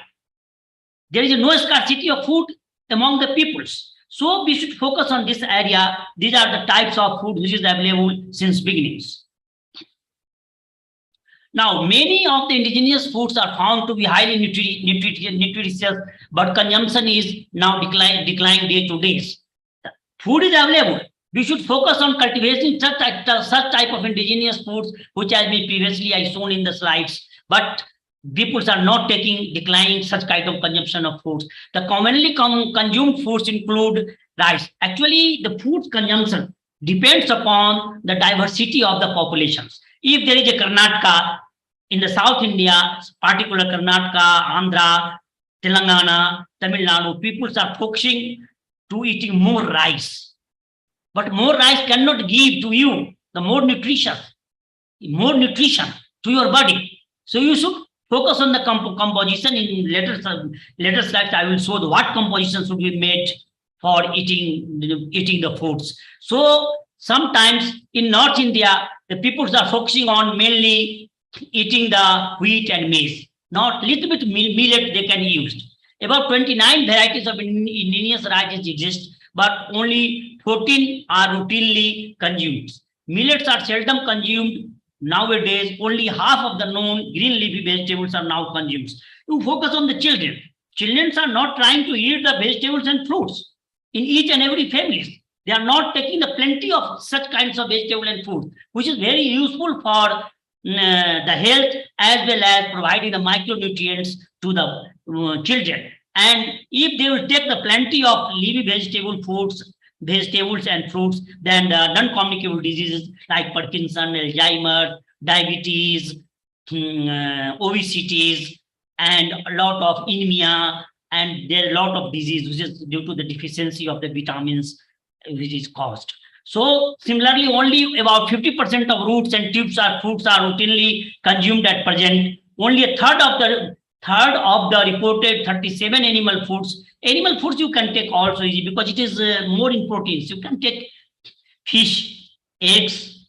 So it is important, but you in certain quantity you can take. So protein is also important parts of the body. Instead of taking the fats, more fats and more carbohydrates, you focus the taking to more proteins and taking to more micronutrients, then you can prevent your body from causing the non-communicable diseases. Now, indigenous food continue to be consumed because of their desirable taste, perceived nutritional benefits, adaptability and resilience to climatic variability, resulting in improved productivity and availability. The traditional practice of preservation and observation, which promote their incorporations in daily diets, and the culture important associated with the foods which facilitate their use in a special occasion. Actually, the government should prepare a guidelines throughout the state, because the state, according to the state, people are taking the foods. How we will accommodate the nutritious foods according to the state diversity? Because in Karnataka, the people are eating some types of foods. In Andhra, people are eating some types of food. In Uttar Pradesh, people are eating some kinds of foods. In Bihar, the people are eating some kinds of food. So in keeping in this mind, the government should prepare a guidelines according to the state-wise diversity of foods, how they can come throughout the problems. So millet is very important. This can be taken throughout the state. There is no problem. Vegetable, fruits and millets, and some non-veg like eggs and fishes. This is very important. Now, very little diversity in way we eat now. There are 250,000 globally identified plant species, because there are people are eating the plant-related foods. All of the maximum vegetarian foods are plant-related foods. But number of crops used in food by humans throughout the history is 7,000. In India, people are only focusing on three types of rice, maize, and wheat. Currently provide 50% of the world's food energy intake. Number of crops and together with 5 animal species provide 75% of world's and food today. Now, crop production and shrinking food species biodiversity. This is very important. Global production continues to grow to meet the demand using population and income. Income is also a problem. Because in India, you can focus, you can see the 80 crores people are depending upon the 5 kilograms, which is providing by the government, by his different schemes. So income is very important. If you are very poor, you cannot afford to go for the nutritious foods. So income is very important. So we should improve our incomes throughout throughout the country by focusing on different schemes launched by the government, and governments focused on increasing to the income of each and every person. This is very important. So poorness is a very important aspect which prevent the consuming the nutritional foods in the human system, in the particular human beings. So the Global Panel and Agriculture Food System for Nutrition list poor diets as the world numbers are health risk. There is a health risk assessment. We have did that. We have did the health risk assessment in our laboratory due to the pesticide consumption. And I observed that some pesticides are harmful and some pesticides are not harmful. So the government should focus which pesticide is not harmful for the person, because these days there are a lot of literature available abroad which focus which has established the correlation of pesticide with non-communicable diseases and oxidants with the non-communicable diseases. Take it. Now, barrier leading to decrease in production and consumption of traditional foods. Local climate, because the climate is very important. Sometimes there is a flood, sometimes it's a dryness. So this type of climate also measuring a very important role. Local climate variety leading to the erratic rainfall patterns and short rainy seasons. Easy access to non-indigenous food from markets and food security schemes. Because non-indigenous food is not available throughout the markets. Only non-indigenous food is available from the market. You go and easily find out a lot of non-indigenous food in the market. So we have to promote the food security through the indigenous food and traditional foods to the market. The government should prepare give clear guidelines to the stockholder to focus on indigenous food to produce in the market for the sale and availability of the common peoples. Increasing exposures to hybrid crop varieties. Now, these are the plate system. This plate system is developed by our institute, National Institute of Nutrition. If you take this plate as a whole food, then you can come out from the non-communicable diseases. This is very important. And it should be, I have already requested to the DG and to the directors to translate this plate system in the different regional languages, because it will be available under the awareness program to the common peoples. Now, cereals, nuts, legumes, green leafy vegetable, fruit, mushroom, flesh, milk and dairy products, nuts and beverages. You see that it is the fruits, 150 grams. This is the 90 gram pulse, eggs and flesh foods. This is nuts, seeds, 30 grams. Fats and oils, 27 grams. So, cereals and nutracid cut 240 grams. Now vegetable 350 grams. So if you will eat such kind of composition of foods, then you come out from the problem related to the non-communicable diseases. Now, these are the energy.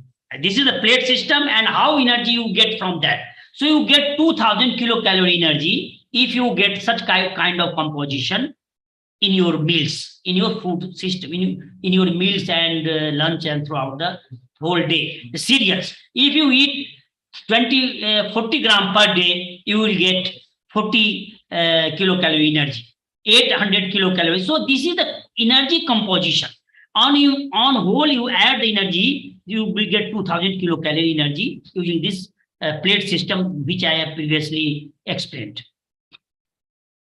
Now, these are the diseases which is caused due to the consumption, due to the scarcity of consumption of nutritious foods and the nutrients. The vitamins, it is in the 8th or 9th classes, it all should know that the vitamin A is cause night blindness. So how we will come to this problem? We will take fish liver, or wild egg, milk, ghee, butter, carrot, kernel, fruits, and greens. But it should be the limited quantity, not in the huge quantity. If you take vitamins A properly, the night blindness will come out. This is the this will be taught in the matriculations, I believe that in the 10th standard.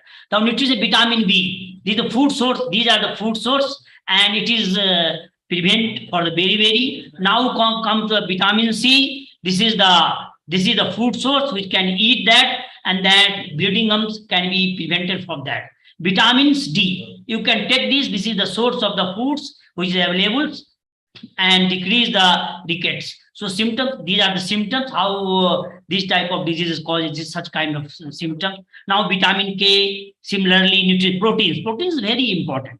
If you you will take less proteins, then you come to the lot of problems like these symptoms and these types of problems. Now anemia. Anemia is very well established disease, and day to day the anemic patient is increasing. But why? It is a questionable mark. No can answer this, because the people are eating the foods. But the anemia, why the anemia is not decreasing? I believe that there is some things which prevent the complete absorbance of anemia within the iron within the systems. So there is a lot of fortified food is also available. To that the iron fortified foods, iron fortified salts, these are available. Iodine fortified salts is also available. But now the latest data shows that there are people are taking more iodine through the iodized salt. So it should be taken in a proper manner. This is also needs a lot of research in this area. Whether the salt is fortified with more iodized and it cause such kind of diseases. So this is very important. So we have to focus on as far concerning the nutrition scientist and food safety scientist. So two things very weak, very important. One is the iodine. We are taking the more iodine. This is not this to be provided, and why the iron is not absorbed through the proper human systems. What actually?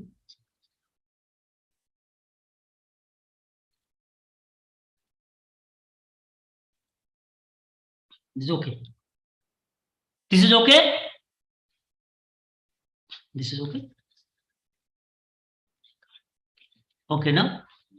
So this is the we have already discussed about that. These are the what disease will be caused due to the deficiency of this type of vitamins. This is the micronutrients. Vitamins A, vitamins B, vitamin C, vitamin D. These are the diseases.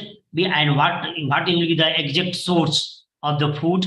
This is the source of the food. You can prevent the deficiency of vitamins A, vitamins B, vitamin C, and vitamin D, vitamin K, proteins, vitamin E, calcium. Calcium is also important part.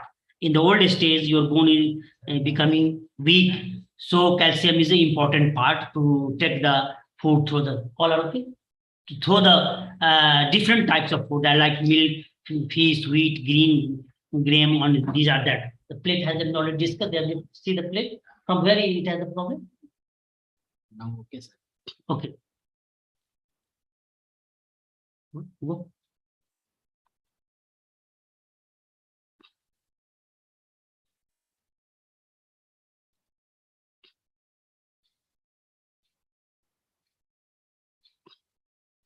Why it is coming like that?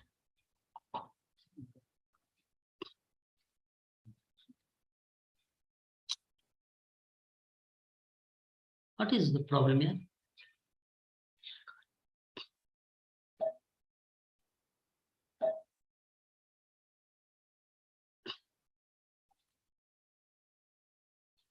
I have already completed now.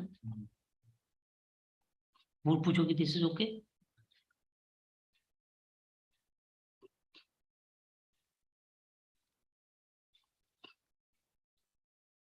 Why it is not moving?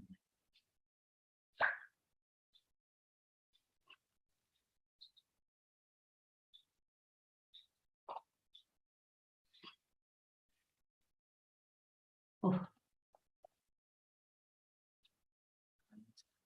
What is the problem? Screen are not sharing. Who ask him? No.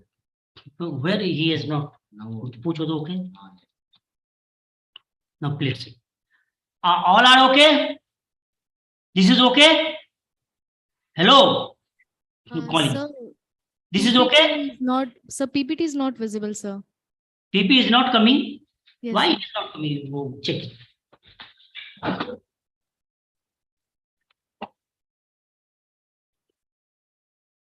अरे तो PP भी नहीं आ रहा है ना.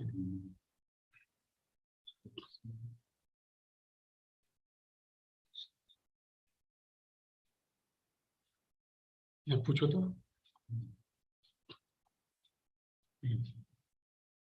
This is okay? PPT is coming? Yes, sir. Yes, sir. Now we have start from here. No problem? And we start from beginning. Sir, this BS is the first slide, sir. Now we start from first time, no? We should start from first slide or my plate system. This is very important. So can I start here? Let me know, please. Okay, sir. Okay, sir. So this is my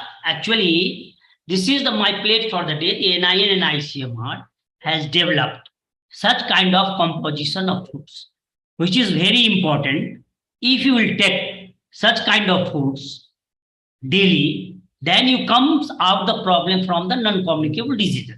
There is a lot of non-communicable diseases which is caused due to the quality of foods as well as deficiency of micronutrients as well as macronutrients like vitamins, irons, and the toxicants which is found in the foods like mycotoxins and pesticides. So this type of combination which cause a lot of non-communicable diseases. This is okay. So NIN and ICMR develop such kind of food. So you go for the composition of such kind of foods. You take this. If you take 150 grams fruits per day, you take 90 grams pulse, eggs, flesh, foods per day, nuts and seeds 30 grams, fats and oil 27 grams, cereals, nutrition acid 240 grams, vegetables 350 grams in per day. Then you come out the problem with the non-communicable diseases. Go. What is the problem here?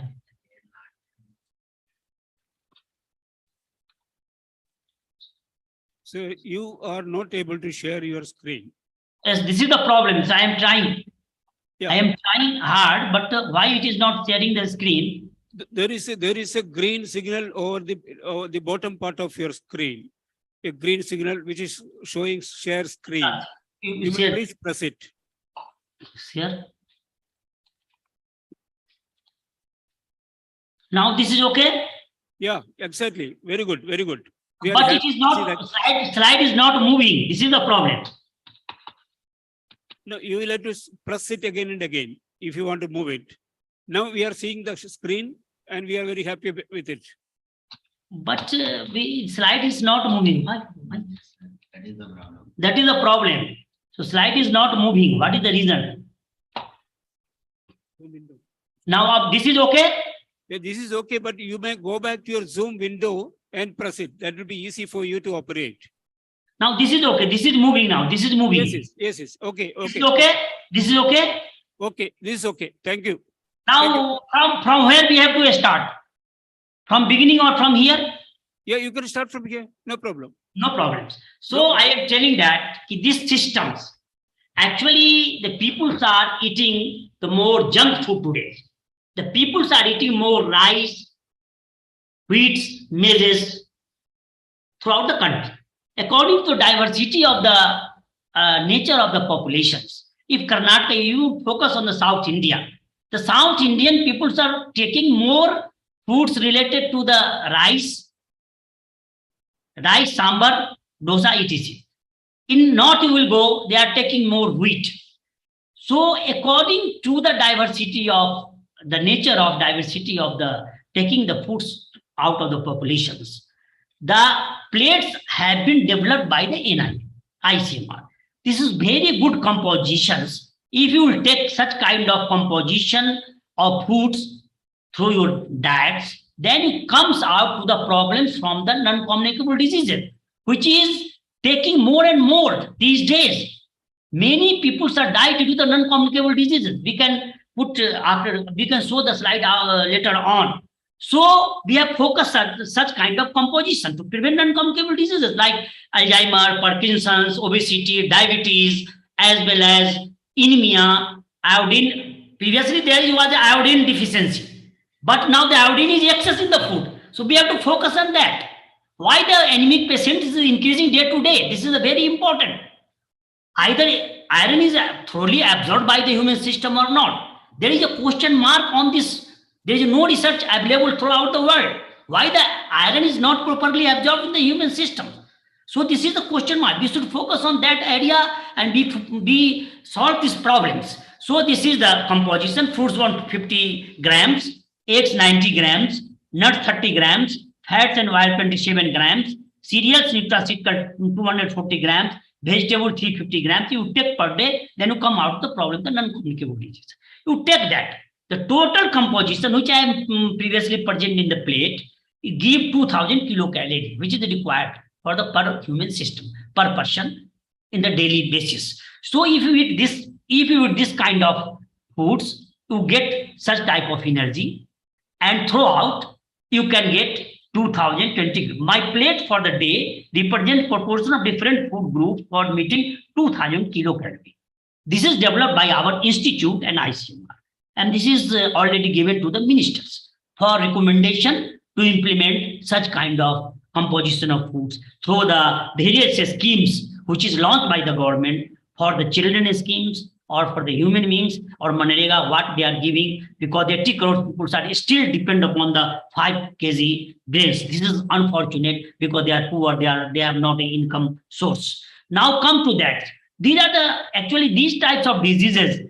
A study in the matriculations. You can go there. Vitamin A, food, these are the food source. You have to take much vitamin A, then you have to take this kind of foods. The symptoms, defective vision, blindness or dim. This is the well-known fact, and all peoples and human beings know that, which is some literate, but the illiterate person doesn't know. So vitamin A can be promoted through such kind of foods. Vitamin B, this is the food source. This is the symptoms. Vitamin C, this is the food source, and this is the system symptoms. So if you want to come out such kind of problems, then you can take such kind of foods in your daily diets. So these days, the data shows that the anemia is increasing per day. This is the questionable mark. And this type of question asked by our Honorable Prime Ministers as well as Health Minister to the Director General of Indian Council of Medical Research. Why the anemic patient is increased day to day? This is the question mark. And why the iodine is excess in the body? It means that there is a lot of food which is fortified these days used in the market, like iodine fortified salts. Whether the iodine is maximum 40, has the quantity of iodine is maximum in the salt, because the optimum level should be there. So these two problems is occurring now with these days. This is the tough question before us. We have to solve these problems, and how we solve these problems. The researcher and academician throughout the country, throughout the world should take attention towards that. Now come to that, the fresh foods. These are the composition of foods. Legumes 20%.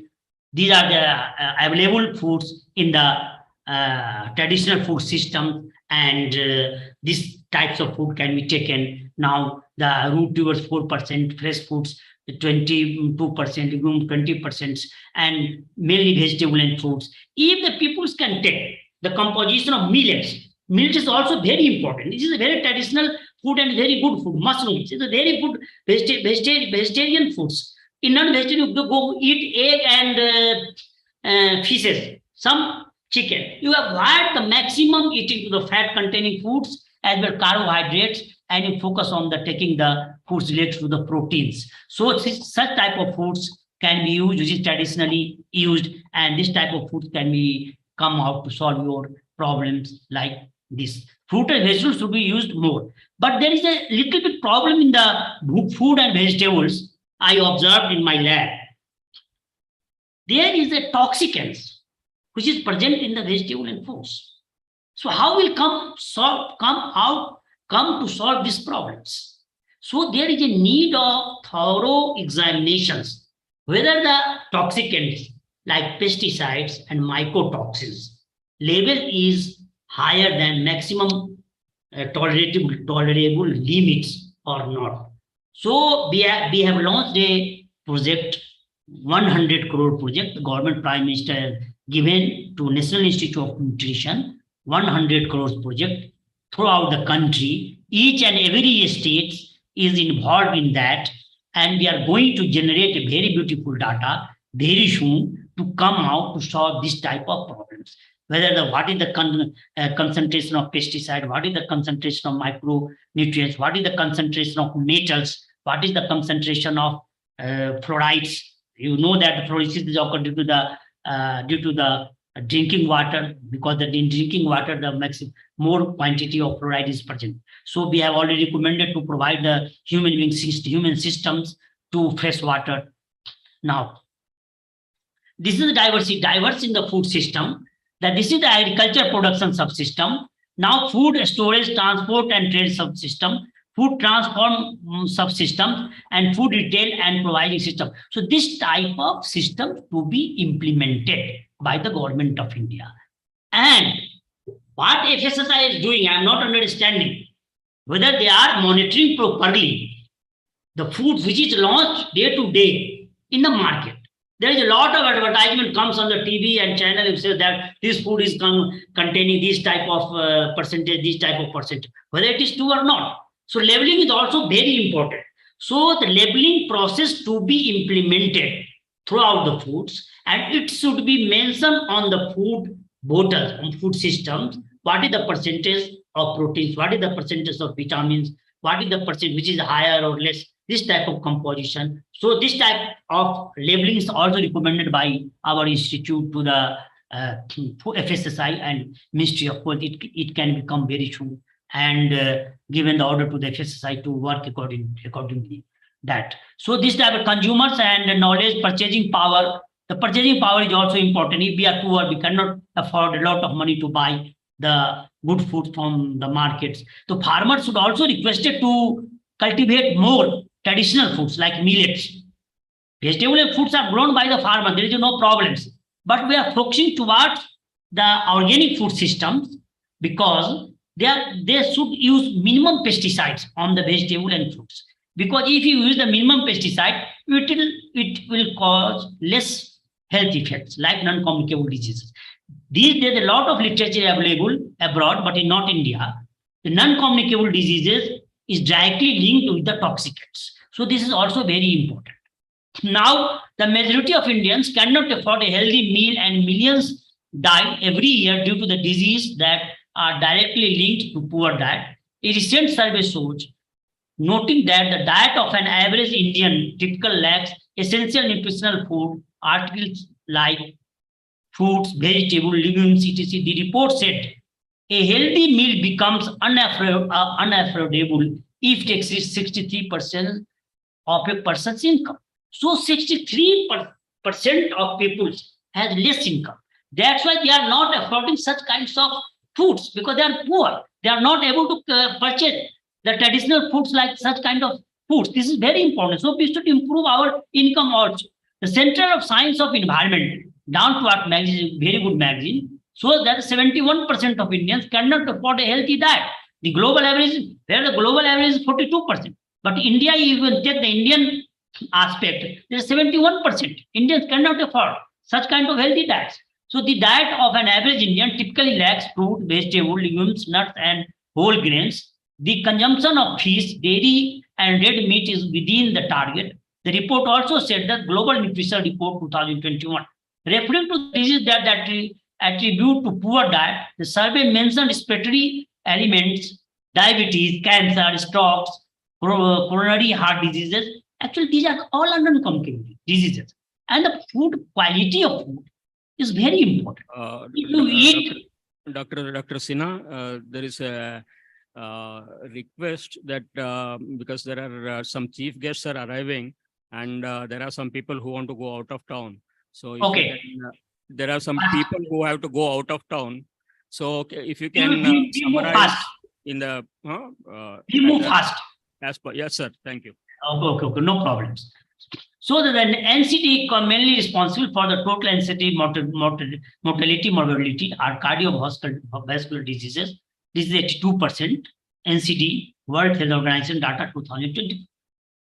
Now, as for the food and agriculture systems, the healthy meal becomes unaffordable if it exceeds 60% of the person of income.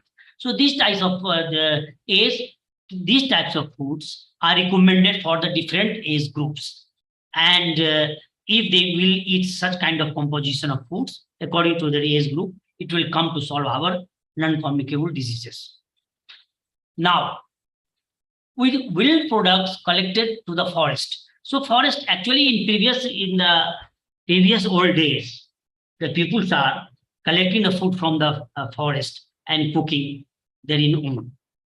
And they are taking the traditional foods. So in previous 50 years back and 100 years back ago, they suffered from less non-communicable diseases as compared to these times of day. So children under 5 years receive supplementary nutrition. Supplementary nutrition should be given.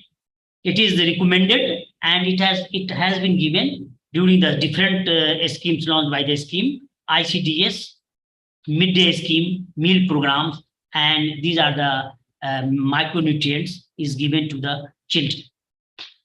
Now, there is a lot of toxicants. I have already told that the mycotoxins and pesticides, these are caused a lot of problems, which is food is contaminated due to this type of toxin. Mycotoxin is very well known product, aflatoxin A, which caused cancer. This is the cancer causing toxicants and which is cause the cancer, and it is going to through the foods. So the storage, pre-harvesting, post-harvesting, transportation, storing of food system to be improved to store such kind of foods by FCI Food Corporation of India and other food storage system launched by the government of India to avoid such type of mycotoxin contaminants. So aflatoxin is present in that. In our lab also we did that. Aflatoxin present in such kind of foods which is stored and which is sold in the market and is stored by the food corporations, different country programs like maize almond. These are also contaminated with the mycotoxins. So it should be avoided. If you store properly, you will transport properly, then it should be avoided. Now, field crops, harvesting, drying soil, these are the system. How we can manage the less contamination of mycotoxins. So if we go for follow this system, we definitely prevent the contamination of mycotoxins to the food. Now, you take the 42 billion people of the world cannot afford a healthy diet. But in India, you take the 75 to 100% in 2070. So 75% is a minimum cutoff. So healthy diet is very important. They are not affording due to the less of the income, and there are several barriers. Now we come to the failures of the current system. Globally, this type of you can go the hunger index. The India is 107, 107.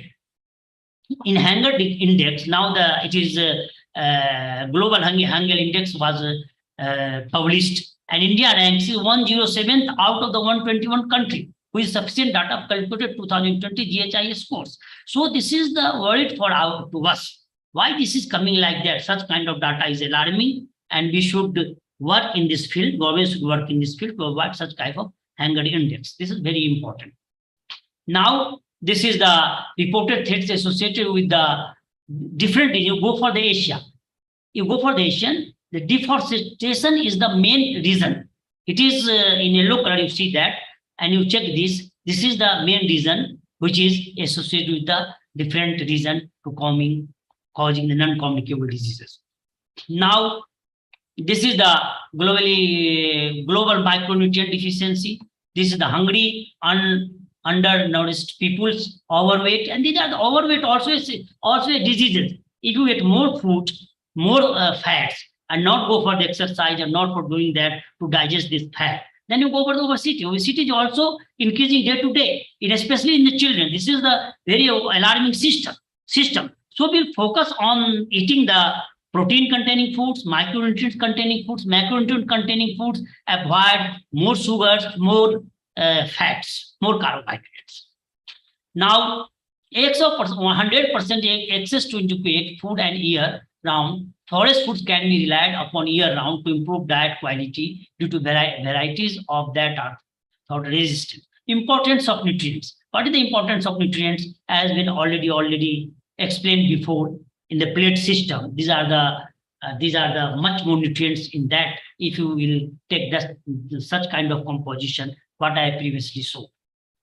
Now these are the published papers, and the published paper suggested that what we have go that compared to data children that is 43,000 households across 27 countries examine the importance of forest and dietary diversity. So dietary diversity is also important. According to the dietary diversity, the government should prepare a plan, prepare a guidelines according to the nature of the dietary diversity and suggest according to the state-wise habit of food, dietary habit of food. So this is very important.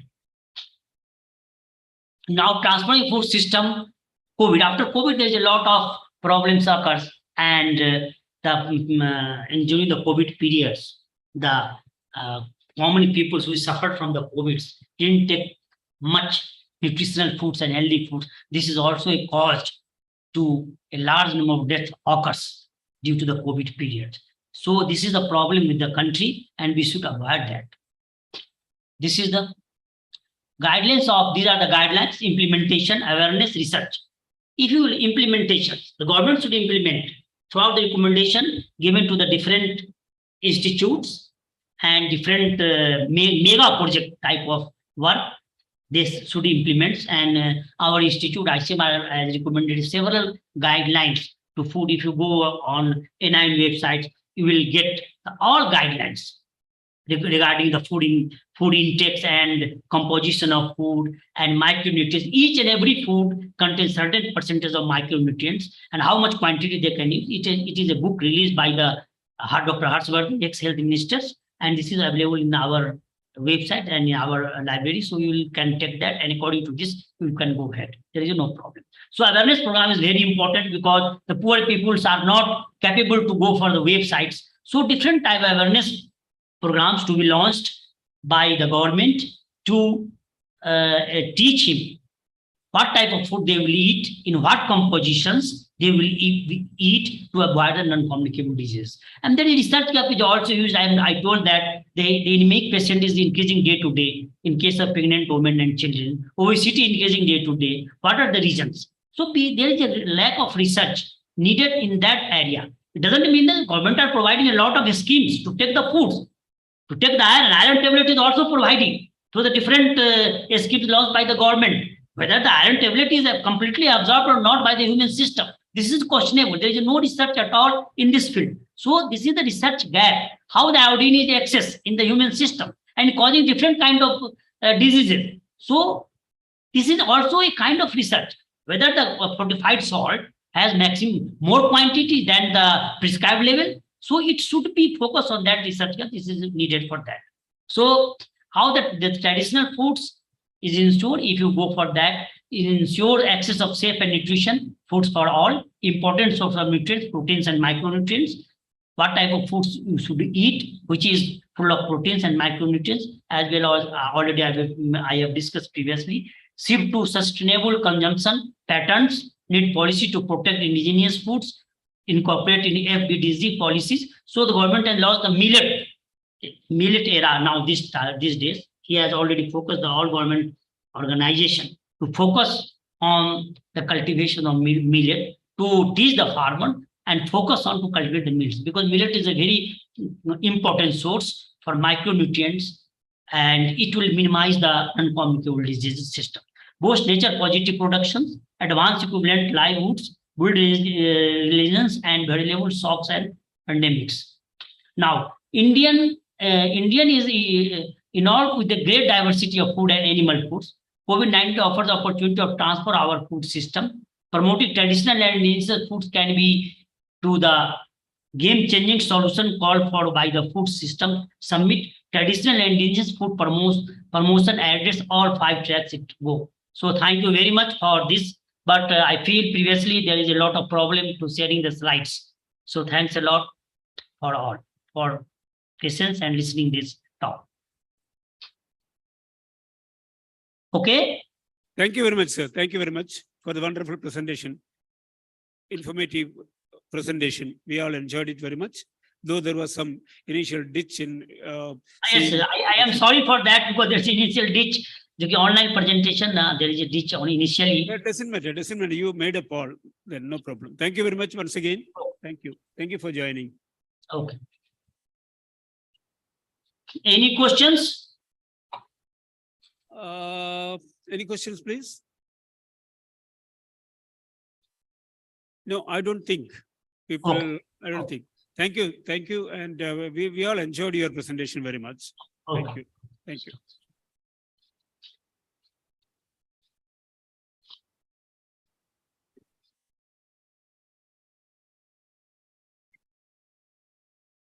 Good afternoon, everyone, and welcome to our panel discussion. Today, we are joined by an esteemed group of experts who will share their insightful and experience on the topic of impact of globalization on traditional food knowledge system and heritage.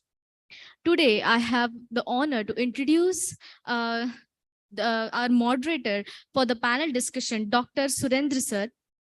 Sir, you are the inspiration to all of us, and you are a great achiever of great work and accomplishment. We are very privileged to have you here, sir, and for your constant support and guidance.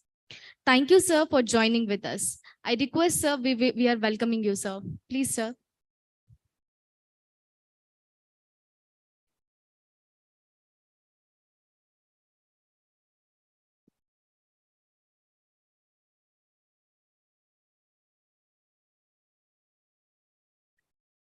I request Dr. Ishita ma'am to welcome Dr. Surendra sir.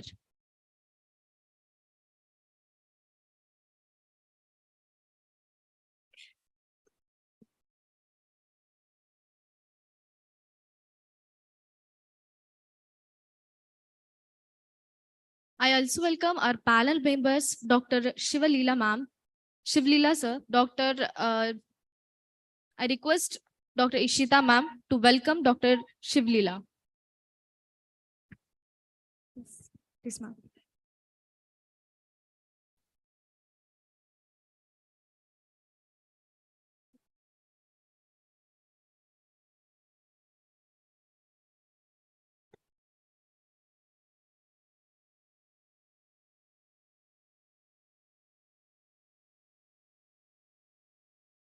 I request Dr. Ishita ma'am to please welcome Dr. K.B. Suresha.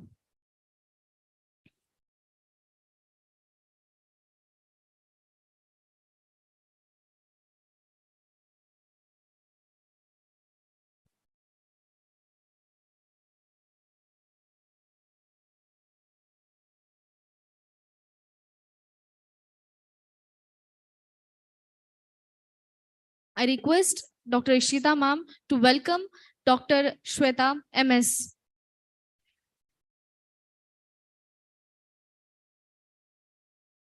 Shweta ma'am.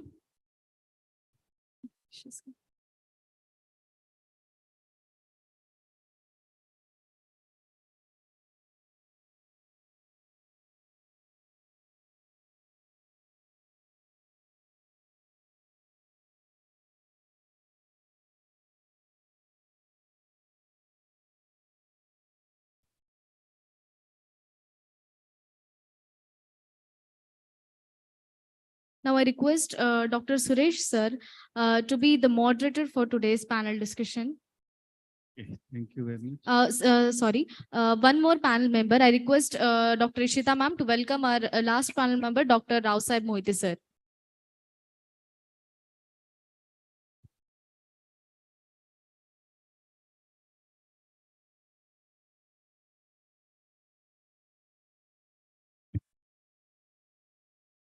Sir, we welcome you, sir.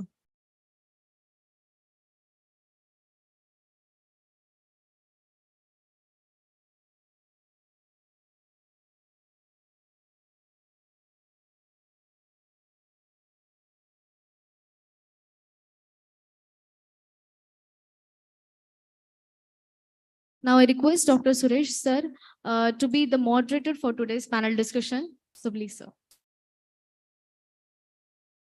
Thank you very much. So we have an eminent panel here with me, and topic is also very interesting. Impact of globalization on traditional food knowledge system and heritage.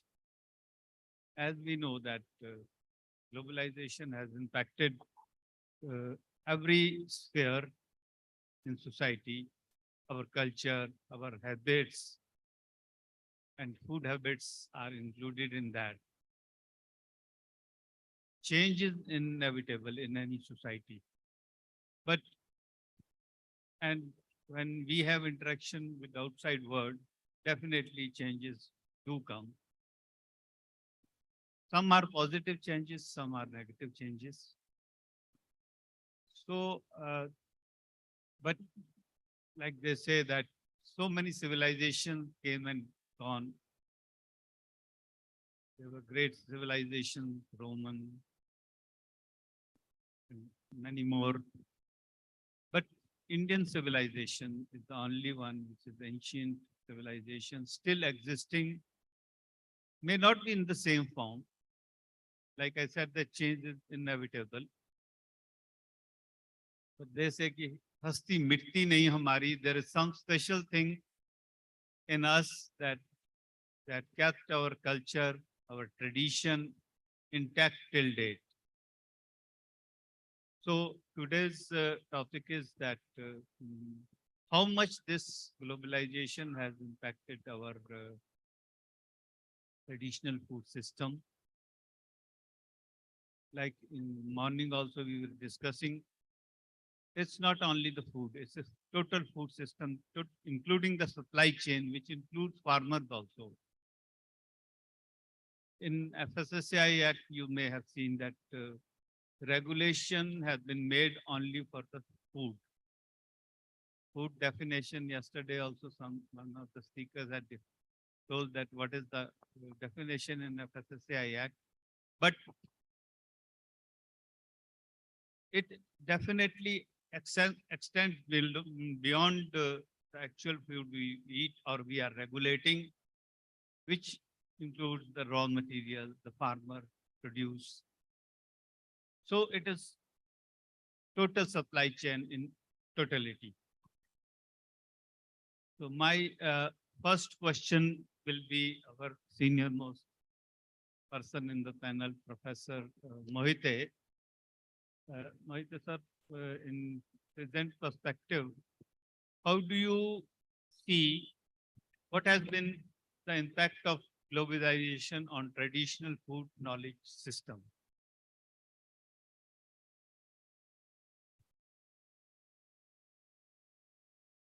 Thank you. Hello. Thank you, Dr. Surendra ji. It's as you rightly said, the changes which you see because of the globalization. Some people it's also popularly known as globalization. It is not just limited to just food. It pervades all aspects. It affects the culture. It affects the agriculture, the post-harvest, the practices, various practices. So it has a very wide impact. But today we are going to limit ourselves to the impact which we have seen in the case of food and the food systems. In fact, there is a lot of interest in the impact of globalization on food systems and also the indigenous foods. For instance, we have got new cultures which are coming out of this. For example, two cultures come together, then either they assimilate, there is an assimilation process which is happening, or it is giving rise to a synthesis of a new culture. In the case of assimilation, we see that the majority culture, the culture which is lot stronger or the major culture, we will subdue the minority culture and the minority culture will disappear. So same thing happens in the case of food also. There are countries which have really forgotten their traditional food or their regular eating habits, and they have adopted the majority culture foods and food habits. But there is another one which is very, very important to talk about and think about today. That is called as syncretism. Syncretism is if there are two cultures which come together or two belief systems come together, they come up with a new unique culture. So there is exchange of ideas and people from different cultures will adopt aspects of other beliefs. So both the cultures, both the beliefs will prosper, and this is called syncretism. So what are the good examples of syncretism? One is called, for example, Cajun cuisine. So especially in the southwest of US, in the state of Louisiana state, we have the Cajun cuisine, which is very, very popular. Basically, it is a blend of French cuisine, Spanish cuisine, and African cuisine. So basically, they have come up with a new food system or a new food, which is a blend of all these three cultures. And it's very popular and it has taken over that part of the United States. And there are a couple of more examples I just want to mention. Other one is mestizo culture. Mestizo culture is basically prevalent in Latin America. The European culture, European food is blended with the indigenous food systems and food culture that is prevalent in Latin America, and that is called as a mestizo culture. And the third one is Tex-Mex food. So in US, people are used to eating bland food, whereas in Mexico, which is right across the border, they're used to eating a lot of spicy food. So there is a blend of these two, Texan food and also the Mexican food, and you have come up with Tex-Mex food. Even many of you might have, or you might come across Tex-Mex food restaurants, even in Bangalore and other places. So there is a growing following for these type of cultures or food cultures. I'll just add few more things just to justify the need to understand these type of food systems and food cultures. And this is a lot more closer to us. For example, you go to the McDonald's in India. A lot of the foods are being localized. The spices they use are local spices. The ingredients they use, they slightly modify looking at our preferences. For example, we have a paneer burger. It is something unique to us because they know that we are used to eating paneer and then we like paneer. So they have tried to localize. So this is another thing. So what is it actually doing? It is adding to our food system, it is adding to our portfolio of foods, our traditional food like paneer is being elevated, or you can say it is being adopted to come up with a product which is hybrid of both Western McDonald type of food as well as our indigenous food. But what exactly is it contributing? We are talking about contributing to the knowledge. In fact, yesterday we had one very nice presentation by one of the startups that is one which is into samosa business. So that lady was telling that, okay, there are so many types of samosas which are being produced, and there are so many places there is a preference for certain type of samosa or other type of samosas. But to be able to supply, so she carried out along with her co-founder a number of pilots and carried out research, and then they decided to adopt the technology, the systems, and also the practices that have been developed by McDonald's, for example, standardization, uniformity, and then having high quality ingredients, then using the automation, all these things so that you can come up with a standardized high quality product which can be made available anytime, anywhere, and have the same taste and the same sensory qualities as you can find in maybe Bangalore. Same quality, same taste you can also experience in say Delhi or Chennai or someplace. So basically there is a blend of our technology or our recipes, that is samosa recipe, plus they adapted the processing practices, the marketing practices, the delivery practices, the cooking practices, and automation in a very big way, the way McDonald's has McDonald's has developed over years. So what has happened in this? This has led to a highly successful startup business in India. That means they're using the traditional technical knowledge or recipes from India and then blended it with the processing, automation, and standardization, all these other types of knowledge, and then come up with. So this is a win-win situation for Indians. It's a good thing that I'm able to eat the same quality, same high quality samosa, which is basically our traditional food, in wherever I want, whenever I want. So another example could be you have got idli machines and dosa machines. So it is not difficult to expect idli at any time of the day. There are vending machines which can give out idlis in 2 minutes. So our traditional idli, our traditional favorite idli, now you can have anywhere, any place, because standardization, automation, and all its technologies have come together. So this is something we should appreciate. So our traditional food systems, our traditional food technology, and also the food manufacturing setup has gained from this particular thing. So I think I will stop at this. There are a few more examples, but I would not like to go through that. I again hand over the mic to. Thank you. Thank you very much, Professor Mohite.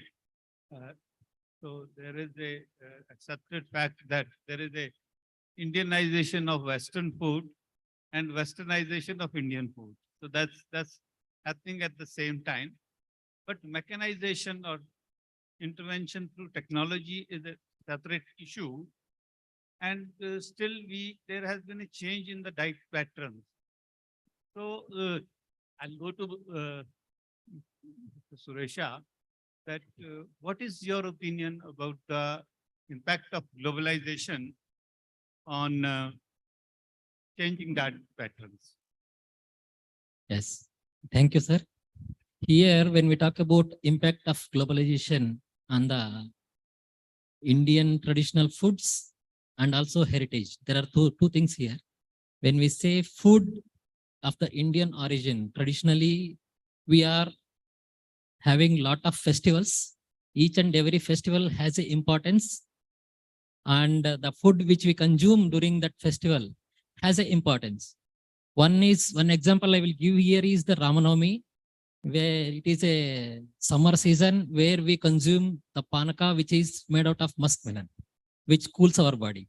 At the same time, in the festival Sankranti, we consume the rotis, which are made out of the til, what we call yellow in Kannada, that warms our body. Like that, we have a tradition of consuming the foods based on the season, which helps to improve our health. So that is one side. At the same time, we have foods which have come from abroad, which are impacting our food system. One good example I want to give here is the millets, which we talk about in Karnataka, ragi, or the finger millet, which is not our own. It has come from Sudan, country of African continent. The Siddhis and Soliga groups of African continent, when they came to India, that to the Karnataka region, to Mysore region, or to the Uttar Kannada region, there they brought these finger millet, and now we say it is a part and parcel of our India, the Karnataka diet. We consume lot of ragi dumplings and also ragi products. And we are the highest growers of ragi in India. That is one. And the second thing I want to say here is the spreads. We used to consume lot of butter. That was our tradition. And cheese spreads have come into the Indian market, but still we are consuming lot of butter in the form of spreads as a convenient food. That globalization has impacted in such a way that we started consuming butter in different forms like spreads or one-time consumption. So that is one. And the second one is the traditional recipes. The traditional recipes starting from our breakfast till our dinner are impacted. Say in the morning, the mueslis have come into our breakfast. To skip our breakfast and start using mueslis. So they are westernized products which are replacing our day-to-day breakfast. They are telling them as a healthy products. And in terms of that, we are consuming we are increasing the consumption of the cereals. And one more thing I want to mention here is we are become a self-sufficient with wheat and ragi. The Green Revolution, thanks to the Green Revolution, we have become self-sufficient in food security and we forgot our own traditional millets. So now we are talking about the nutritional security. That's why these millets have come into the forefront. We started giving more importance to the millets and which are the nutrition treasure. And we are very much influenced by the Western counterparts. Many a times we completely try to change our food diets, daily diets, and also our food pattern. One recent example is our the proteins, vegetable proteins. From European Union, lot of influence has come to work on vegetable proteins and also use more of vegetable proteins. We are accustomed to consumption of proteins, lot of pulses from the starting, but still what they are imposing on us is the extraction of proteins from those pulses. Whether we have to consume it in natural form or we have to extract them and then use it as a protein rich material, we have to think about. Because our tradition has the natural pulse consumption. Very much it is there in our Indian food system. We have to think about that.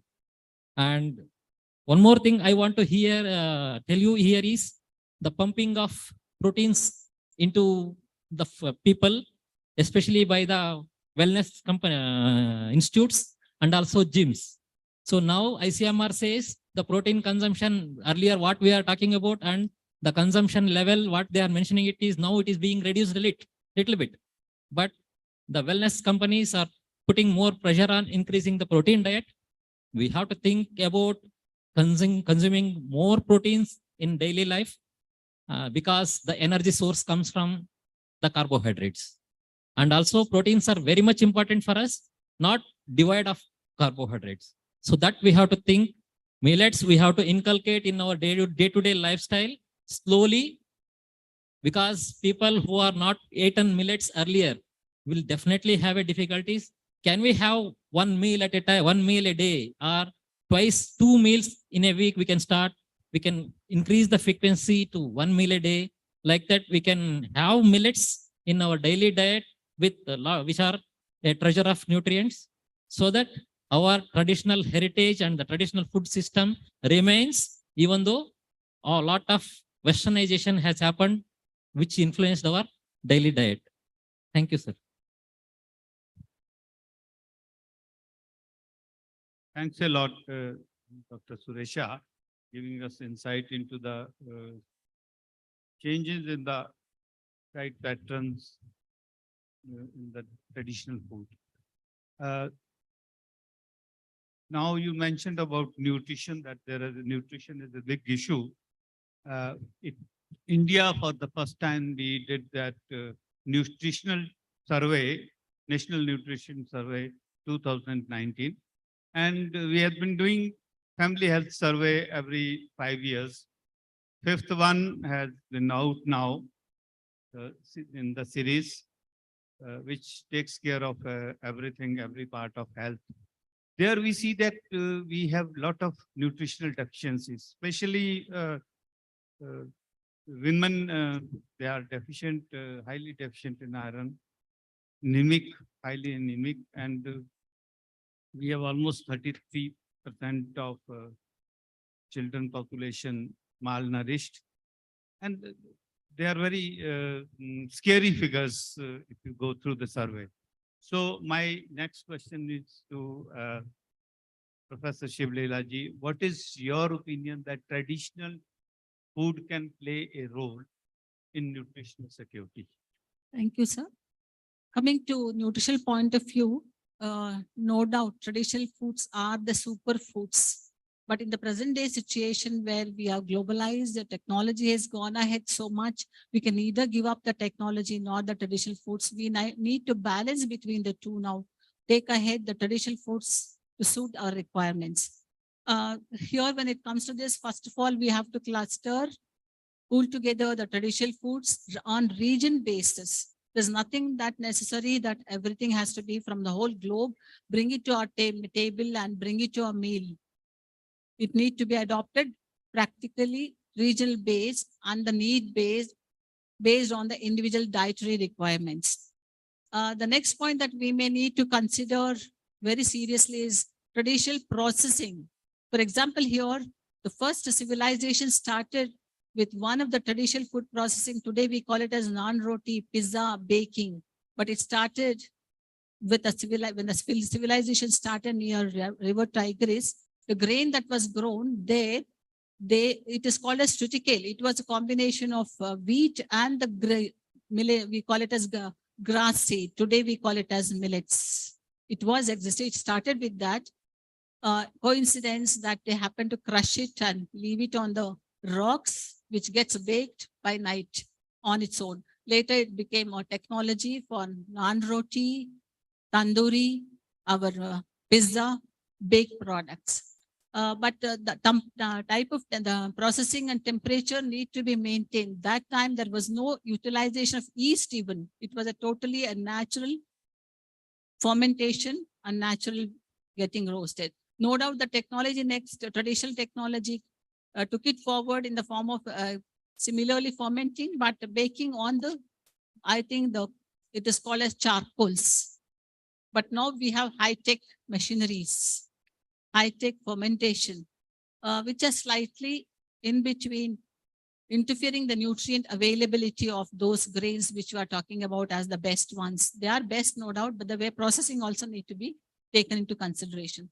Then coming to the next, the same traditional foods definitely are good, provided we take care of them, pooling, regional based, right processing. And the third point is how best we put into our daily meal practice. The same millets, you refine it, remove all the bran, and convert it into the present day lifestyle. Youngsters, not only youngsters, even we have eaten the noodles with so-called noodles. Traditionally, the noodles were prepared, but they never used to make it shine. But now we are making it shine by adding something that is synthetic. So here we need to take care of the practice and the processing methods together. So that when we go for these traditional foods with a practically, of course, with a modern technological machinery still, but maintain the processing method, they'll be definitely nourishing, whatever may be, not necessarily only millets, any other nourishing foods. They'll be nutraceutical, they'll not lose their properties, which need to be concentrated. Then coming to health protective, definitely any food that is, particularly when it comes to grains, if we use it as a whole grain flour or whatever it is, whether it's baked or roasted or whatever may be, they will have the property of maintaining both pre and probiotic. This has been confirmed. Probably that was one of the reasons why all of us have become alert to go for these traditional grains, because they have got both pre and probiotic, which we probably learned during COVID-19 and Corona. It is definitely. Another point here, the traditional practice of India, probably started in India as a cooperative and a barter system. The first technology which got into industrialization was through barter system was milk. And in India, we call milk. How many of you know milk is, what's the basic name of milk? We call it as Amruta. Ayurveda, Ayush, every documentation of traditional documentation have recorded that as Amruta, because the moment the mammal is born, that is particularly human beings, that is when you say, calling your mother moment you are born, it is the milk is the food, main traditional food. And then we say bye. Again, the culture of India still has the practice of pouring milk before burying the body, because that confirms that milk has a probiotic and prebiotic property which can really kill any infection. Practically speaking, I do have the documents. This was one of the practice which China followed, and they had it was the least incidence of COVID-19 and corona there in the beginning. Later, they missed it because there was lack of production of milk, but India succeeded because of this, one of the reasons. So traditional practice of having milk, if not possible, having it as curds or buttermilk. If a person cannot eat or drink that, then try to, my small experimentation, even at home and domestic level and social level, is where you try to make chapati. Sir was telling chapati, instead of using water alone, try to use equal amount of milk and make your dough. So person who is hesitant to drink milk will still get this traditional healthy component from other products. Similarly, it can be done in other products. So this has to be maintained, which will automatically help you maintain your enzyme productions in the whole system, which will not be destroyed. And to great extent, the dietary fiber of these traditional foods and the probiotics of this particular beverage, the natural traditional beverage, will help us stand against most of the NCDs. Apart from that, this traditional fruit practice not only apply to grains, there's a practice of eating whole grains, germinated, sprouted grains, or salads we call present day. Then drinking, morning there's somebody presented ambli they call, which was made out of whole grains, particularly millets, rice, ragi. It was converted into an ambli using, sometimes for children it was made by using milk. For adults, they used to make it by using buttermilk. These are all traditional practice which really kept them away from these type of diseases which we are facing at the age of 12. There are particularly heart attacks in Bangalore, one example. The heart attacks are occurring at the age of 12, 14, 18. It's such a shocking. If it is after 60, okay, we can say we finished our life. In that situation, I'm sure the traditional food practice can be brought back both at institutional level, restaurant level, and commercial industrial sector also, irrespective of whether it is grain, fruits, vegetables, spices, or whatever. A morning, one of the students presented on moringa. That is, we call it as noge soppu in Kannada. So instead of converting that into a powder and putting it into a capsule, you can prescribe and they'll be able to take it for 15 days, it cures. After 15 days, they stop it because it is under prescription as a capsule. Why not incorporate the same healthy nutraceutical greens, fruits, or vegetables into our breads, chapati, idlis, dosa? You will have a beautiful natural color added to that, which will attract the youth. At the same time, help them maintain their total health for future, instead of adding synthetic colors. But when we try to mention this, people think, oh my God, if they add beetroot, then the red color will come, no doubt, but they may cost of one idli could be instead of 5 rupees or 10 rupees. But still, I would rather say it is more effective, cost effective, because you're paying 10 rupees and eating healthy food. If you continue to go for junk foods, one day you will fall sick. You go to doctor, how much? Not 10 rupees, you'll pay 10,000, 10 lakhs, which was the experience during COVID-19 also. So in this case, not only present, even in future, because there is another international news that I have received on my emails, that that same country is importing monkeys, and our country is one which has got a lot of monkeys, and we almost pray for it as Anjaneya, Hanumanta. In that situation, this is one of the reasons why such countries, they're trying to incorporate, import monkeys, and probably there'll be another, disease that's going to be spread through it, because monkeys are not under our control. We may have dogs, rats, and rabbits we may control. Monkeys cannot be, because they jump from tree to tree.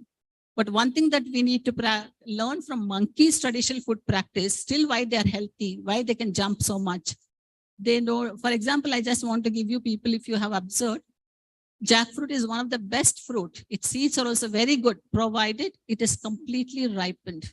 If you observe the monkeys, they go to the jackfruit tree, they try to prick the fruit. If it gets a nice sweety smell, only then it will eat. Otherwise, if it is raw, it will jump away. So that is one lesson. When it comes to traditional foods are good, provided we also learn when and how it has to be utilized.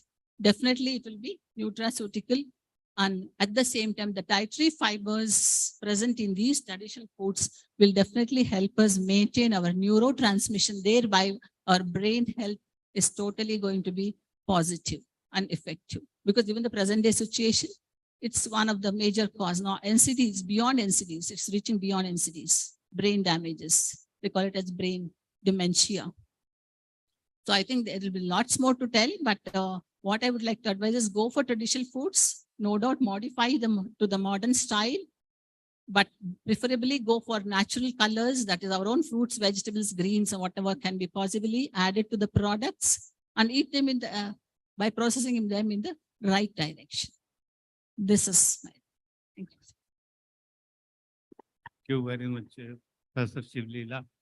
Last one gets the toughest one. So because like Dr. Moite has mentioned that there is a change in the food preferences. Dr. Suresha mentioned that food pattern is changing and somewhere where proteins were less, their sources are changing. And Professor Shivlila informed us that process is also very important, and change in process will not give the same impact nutritionally also, otherwise also. And there are certain benefits of millets and other Indian foods, which are sometimes lost in that.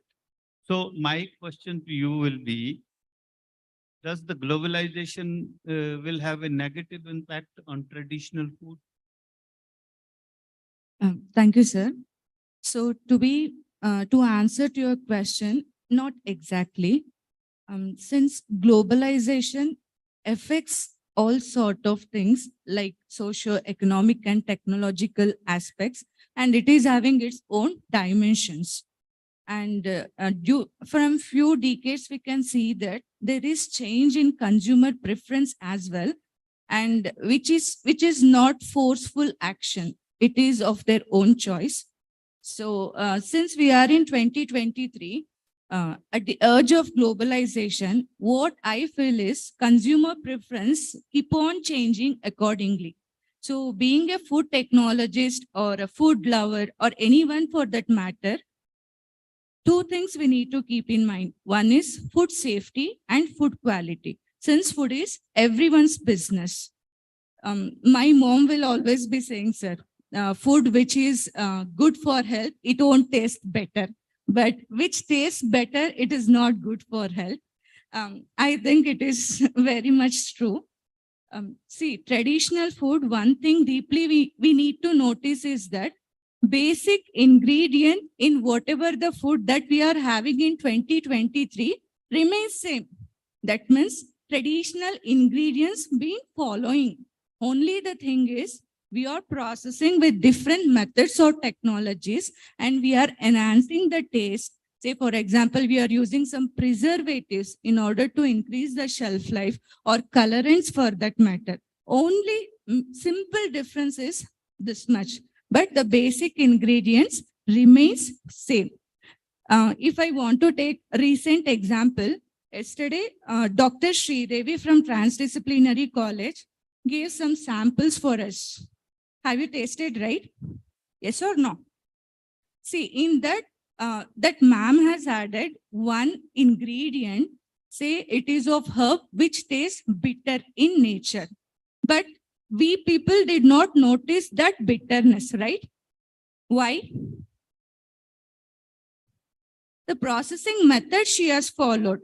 See, that herb, which is a traditional ingredient, has been added, but still the taste has been enhanced. Only thing you need to do, follow the traditional ingredients in your food, but make slight changes with the processing method. So thereby quality can also be assured and safety can also be assured for the consumer, right? Yes or no, food technologist? So this is what I feel, sir, actually. And there are few more gaps when we talk about millets. Instead of just going for product development, something like that, we need to focus on in-depth experiments or research. And even one question always bothers me is that, sir, they say millets are not easily digestible for infants, especially. And if we consume some sort of ragi ball, which is native to Karnataka, we won't feel hungry till evening. What if it is that given for an infant? So these kind of research must need to be taken up. And of course, as we say, old is gold, we are moving towards back of traditional foods. And to be frank, from 10 years, I'm seeing a lot of changes in society.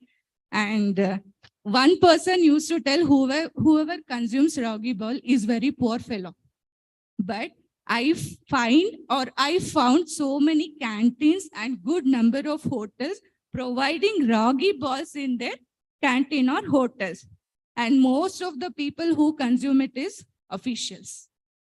So yes, there is a change and we need to focus more on millets and how it is useful. Just instead of developing and all, we need to fill the gap in terms of millets and its usage, and most importantly, anti-nutritional factors.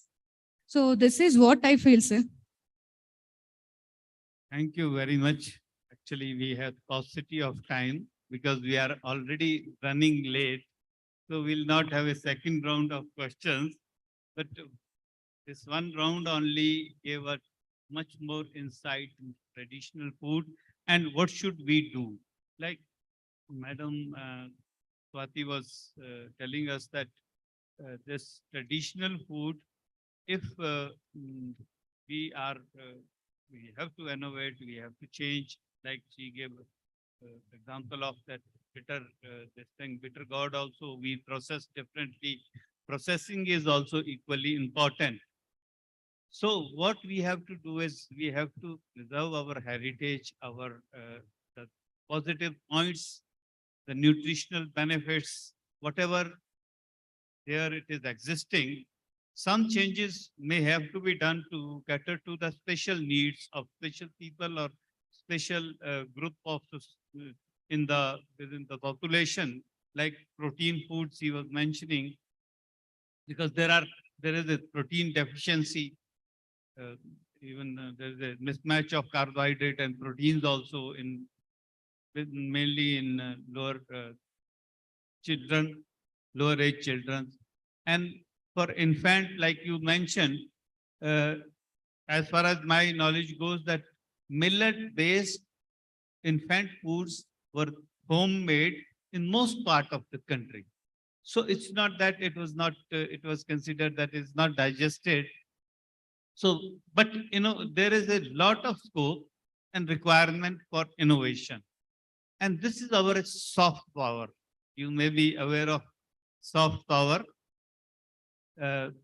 It's not always we win enemies or other countries by way of fighting wars with them, with bombs or like USA did on Second World War, use of atom bombs.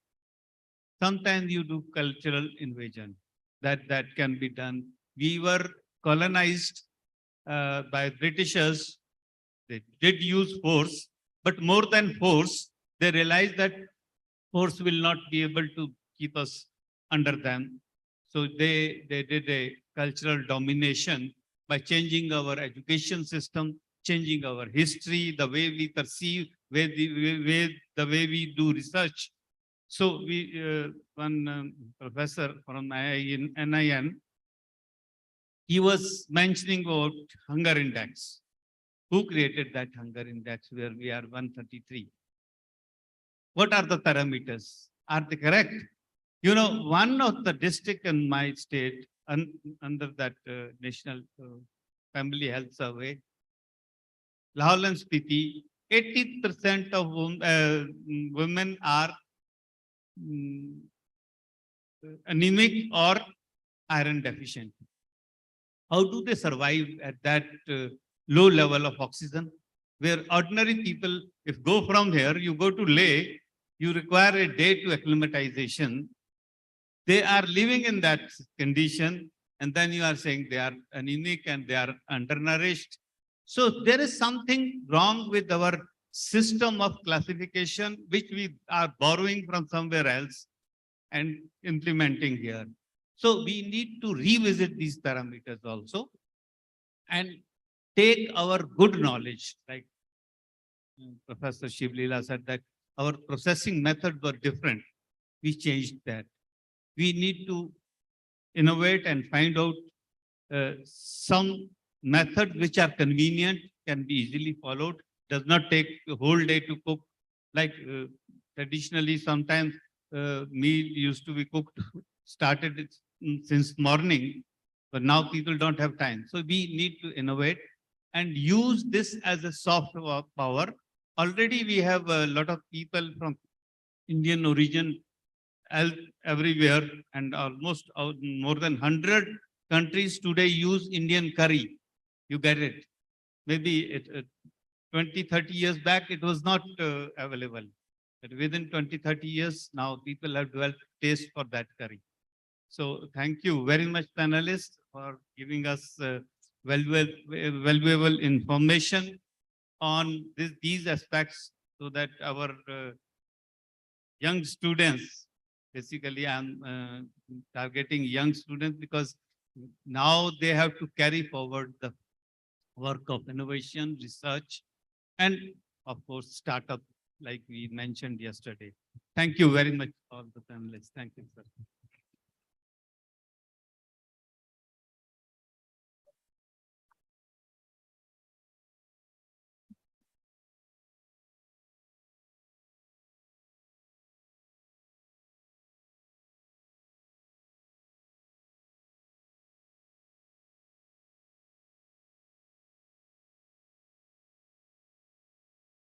Thank you very much, all of you.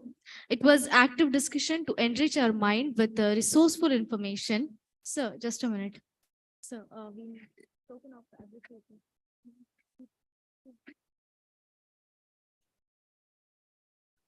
I request Dr. Surendra to give a token of appreciation to Dr. Shivlila.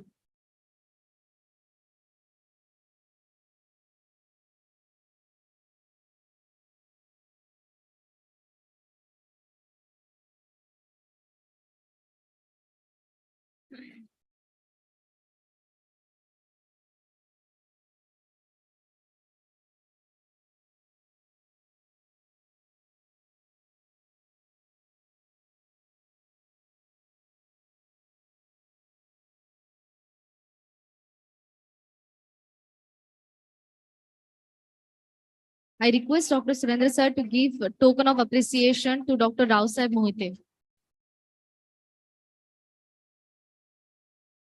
I request Dr. Surendra to give token of appreciation to Dr. Shweta.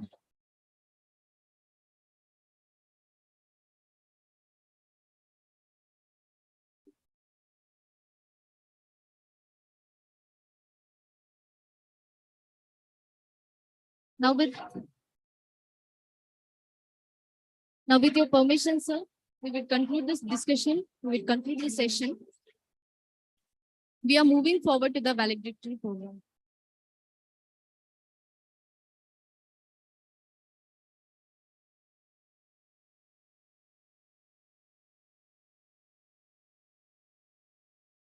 As we are nearing to the end of our 3-day event, I'm glad to specify that this is the first ever conference on traditional food held jointly by CPR-TTF and Jain Deemed to be University, Bengaluru. Moving forward with our valedictory function, I would request the chairperson of today's session, Professor Dr. Beneka Prasad, SP, Head Department of Chemistry, Faculty of Engineering and Technology, JAIM deemed to be university, to come up on the stage. The chief guest of today's event will be Professor Dr. Chindi Vasudevappa, former Vice Chancellor, NIFTEM Kundli. I kindly request the chief guest to come up on the stage. Third, we have our convener of this session, Dr. Rao Sahib Mohite, sir, convener GTFS 2023. The chief guest of today's session, Professor Chindi Vasudevappa, is a pioneer professional with years of experience in research, administration, and teaching. He has developed academic programs, different curriculums, and regulations to preparing and delivering lectures, being an assistant and associate professor. He is a great leader and proven his ability to oversee, conserve, and create diversified fisheries resources in this country for quality fish protein and food security. Professor Chindi Vasudevappa has secured doctorate in the field of fisheries science. He had a much varied profile, speaking his multifarious intellectual powers. Some of them are Vice Chancellor, National Institute of Food Technology, Entrepreneurship and Management, NIFTEM, Kundli, which he could uplift to the level of Institute of Excellence. Vice Chancellor, UAHS, Shivamoga, Dean of Postgraduate Studies at UAS, Bangalore, Chief Executive, National Fisheries Development Board, Hyderabad, Senior Executive Director, NFDB, Hyderabad, Department of Animal Husbandry, Dairying and Fisheries, Ministry of Agriculture. Professor and Head, Inland Fisheries Division, University of Agricultural Sciences, Bengaluru. Chief Scientific Officer, Inland Fisheries Division of University of Agricultural Sciences. Fisheries Research Officer and Head, Fisheries Research Station, Hesaragatta, University of Agricultural Sciences, Bengaluru. We are fortunate in having Professor Chindi Vasudevappa as the chief guest for the valedictory function of the Global Summit on Traditional Foods being conducted from 27th to 29th of this month. I, on behalf of all the organizers, very humbly request Mr. Chindi Vasudevappa, sir, to be the chief guest of this event. I kindly request Dr.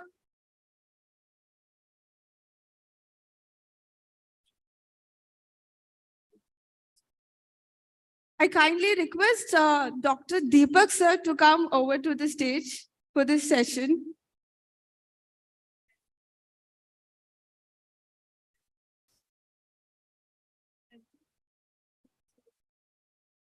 I kindly request Deepak, sir, to welcome all three with a bouquet of flowers.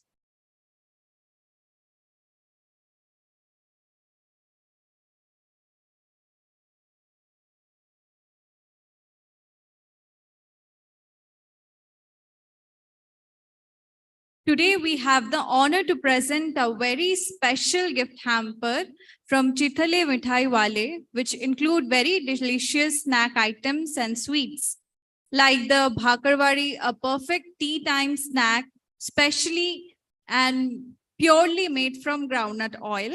This snack complements the tea time and ensures tummy-filling satisfaction. It's a cholesterol-free trans fat food and made completely vegetarian for mass consumption. It promotes not only tasty, but a healthy snack choice for all the tea lovers and all the snack-loving people. It also includes a delicious Son Papri, which is made with pure ghee and not caramelized sugar or any clarified butter. They are delicious and ensures melt-in-mouth feel. Chithale Mithai Wale came up with many traditional Indian flavors like Kacham, Son Papri, Anjeer Son Papri, and many more excited flavors. Keeping calorie consciousness in mind, as Chithale's marketed Anjeer Son Papri. The chutney powders, especially the groundnut chutney, the garlic dry coconut chutney, are also an exclusive item which was offered during our lunch session. They only deal with legacy brands and represent almost 20 legacy brands. We also have a solution for students who seek any convenient way to experience these exciting flavors from their end. They provide a DIY kit for several recipes with video demo sessions on their website. So please check their website and get to know more about the recipes and cook it yourself. Thank you so much for bringing true taste and health globally.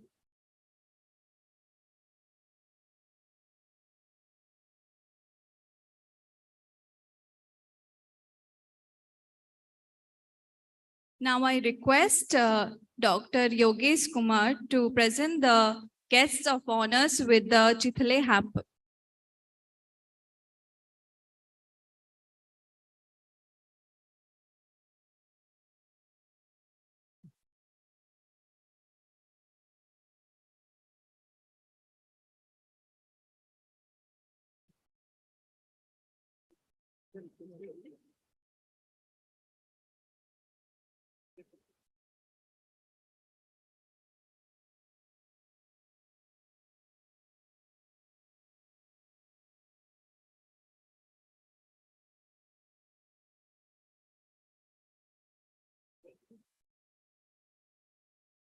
Now I request Dr. Raghu sir to come up and hand over the gift hamper to Dr. Benika Prasad sir. Please put your hands together.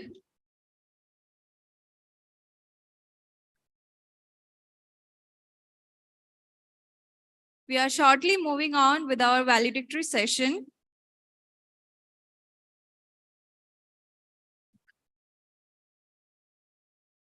Now I request Dr. Benika Prasad sir to address the gathering.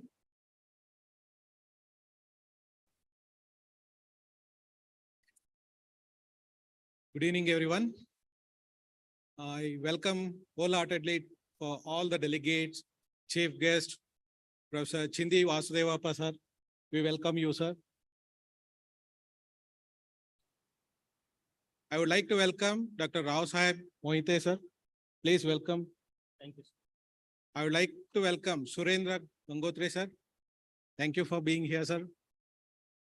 Apart from this, all the delegates, all the students, volunteers, whoever are there for this grand valedictory function, I would like to welcome each and everyone. Okay, with this, we are going to start our valedictory function. Thank you.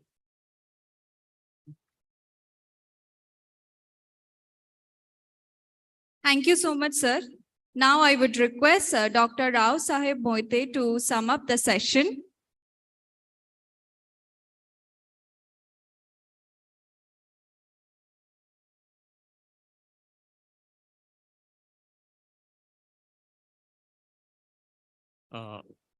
Again, welcome back to the valedictory function. I'm glad that I'm glad that we have successfully carried out the programs mostly in a timely manner. And I'm very pleased to share the activities that we carried out over the last 3 days. So in overall, the Jain deemed to be university and Council for Promotion of Research and Trade in Traditional Foods, that is CPRTTF, in association with Association of Food Scientists and Technologists and Chithale Bandhu Mithai Wale, we organized this 3-day event to promote and also to familiarize the various stakeholders about the status of the traditional food industry and also the trends in the traditional food industry and also the potential in the traditional food industry. I believe we have succeeded fairly. And on day one,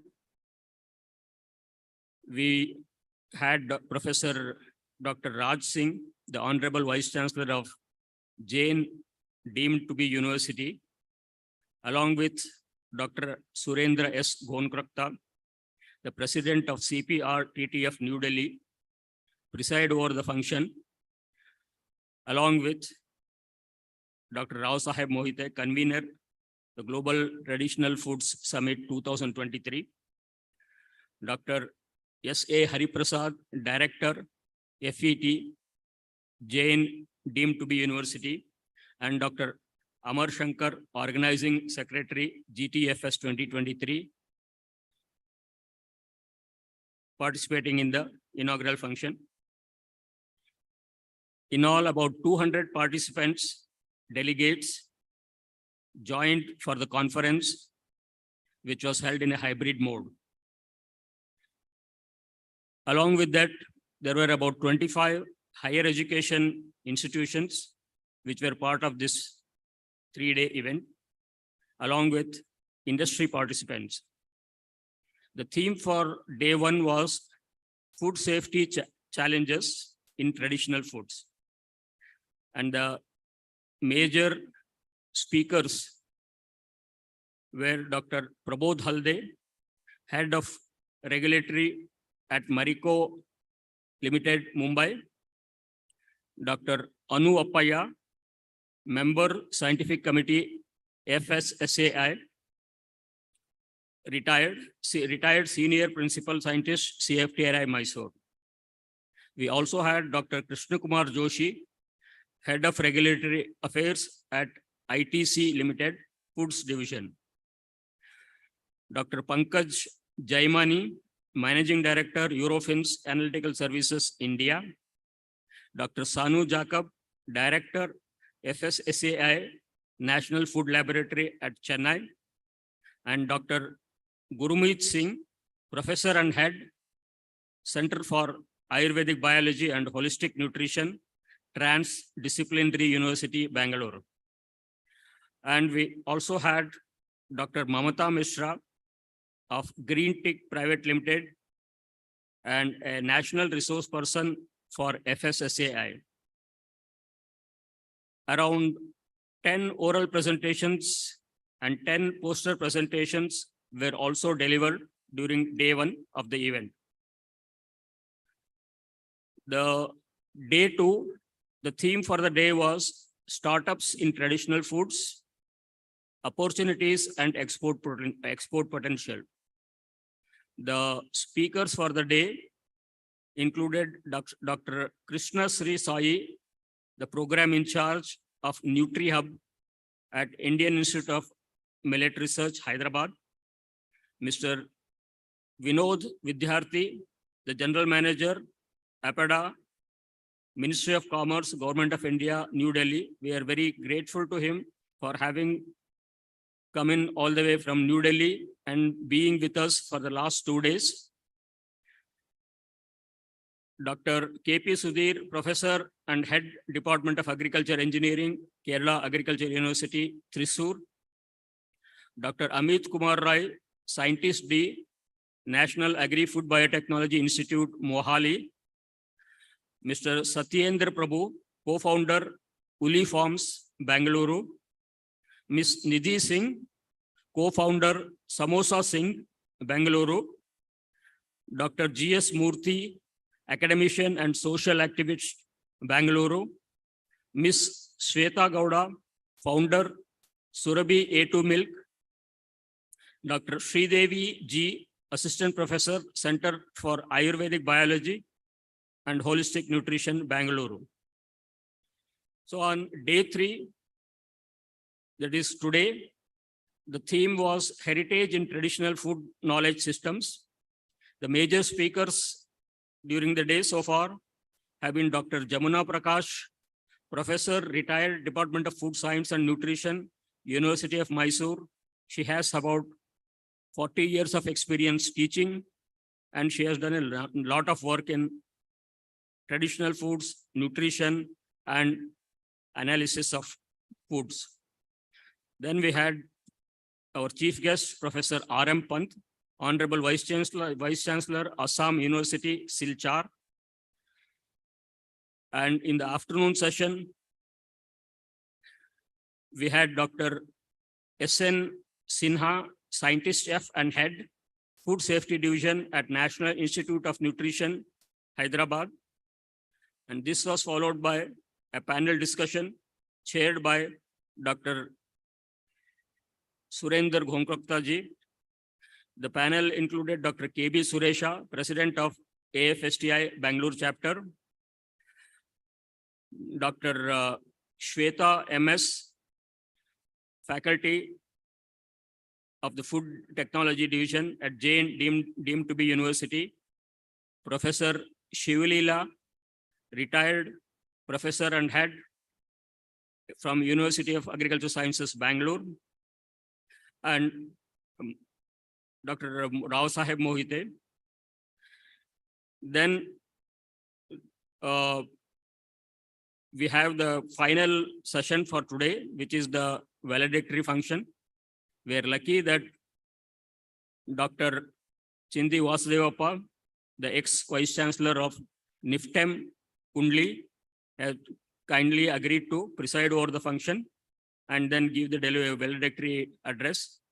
We are also very fortunate that Professor Dr. Banaka Prasad, SB, Head of the Department of Chemistry in the FET division in Jain deemed to be University, has kindly agreed to spare his time despite being very busy and to be with us for this valedictory function. So this is in short the program, whatever we have completed so far, and we look forward to a very good and also very informative valedictory session. And we have some interesting awards also to be presented. So I look forward to listening to the chief guest, Dr. Chindi Vasudevappa. Thank you.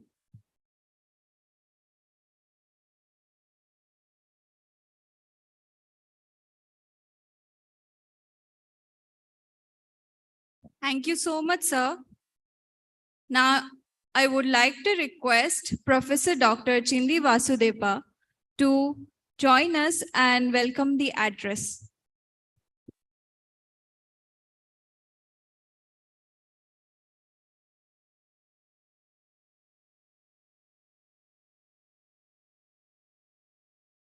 ಮೊದಲನೇದಾಗಿ ಎಲ್ಲರಿಗೂ ನಮಸ್ಕಾರಗಳು.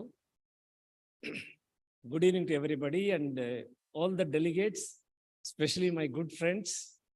I would say here, Professor Surendra Ghongkokta Saab, Vidyarthi Saab, and of course Shivalila, Suresh, some of my students as well, and other delegates. Of course, not to forget the chairman of this valedictory function, Dr. Banaka Prasad, who is the head of the Department of Basic Sciences, and my good friend and immediate junior in the college, Dr. R.R. Mohite. So I would say it was a wonderful evening. In fact, the list which I saw probably for the last 3 days, you were grilled, I would say, not, and made to sit here and learn things in a much better way and give a proper scientific understanding of things, what is supposed to be done. Since this topic is for the traditional foods and the concerns and issues need to be properly understood. I know people have already explained the process technologies, the product development technologies and things like that, the packaging technologies, the marketability, salability, accessibility, and all these things become very, very important when you speak of a food. Because India is known for traditional foods. I would say here, traditional foods are just not born just like that. They are from time immemorial, right from the advent of civilization in India. Traditional foods came into existence and they are going through a series of changes. As we grow, as we realize the importance of it in various facets, probably the growth of traditional foods also are really seen. It even depicts the culture and maybe I would say the regional feel of the food. For example, Kuttinad chicken, still it is popular as Kuttinad chicken only because there are many cuisines which have come in chicken. So that means these are things which are very, very important and which need to be given a focus in the right way. Why I tell this is, I know any food has its roots in traditional system. Over years, it has evolved and become a food of importance on one side. Maybe some in the process of modernization of these products, we have lost the way and lost the touch of the tradition.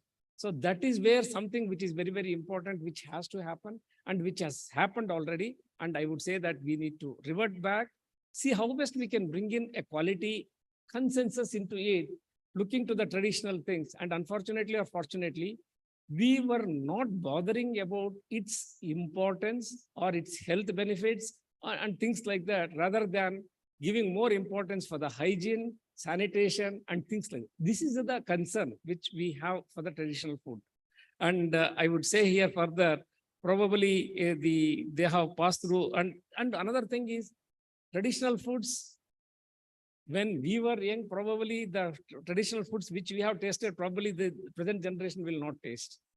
For example, ragi ganji itself.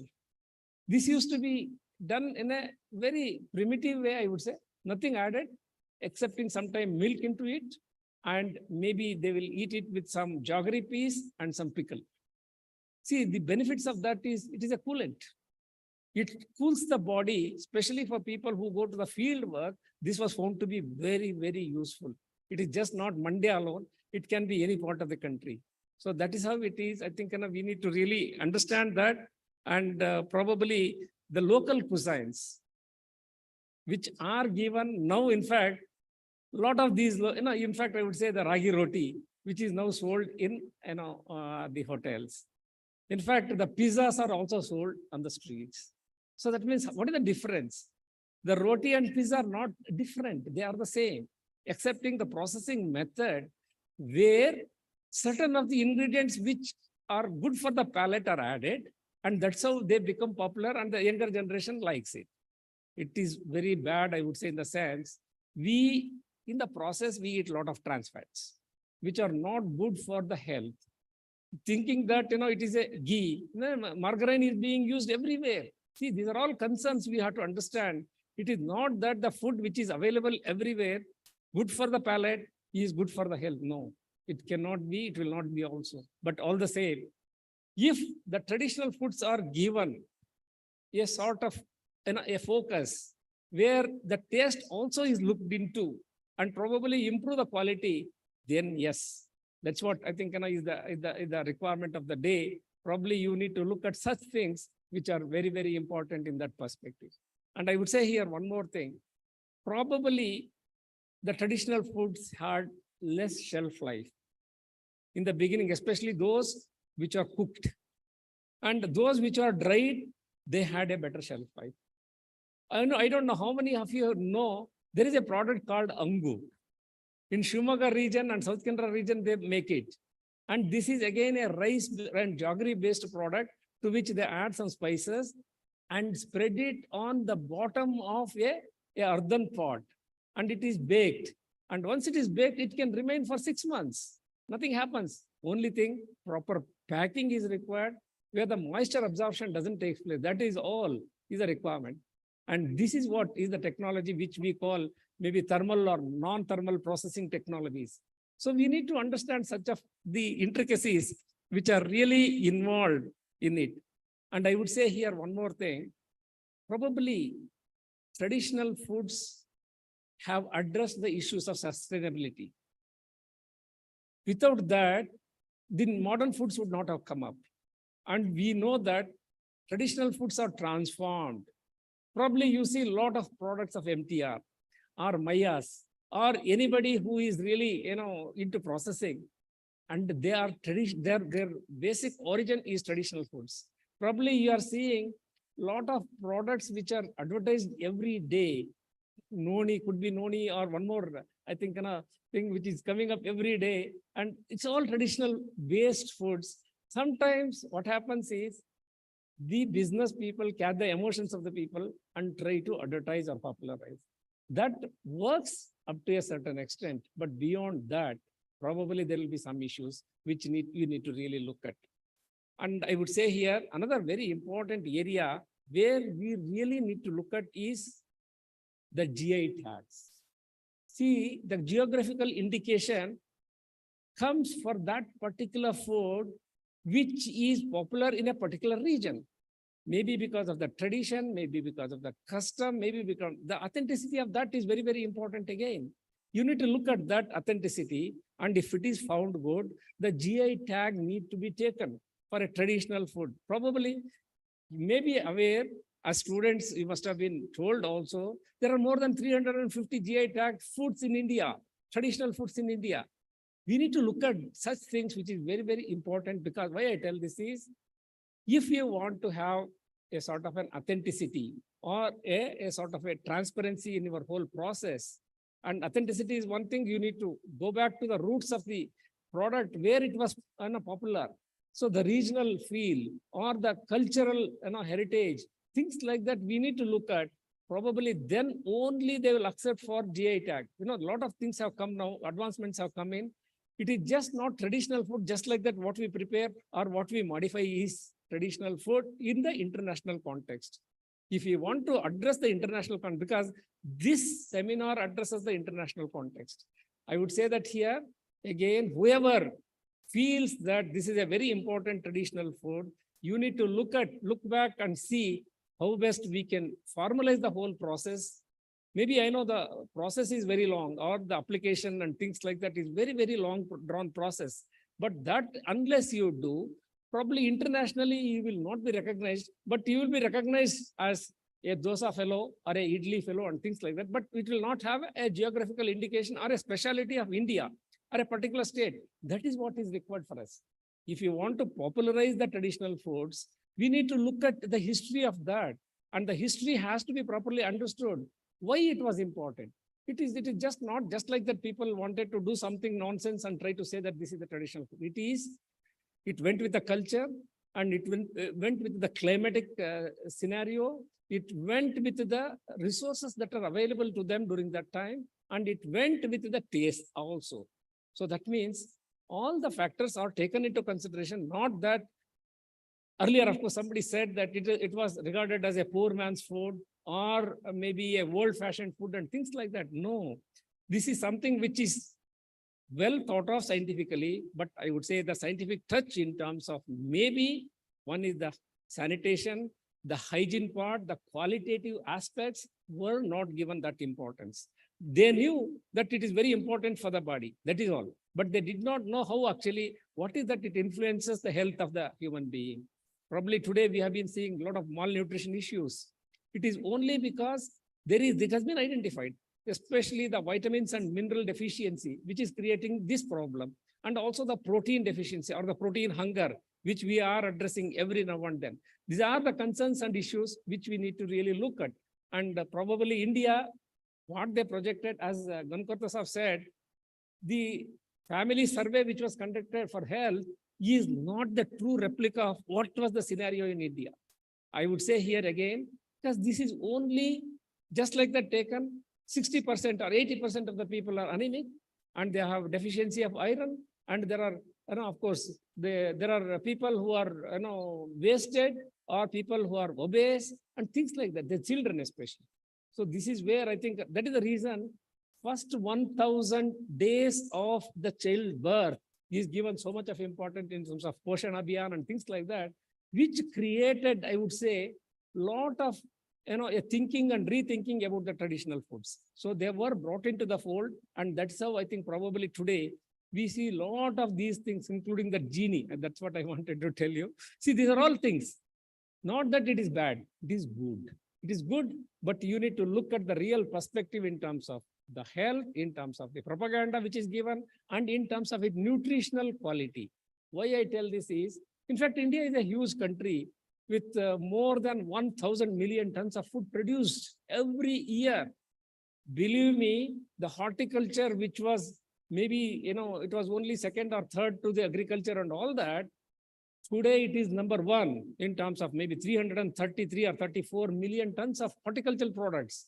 And fruits which were not seen in villages, today we see even in all villages, in all the homes, fruit, at least they eat banana. So that means there is a shift in the, what you call, the lifestyle also. So this is where I think the traditional, foods have a direct influence or an impact on the lifestyle of the people there. And also another thing is, of course, we know that today, many people, especially women, they don't, earlier they were restricted to kitchen. Today they go for work. That means they too have very less time. You need to share the kitchen with our husband. Or especially when children are there, it is a hell of a task, and they will definitely be, having a lot of issues. But now their food habits have changed. Their eating outside habits have come in. So these are all the influences which will really create a demand for any food. And with regard to globalization, probably, I think, global demand is very huge. Forget global demand, first of all. Let us meet our own internal requirement, which I would say is very, very important for the traditional foods. In fact, I would say these are the best foods.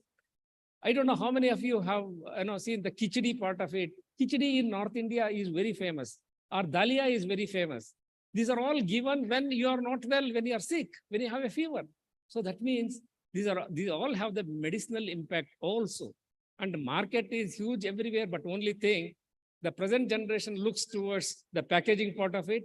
Probably that is one thing which is very, very important. Neatly packaged and put all the details on the package, probably the shelf life, that is very, very important. And also before it should be used, such and such a day. So these are all the concerns which are very important, I would say, which are really, really important. So the hygiene part of it, the sanitation part of it, the health impact of it, and the nutrient quality per se, these are all the things which I would say are very, very important.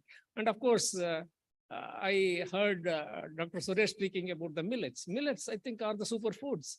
It is not that it is new for us. I would say that here, we have been eating millets right from the birth, and it is only given a shape now, maybe because, and we have to understand, or I would say appreciate one thing of our Honorable Prime Minister Modi Sahab, who represented India in the UN Assembly and said that this year should be the International Year of Millets.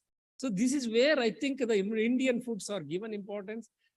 Sky is the limit for us. We can always make any kind of food. Probably the variants are so many today. You go to a mall, you see all kinds of foods. In fact, you go to any sort of a shopping mall, you see everything, including all kinds of millets, which otherwise you would not have seen in the shops. So these are all things which are concerns. And probably I think we need to look at these things very seriously. And of course, I know the foremost important thing is we are now driven or probably are really have started accepting processed foods. So when that comes, probably the shelf life, the quality, the safety things are become very, very important. In fact, I would say here, the FSSA has come into being. Probably all of you know the QCI is also there, Quality Control of India, and there are standards which have been established for food alone.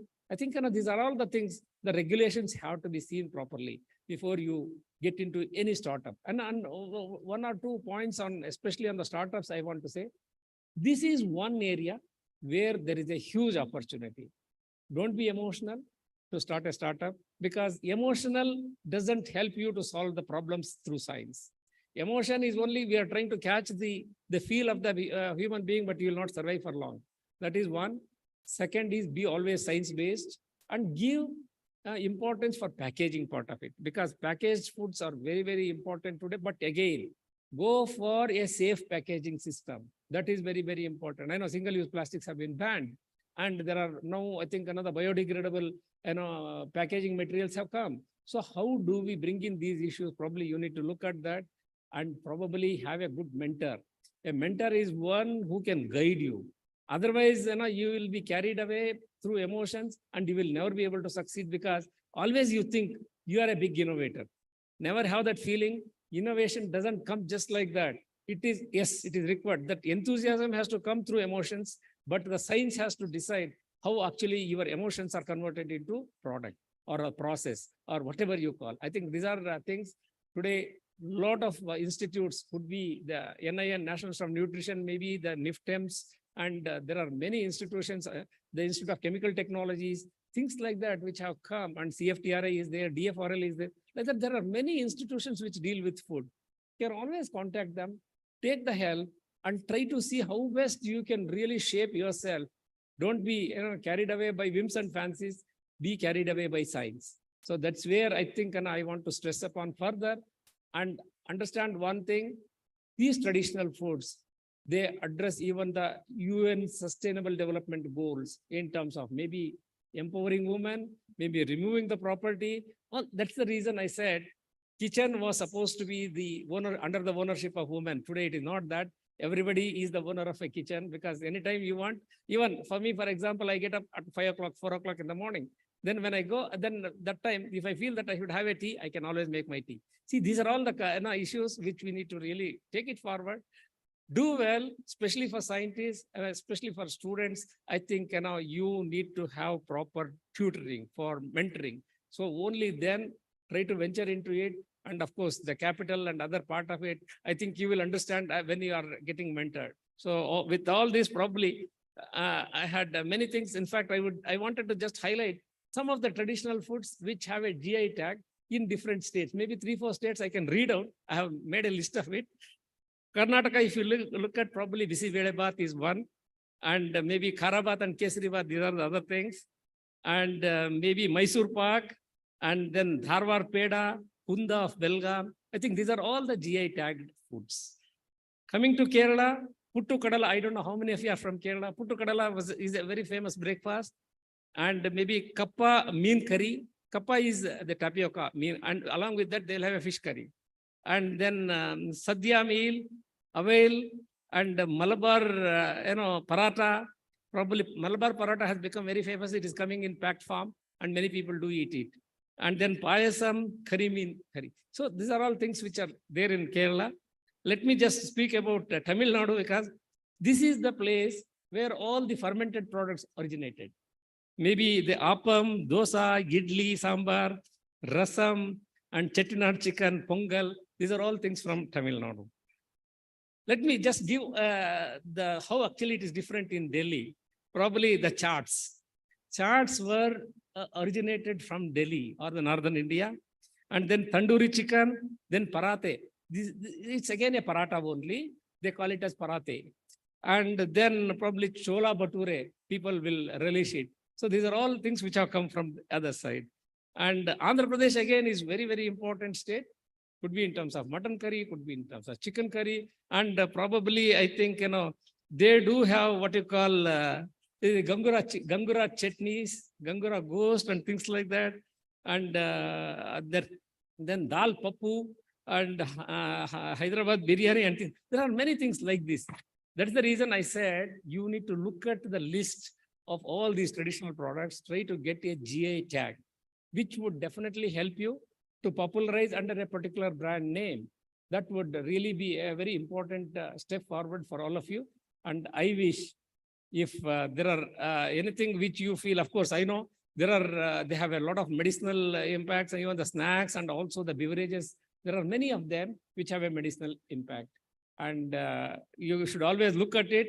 But the challenge is only that probably you need to look at how you make it and what is the quality concern, what is the shelf life, what is the affordability, probably availability, and maybe the packaging and the ingredients, especially the stability of ingredients which you are using, and shelf life, taxation of the day, and all these things, and the fortification also. Now it's going on in a big way. So all these points, if you keep in mind, probably leave apart traditional food, any food for that matter. Of course, any food is a traditional food in India, huge, I would say the canvas is there for that. You can always be successful. And I wish this program was a very useful one for you. You got a lot of, I would say, the basic information. to understand the food science per se and take it forward in a way which suits your, I would say, the interest. And all the very best. And I should thank the organizers and especially I would say Dr. Mohite and also Dr. Madhavan. Hi. So Dr. Madhavan, and who was after me. In fact, it was not possible for me to come here. I was in Delhi for the last 3 days. I came back yesterday night, midnight. And then today I was supposed to go to Mysore. I canceled that visit thinking that tomorrow morning I can go. But anyway, I wanted to meet students because this is supposed to be a very wonderful university, which I had not seen. So I thought that is the reason I could come here. Thank you very much. All the very best. Thank you.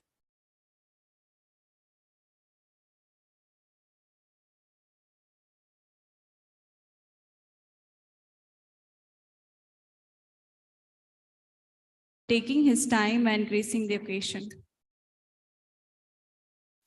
Please kindly put your hands together for Dr. Vasudeva Bhatt, sir.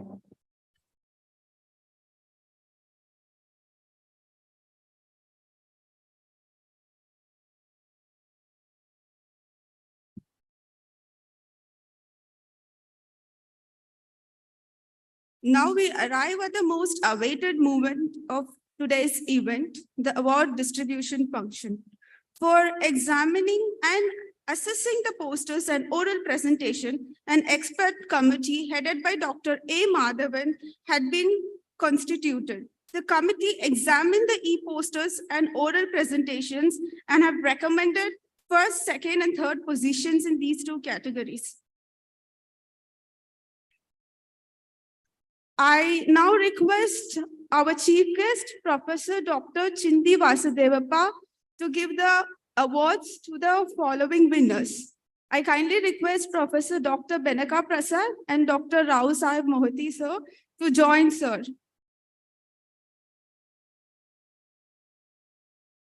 So coming to the awards, we have 4 categories of awards which are being provided. The first category is poster presentation. The third place goes to Ms. Sweta Papari, Ms. Dia Ronak, and Dr. Sweta MS for the work on development of millet, mushroom.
The second place goes to Damanjit Kaur Alisha Danani for the topic Development and Evaluation of Home Scale Batch Garlic.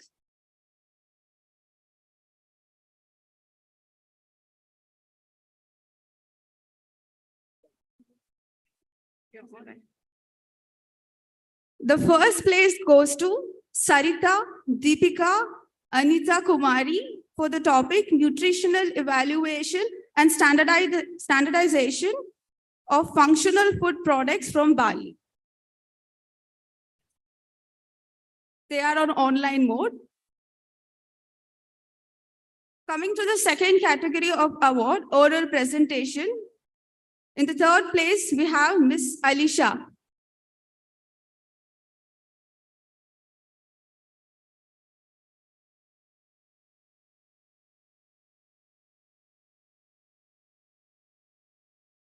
She's from Allied Health Science Department, Jain University.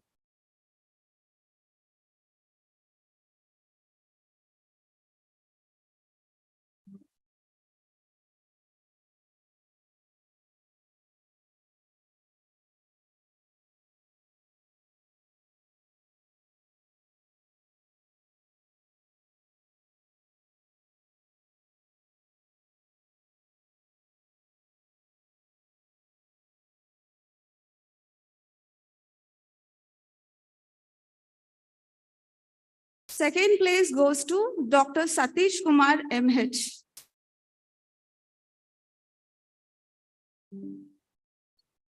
And the first place goes to Dr. Priyanka Singh Rao from NDRI.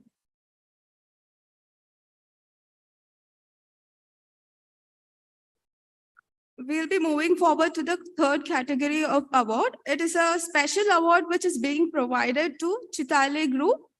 I would like to first introduce about Chitale Group. We are delighted to present this certificate to Chitale Bandhu Mithaiwale in recognition of their exceptional contributions to the Indian traditional food industry. For over 70 years, they have been dedicated to promoting, growing, and developing the Indian sweets and savory segment, which is a crucial area of the Indian processing sector. Ms. Chitale Bandhu Mithaiwale's commitment to producing high quality, popular, local traditional foods has captured the imagination of consumers. They have strived to achieve continuous improvement in processes, products, and marketing through automation, innovative technologies, high standards of quality, hygiene and sanitation, and modern packaging systems. Their entrepreneurship and ingenuity set them apart and served as an inspiring example for others to follow. The company's unwavering commitment to excellence has propelled them to the forefront of the large and growing traditional food industry in India, which is still dominated by small and unrecognized players. Their exceptional leadership, innovative ideas, and passion for excellence have made a significant impact across the manufacturing industry sector and made a positive difference in the lives of thousands of people, benefiting both from businesses and consumers. We must also acknowledge the acumen and foresight of their founder, Sri Bhaskar Ganesh Chitale, who started small by retail distribution of milk in his native village of Bilawadi in Satara district in the year 1939 and gradually grew the business into a large, diversified traditional food business that it is today. The original recipes of quality sweets and savories have since found flavor with the public and created a ready market beyond the state, spreading to other parts of the country. The family-run business, currently managed by the fourth generation of Chitale brothers, has become a household name that adds to the enjoyment of celebrations and festivals throughout the year. The CPR TTF is delighted to recognize the achievements and contributions of Ms. Chitale Bandhu Mithaiwale in making available high-quality traditional Indian sweets and savories that meet the expectations of thousands of consumers by fulfilling their craving for their childhood favorites and at the same time preserving our heritage, tradition, and culture for generations. We honor them by conferring the first ever Indian Traditional Food Industry Champion Award. Congratulations on your achievements, and we wish you continued success in the years to come. I kindly request Ms. Jasmine Parikh to come forward to the stage to receive the award.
Thank you so much, ma'am.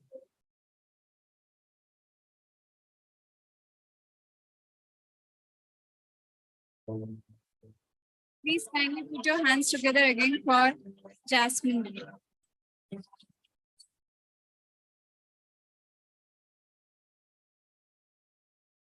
For the lifetime.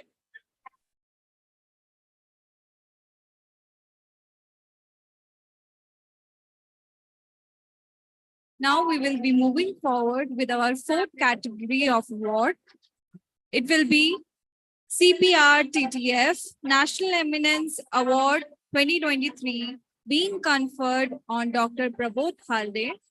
Dr. Prabodh Halde, currently working as Head Regulatory Marico Limited for domestic and international business. He is a renowned food technologist with a well-rounded multidisciplinary experience of 22 plus years in reputed food technologist and other fields. Also in multiple corporations, including Coca-Cola and ACC Limited.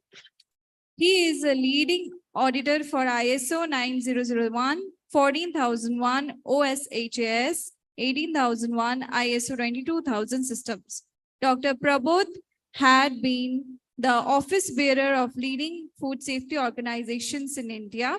His responsibilities include serving as the president-elect of Association of Food Scientists and Technologists India, chairman of All India Food Processing Association Maharashtra State, and convener Regulatory Committee SCE India, technical committee member of IBHA, a board of management member at BHM SNDT Mumbai, member of regulatory CIFTI, FCI, CII, Pendai, and RAI India. Presently, he is the member of Food Safety and Standards Authority. Now I request Dr.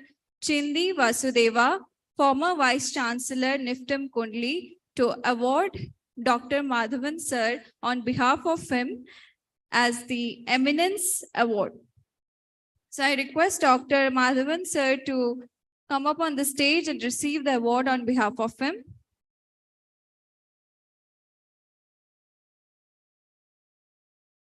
He is joining us through online platform. Thank you, sir, for joining us. Congratulations to you.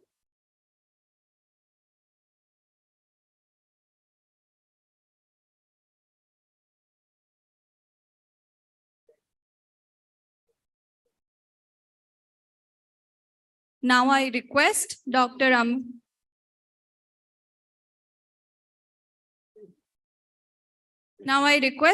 Prabodh Halde to speak a few words. Thank you, organizer, for conferring me this award. Prabodh, can you speak some few words? Hello, can you hear me? Dr. Madhavan, am I audible? Yeah, you're audible. Yeah. Okay, sorry, actually I'm outside. There is one millet mission program going on. I'm a part of that. But I would like to thank from bottom of my heart for offering me this prestigious award. And I will be actually continue working in this area, supporting the system of traditional food. And Honorable Chindi Vasudeva, Madhavan Sir, Gangotra Sir, and all the great dignitaries, those who are present, including Jain University, all the professors. I'm really thankful, and this award will motivate me further to work for the great cause. And I will personally come to your university very soon. Thank you, all the dignitaries. God bless, and Jai Hind. Thank you. Thank you, Prabodh. Thank you. Bye-bye.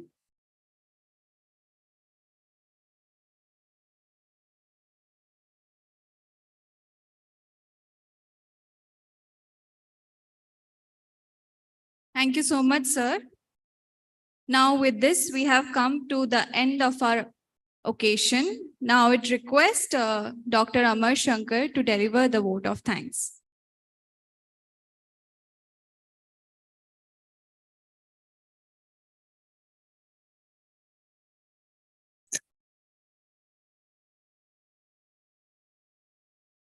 Good evening, one and all. So it's the time for vote of thanks. most honored chief guest on the dais, Dr. Professor Chindi Vasudevappa sir. I'll take the privilege to deliver the vote of thanks today.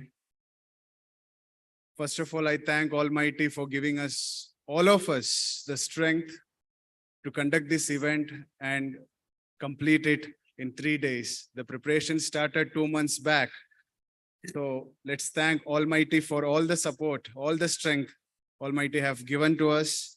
Now I would like to thank the management of Jain University, Chancellor sir, Vice President sir, Pro Vice Chancellor sir, VC sir, Registrar sir, and our beloved Director sir of FET for supporting us right from the beginning of the event.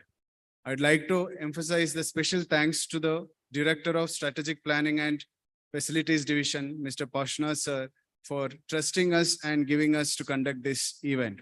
I would like to thank Dr. Srividya from SAHS as well as Dr. Shweta Singh from SAHS for their support. I would like to thank Gongrota sir, CPTTRF team, President CPTTRF Delhi. Thanks a lot, sir. Lot of guidance, lot of motivation. Madhavan sir, I don't know what more to tell about Madhavan sir. He was there with us from the day one of the planning, and today also I have seen it, I have witnessed it, that the unbiased way of evaluating the posters and the presentations. Madhavan sir, a big thanks to you, sir. Big thanks to you. It's a motivation for we youngsters that at this age also you're the energetic way of working. Thank you, sir.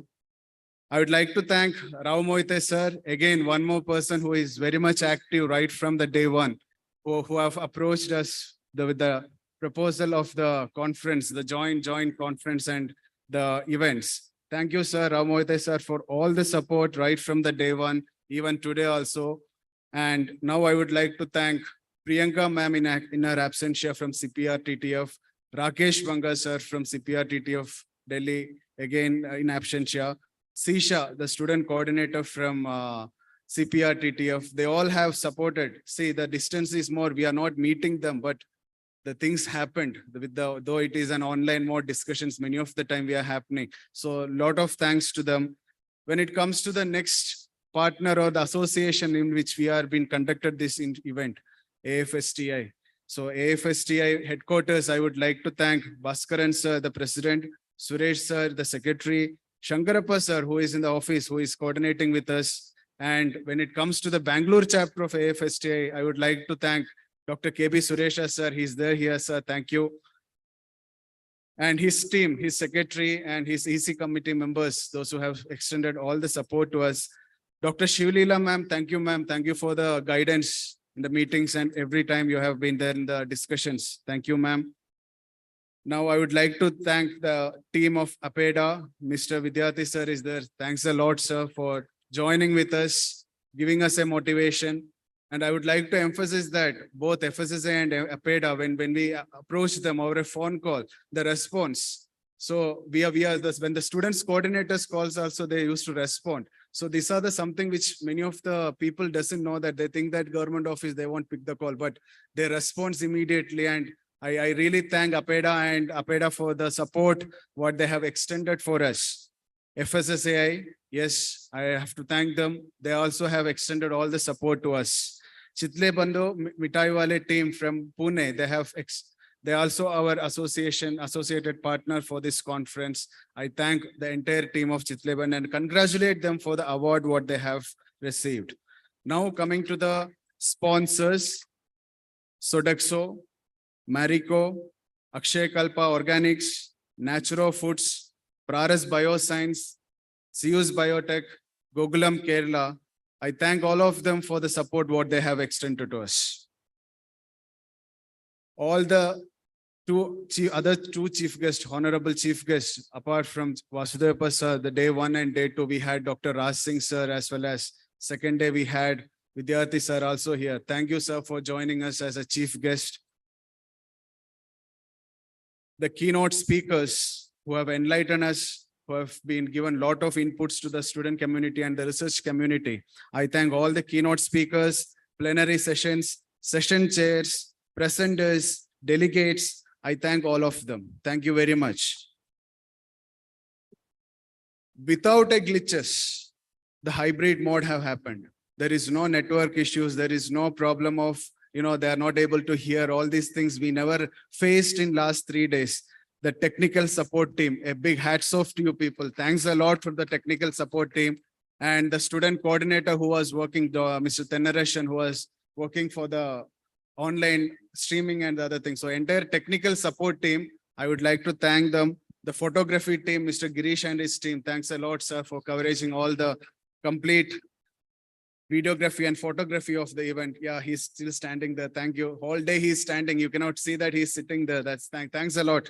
So next, when it comes to the 25 higher education institutions who have joined hands with us in the mode of presenting their students, 25, higher education institution all over India. It's not just concentrated in Karnataka or Tamil Nadu or Kerala. It's all over India. We have participants from Haryana. We had participants from Delhi. We had participants from Telangana. So thanks to all those organizations which have joined hands with us for this event. I would like to mention KMF Nandini also, who have came up with a stall for our event. And I thank the KMF Nandini management for the support. I'd like to extend our support to one more person who have came here, R. Prakash sir. Sir, thank you. I request all the dignitaries here to have a look at the book he have authored. It is there right behind you. Sir, it's a very big contribution to the food processing industry side. Thank you, sir, and thanks for joining with us. All the staffs, teaching and non-teaching staff members of Jain University, as well as CPR TTF, the student volunteers, student coordinators, without which this event would have been happened. It is not one or two people who have been involved in this one. It's the day-night work of the students. I don't know how many days they have spared their sleep and they were working with us. Thanks to all the student coordinators, teaching and non-teaching staff members, especially Department of Chemistry. I would like to extend a thanks. Benaga sir, thanks for your team, have supported us a lot. And again, to the NSS wing of Jain University and the coordinators under the NSS wing have helped us for various logistic issues. Dr. Raghu is that. Raghu sir, thank you for the support. Organizing committee members, right from the patrons to the student coordinators, have involved in this conference. I can proudly tell that one, not just for reading the vote of thanks. They have given the input and we are very much happy and thankful to them. The facilities team, the food, the arrangements, the transportation. So especially Mr. Shine sir in his absentia, Mr. Sadish sir, I think now also they are busy in doing some of the activities. So for the supporting of the conference, I thank Mr. Sadish, Mr. Sunil, Mr. Srinivas, all of them for the support what they have extended to us. And last, those who have supported directly and indirectly, sorry if I missed any names. Thanks to all of them who have helped us to make this event a grand success. If I missed anyone's, again, kindly excuse me for that one. Thank you once again. I think we have reached the outcome of the event, what we have been thinking that this is what we need in the day after the 3 days. And I strongly believe that we have reached that one. With that one, thanks again for everyone. Jai Karnataka, Jai Bharat Mata Ki Jai. Since the time is 5:30, we can. Sir, there's one small, this one, just 2 minutes. I think the person who requires the most thanks or gratitude is Dr. Amar Shankar. Yeah, without thanking Amar sir, it won't be complete. So I request Chindi Vasudeva sir to hand over the bouquet and moment. Thank you, Amar sir, because he was the one who initiated this show, and big round of applause for him. Thank you, Amar sir. And one more person I just wanted to thank on behalf of management and the organizing committee is all our wonderful MCs. So big round of applause for them. I don't know if I have missed out some names. Shrestha, Shruti, and Ishita, Shivani. Sorry if I have missed out some names. They are wonderful MCs. Thank you so much for them. And again, back to MCs.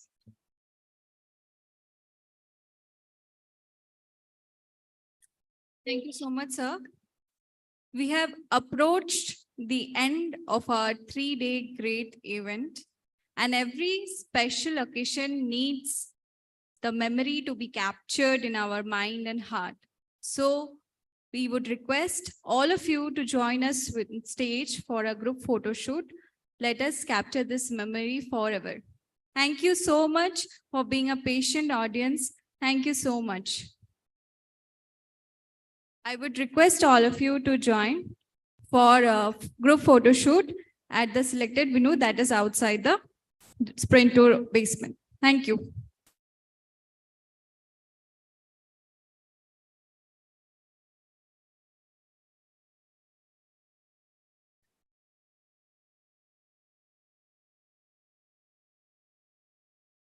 Due to the light, we can have the group photo right in the entrance here.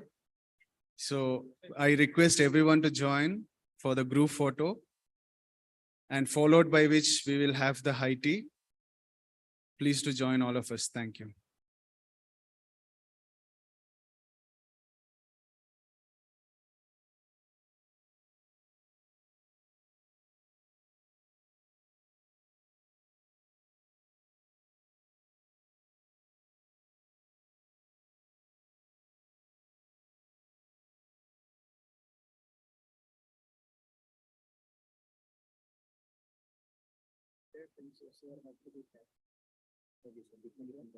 This is for Vasudeva person and this moment also.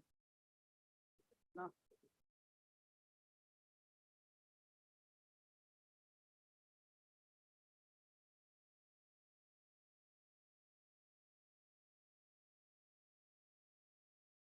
How much comes on? 1 power. No book. It's my sir. This thing. One pick also.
Scooter ಅನ್ಸತ್ತ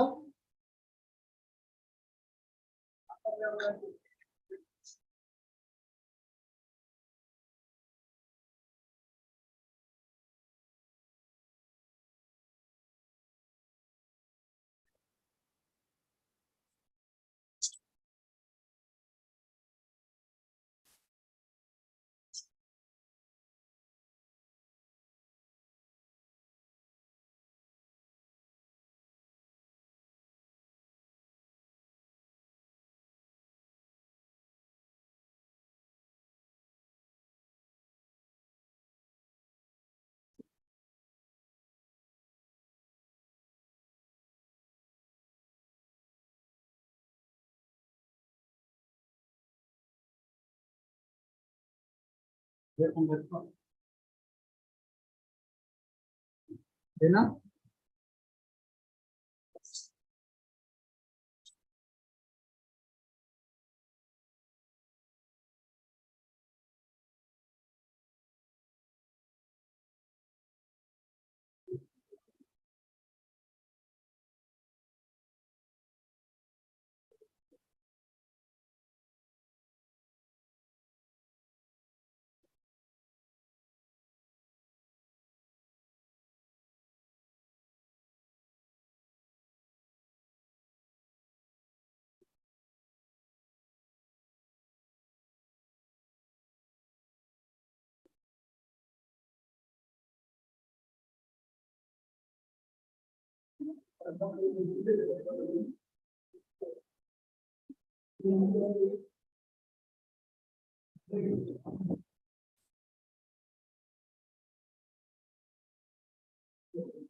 charger ಇಟ್ಕೊಂಡು